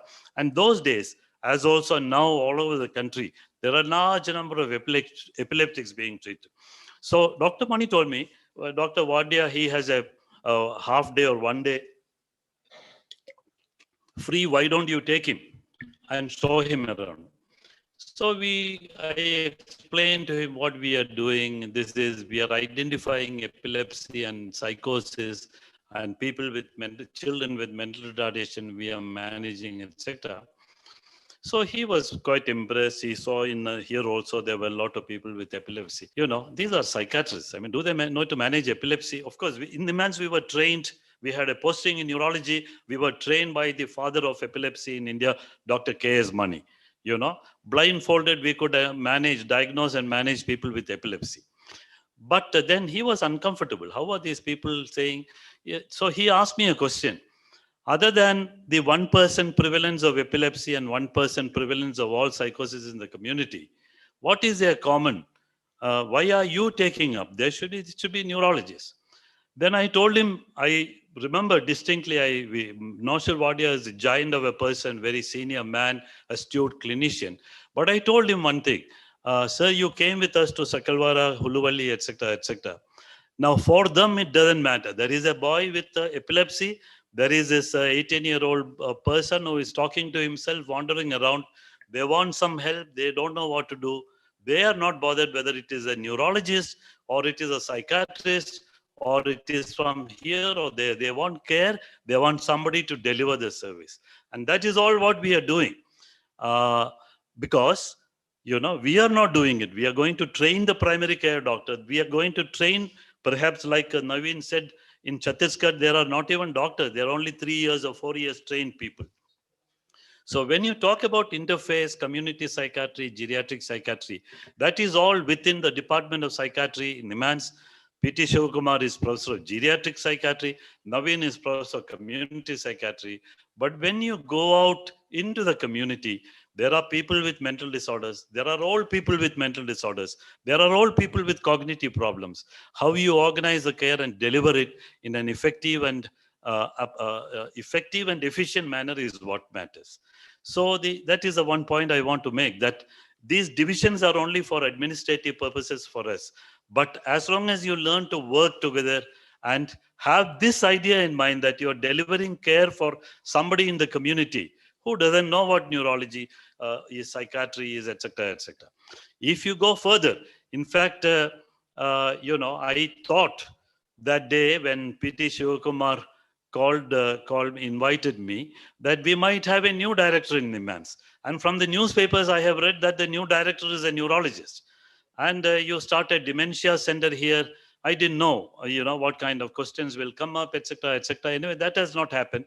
But the first point I want to make is when you think about the future, in the near future, the interface, it should merge, it should deliver care to people. The way you organize your work is different. Okay, now, can I have the next slide? No, just go back to the previous slide. So then I thought, okay, now Shivakumar is asking me to talk about the vision for 2030. I just reflected a little bit. Let me see what happened, because I know I've been working here for 30, 40 years. What were the differences between 1991 and 2000? Did a lot of advances occur, or things were the same?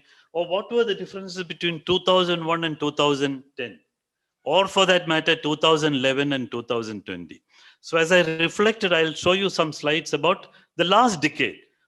As compared to 2010 and 2020, we have just finished.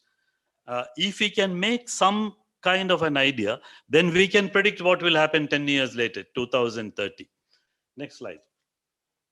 Lots of things have occurred. I don't have time to go through all this, but you know about this. The Sustainable Development Goals came, the previous slide. You know, that was 2015 to 2030. So for 2030, Government of India and all of us have already agreed to work towards achieving the Sustainable Development Goals. Now, people in the field of mental health very proudly say, no, they have Sustainable Development Goals include mental health.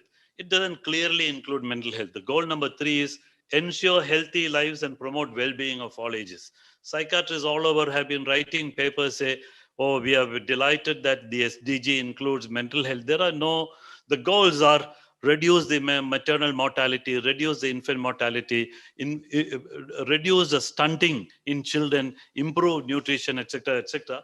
But still, it's a good thing that something like an international document, the SDG, talks about health. That is a very good thing. Then we have had the National Mental Health Policy. I would not go into great detail. All of you know about that. It is a policy document. People have worked on it. They have also talked about the district mental health program. But more importantly, we have a national health policy. This is not the first time. The first time we had a national health policy was in 1983. It was revised in 2002. And we have a further division in 2017. I looked at it in preparing for reflecting for the 2030. What does it talk about mental health? Again, unfortunately, not very much. There's just not even a paragraph. There are about 4 or 5 lines. One of the things which it says is the psychiatrists who are trained in the government settings should be willing to go out into peripheral areas, which I don't think will occur, may not occur. Anyway, that doesn't matter. Then we have had the Naveen talked about it, the health and well-being centers, which are going to be the centers for the new health in our country, where everything is going to change, or at least that is what the government is saying. We don't know, but that is one thing. And there is a lot. Okay, these are the Sustainable Development Goals. The next one. The National Health Policy also has goals for 2050, 2025, and 2030. Again, don't be too happy. There are no goals about mental health. It talks about the longevity of life should be increased from 70 to maybe 72 or 73. It talks about the various other things. The point I'm trying to make is, even today, in 2020, as well as in projections to 2030, mental health care related goals don't appear very much, not only in India, but even globally. It is our aspiration. We work on it. Now there is greater lip sympathy to mental health after Corona all over the world. But the reality of the factor is, because we have enormous other problems. In India, for example, maternal mortality and infant mortality rates are a big problem. There is 11 times difference, I think, between the maternal mortality rate of Kerala and some villages in Uttar Pradesh. So that is another point. Next slide. Now, this is something which is very important. This appeared in the Lancet. It's a paper which came in 2016 or 17. It's a paper which the title begins by nations within a nation. This is the reality of the situation in our country. This is true even if mental health is considered. Now, what does this paper talk about? This is a India state level disease burden initiative collaboration of 16 years. The magnitude and causes of disease burden and the risk vary widely between the states. A point I have already made, the longevity of life of a female in Kerala and a female in UP speaks volumes about the inequality of healthcare and inequality of various things in our country. So this study, this Lancet paper, everybody, this is nothing, they don't even use the word mental health. They talk about non-communicable disease and disease burden. But anybody interested in public health and India's healthcare should read this paper. It's a very exhaustive paper. And also, it's a paper with 167 authors because it gets data from all over the country. In fact, if you have in Lancet, etc., authors more than 20 or 30, it's usually a genetics paper because you have to get data from various places. And to get data, you have to reward everybody with authorship.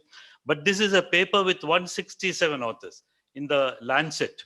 And this paper, based on data which they have shown, have divided the country, the states and union territories into 4 groups based on the level of epidemiological transition.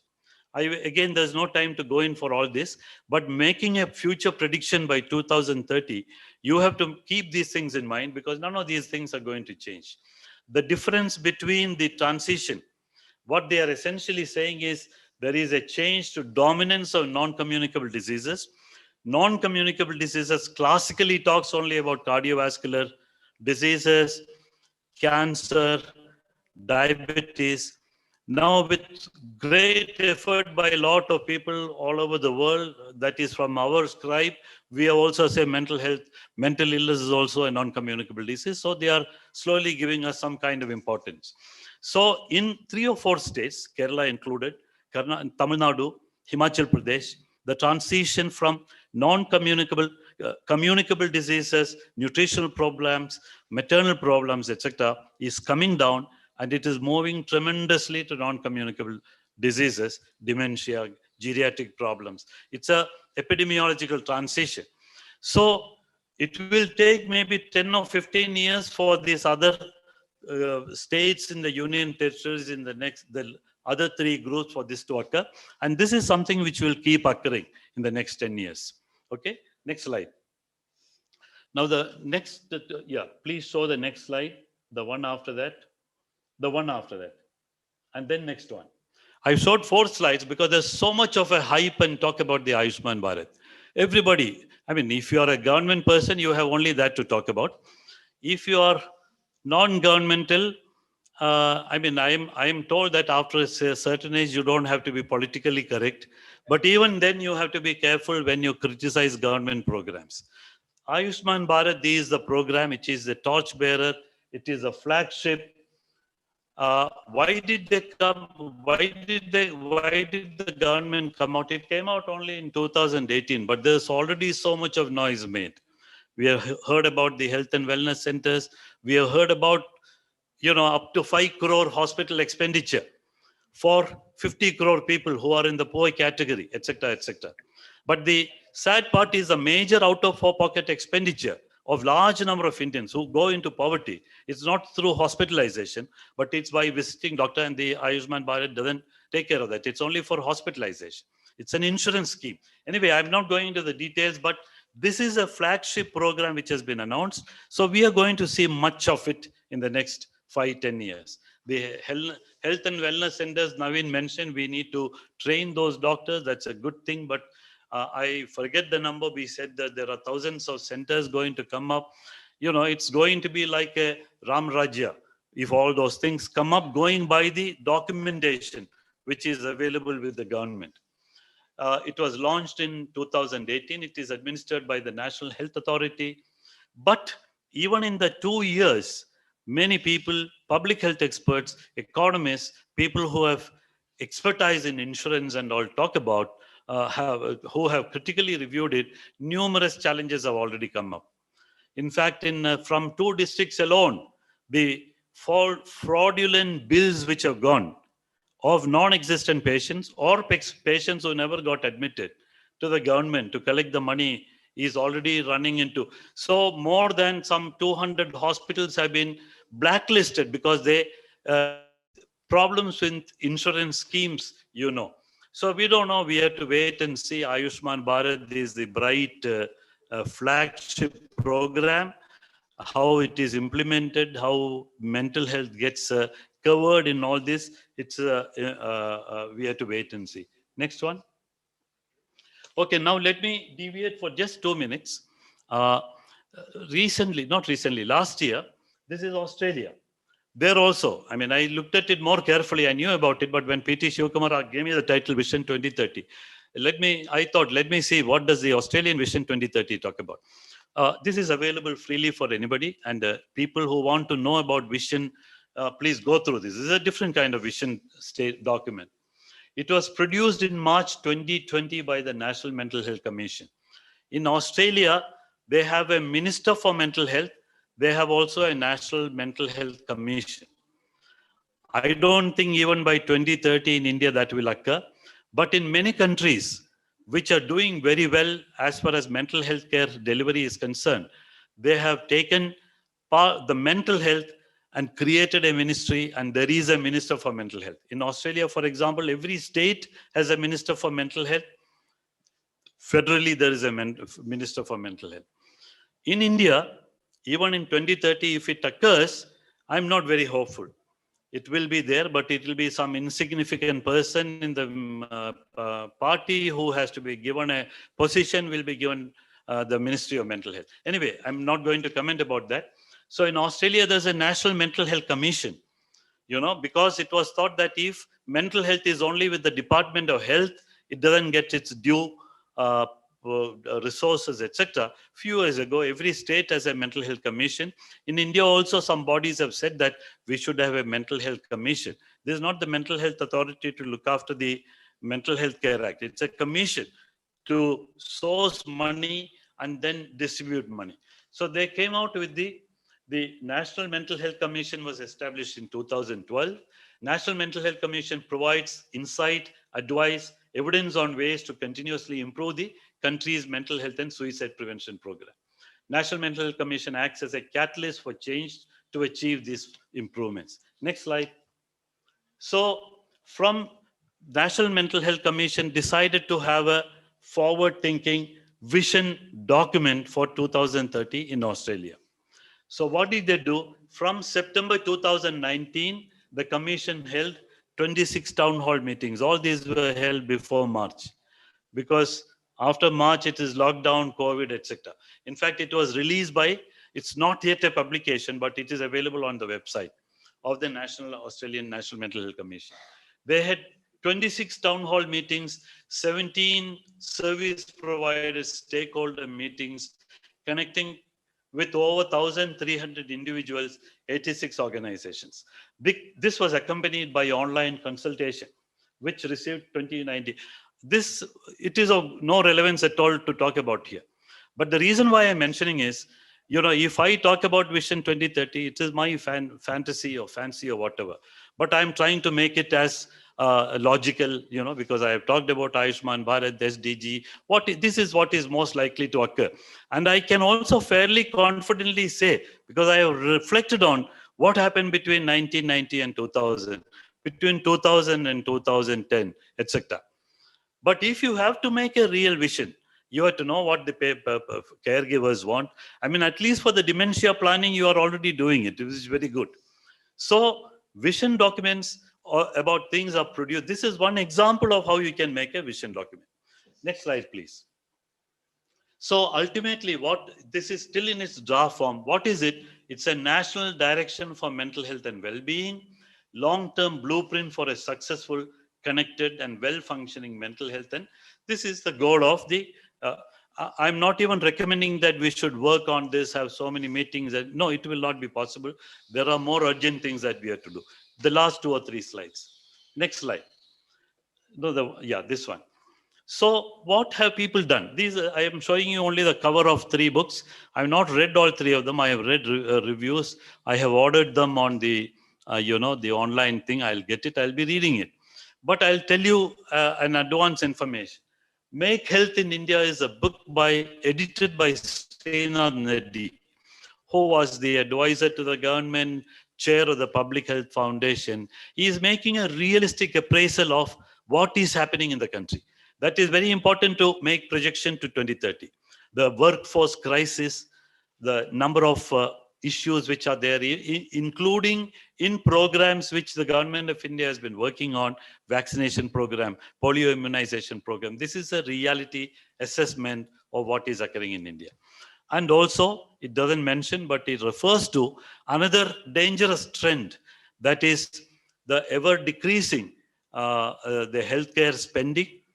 What is announced in the budget is, all the newspapers said that 2 days ago that healthcare has gone up.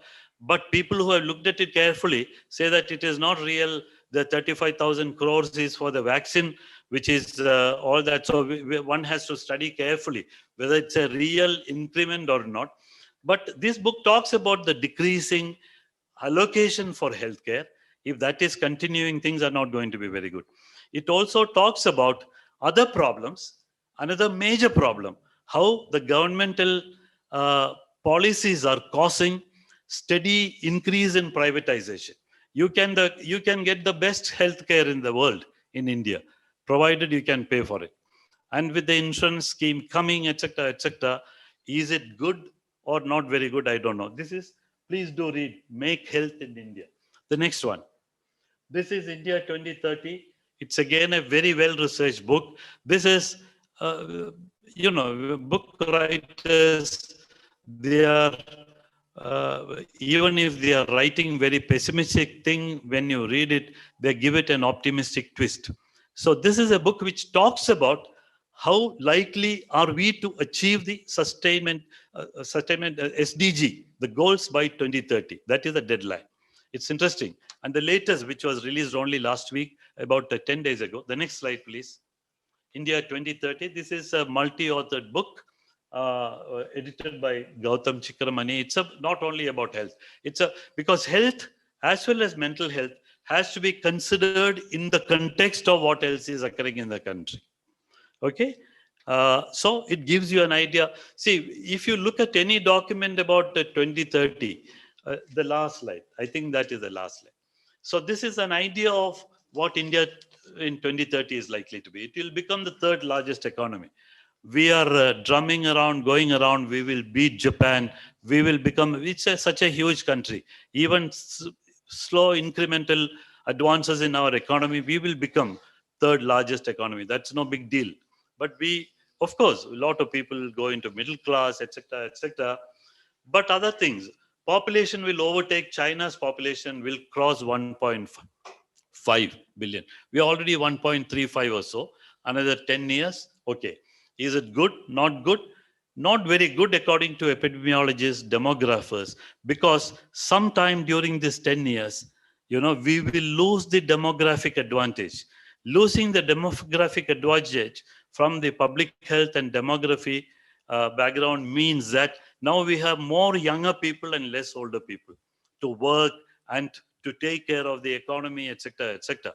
In fact, the proportion of people between 0 and 25, and that is how the demographic advantage is worked out. So we will lose the demographic advantage because by 2030, around 12.5% of the population will be above 60 years of age. Many of them living longer than 70, 80. And good or bad, we don't know, 40% of the population will live in cities. The cities will expand, smaller towns will become bigger towns, and bigger towns will become cities, etc. Now, this is going to be the scenario.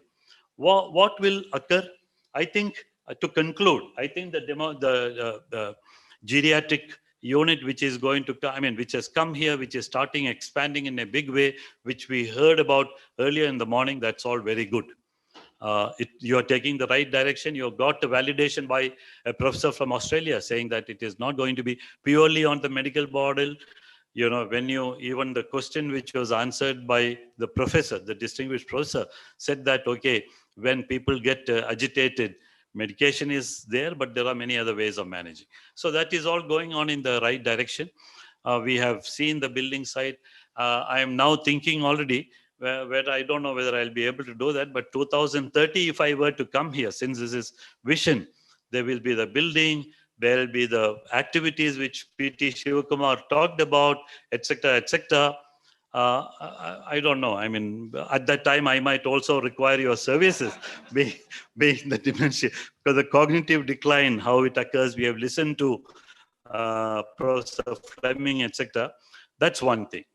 I think the interface, the division, I personally don't believe it. I told you about, what Noshir Wadia asked me. And I also know that when Dr. Gauri Devi was the director, she very much tried to develop a national epilepsy control program. I said, madam, there's no relevance for it. And she said, no, national, you think only you should have a mental health program. There should be a national, but it did not go beyond a certain level. The point is ultimately, in fact, now we are talking not even about mental health. We are talking about the syndemic which is there. We are talking about non-communicable diseases. We are talking about diabetes and depression, how you have to approach it, So you have to empower that person who finally delivers it with all these skills. So that is all what I wanted to say. I also was delighted to come here along with Dr. Chandrasekhar. Although I am not such a devout Christian, I was reminded of being felicitated sitting in this hall. I was reminded of a verse from the Gospel according to Luke chapter 4, which says that no prophet is accepted in his hometown. This is from the Bible. This is what Jesus said. But sitting here, this hall, that time, both CRC and I spent a lot of time. Matthew added to it saying, sitting under the tree and eating fruits and all that. Being felicitated in this place was immensely pleasurable, and I'm grateful to you for patient listening, and grateful to Community Psychiatry and the Geriatric Psychiatry for inviting me. Thank you very much.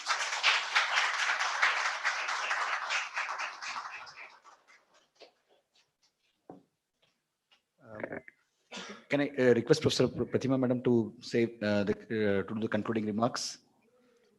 So, sir, as always, it was absolutely fascinating to listen to you. I was actually tempted to ask, do you see the cup as half empty or half full?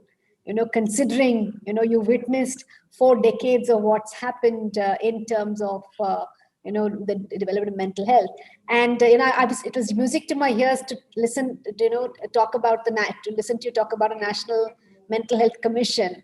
and a minister for mental health, because I think one of the things in the NHRC technical report is that we suggested these things, because I think you need leadership. And I think what all of you have been talking about, what you and CRC did in the beginning, what Naveen, Suresh, Manjunath, and the entire multidisciplinary team is doing now, PT, Matthew, Preeti, etc., are doing for geriatric. I mean, I think the whole thing is really about the providing leadership and a focus.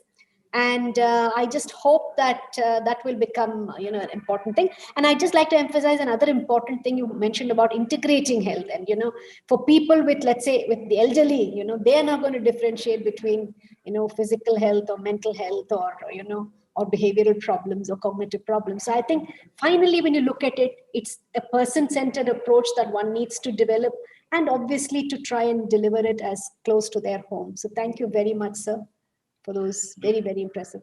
Yeah, to respond to your question, I am a born optimist. Even when there's nothing to be hopeful about, I am very hopeful. That is my personal response. Now, I'm not sure. I mean, let me just be very honest and straightforward. Last 3-4 days, I read 3 papers every day. I don't think any other, there's the Hindu, the Deccan Herald, and the Malayalam Manorama. Okay? I don't think they are amongst the papers which are known to be politically connected to any, in a strong way. Of course, all people have, their opinions, etc. I was reading about the budget.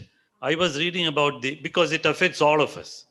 The good thing is, once you reach 75, the finance minister said, you don't have to file your tax return. I have to wait for a few more years, but I'm looking forward to that. By that time, you may not have any income at all. So, there is some wisdom in the finance minister saying. I'm not talking about that. I read the editorials in these 3 papers. It is not, the title itself. I don't want to go further. The point I am making is, when you go and see things around, at one level, I gave you an example, maybe in a sarcastic way, about the Ayushman Bharat and the documentation and the enormity of what is being promised. And I do not know what happens at the grassroots level, because I have not been going to places like Sakalwara or other places like I used to do before, which I would like to do. So I don't know what is the reality. But going by what is being fed to us, I'm not sure whether I should be an optimist or a pessimist. But I look forward to 2030. Things are definitely doing good for mental health. There's a greater awareness about mental health thanks to COVID. More and more people are talking about. People who are against mental health, now they say, no, no, no. In fact, the Economist has an editorial about loneliness and what are its problems. So for the field of mental health, I think it will be good. So I am an optimist. I think it is a glass, not just half full, maybe more than half full. And realistically speaking, I think our colleagues are taking it all forward in a very real world. So hopefully there is room for some optimism as well. Thank you very much, PT. I think we are running out of time. So I would like to just propose a formal vote of thanks. I think we had a very full and purposeful day today. And on behalf of the community team, as a community psychiatry team, as well as the geriatric team and the Department of Psychiatry and NIMANS, I would like to thank each and every one of you, starting from Professor Mohan Isaac and Professor CRC sir. They both are our teachers, and then they had actually, I think there have been occasions when we have actually invited Professor CRC to Ramnagara for a visit. He said he would say, I wouldn't cut the clinic and come. When we said, sir, we'll go on a visit in a working day. No, we'll take permission and come from demands. But he said he will not close down the clinic. For this, actually, I had prepared that he will come for inauguration. We'll go to the clinic and he'll come back after lunch. That's why we scheduled his talk in the afternoon. But he stayed all through the day, both of them. And I think that is also because of the emotional connect and how much value they have for this whole initiative. And sir, we thank both of you from all of our team. I think it's a real privilege and honor for us to have you both. And as Professor MK, I think in the last 1 or 2 months, even during my residency time or all through my career, I have not interacted this much. In the last 1 or 2 months, I have had an opportunity to interact with Professor Mohan Isaac for many times. In many of our programs, sir has actually played a big role in terms of participating in it actively and kind of mentoring us. And sometimes, even when we had actually not officially invited him, he was one of the person who called me up personally, getting my number from HOD to congratulate me when the dementia care center funding was announced. So I was quite surprised. I really did not think of that this thing as gesture as to how you had actually tracked and then called me up. Sir, I think your words of wisdom and the vision, when we actually gave this topic, we know that is something like you will make this kind of a concluding remarks where we will be grounded to the reality. And as you said, it is not like a one-day job or one person's vision. We need to do it systematically. And I think that is something like we all have our vision within ourselves. Some idea will be there. That's why we are passionate about our work, be it any team in NIMHANS, any faculty in NIMHANS, all of us, we have an idea. But as a collective vision, we need to actually have an agenda, maybe for a decade, or I think that will be a good time frame for us to actually look forward. And probably we may not achieve everything, but I think it's a learning by itself. Maybe I think that is something like which we take it as a message. Probably what we have understood is we need to do it in a systematic manner, and definitely we will look for your guidance as to the way how you showed the model in how it is done in Australia. And I think it is something which we need to set a task, and then probably we'll see as to how much we can achieve.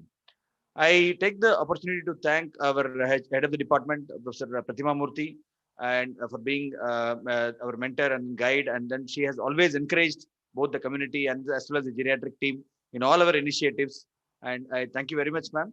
And our unit, Dr. Professor Matthew Verghese, as well as Professor Suresh Badamat, previous head of the community psychiatry, and all our faculty and our multidisciplinary team, Professor Dansai Pandian and Professor Trimurthy, and from the nursing, Dr. Sailakshmi could not join because of our ongoing another international conference. Mr. Mohan is there. And from the psychology, Dr. Keshav and Dr. Josana, who had joined online, and all the team, mental health education, Dr. Meena, as well as Dr. Lata, and the entire team of our geriatric and community unit, and many other faculties whom I with shortage of time, I'm not mentioning by name. And the other technical support, I think Dr. Ajit is here, and Dr. Chetan, and the community team, Dr. Vinay and his team actually has done all the logistic arrangements. Me and Naveen had come only today. I think, but I would like to request you to all give a big hand for the Sakalvara team here. I think without their, I think we really could not have done this without their active cooperation, and the entire team deserves a big credit. And also we need to acknowledge the technical support. I think morning we had a lot of anxious moments, and the supporters to organize the logistics, Icon Pharmaceuticals, I think they also deserve a round of applause for them to kind of, I think this is the first in-person program we are doing after the COVID. And we had a very good day, and a lot of speakers, right from Professor Richard Fleming, Dr. Soumya Hegde, and Dr. Sridhar, many of the panelists, speakers and chairpersons who had joined online. And the deliberations were very good, and it has actually given us some kind of insight and to what to look forward to the future. And I also take this opportunity to thank some of the media persons who had joined online and who had gone through the program to cover this program. I thank you one and all. I request you to join for a group photo in the entrance, so that this will be a day for us to remember forever. I think this is something like for me, it's very, very important day, and for our team, for everybody, it's a very, very important day. I thank you one and all. Thank you for the support, and we look forward to the continued support for the future, for the decade and beyond that. Thank you.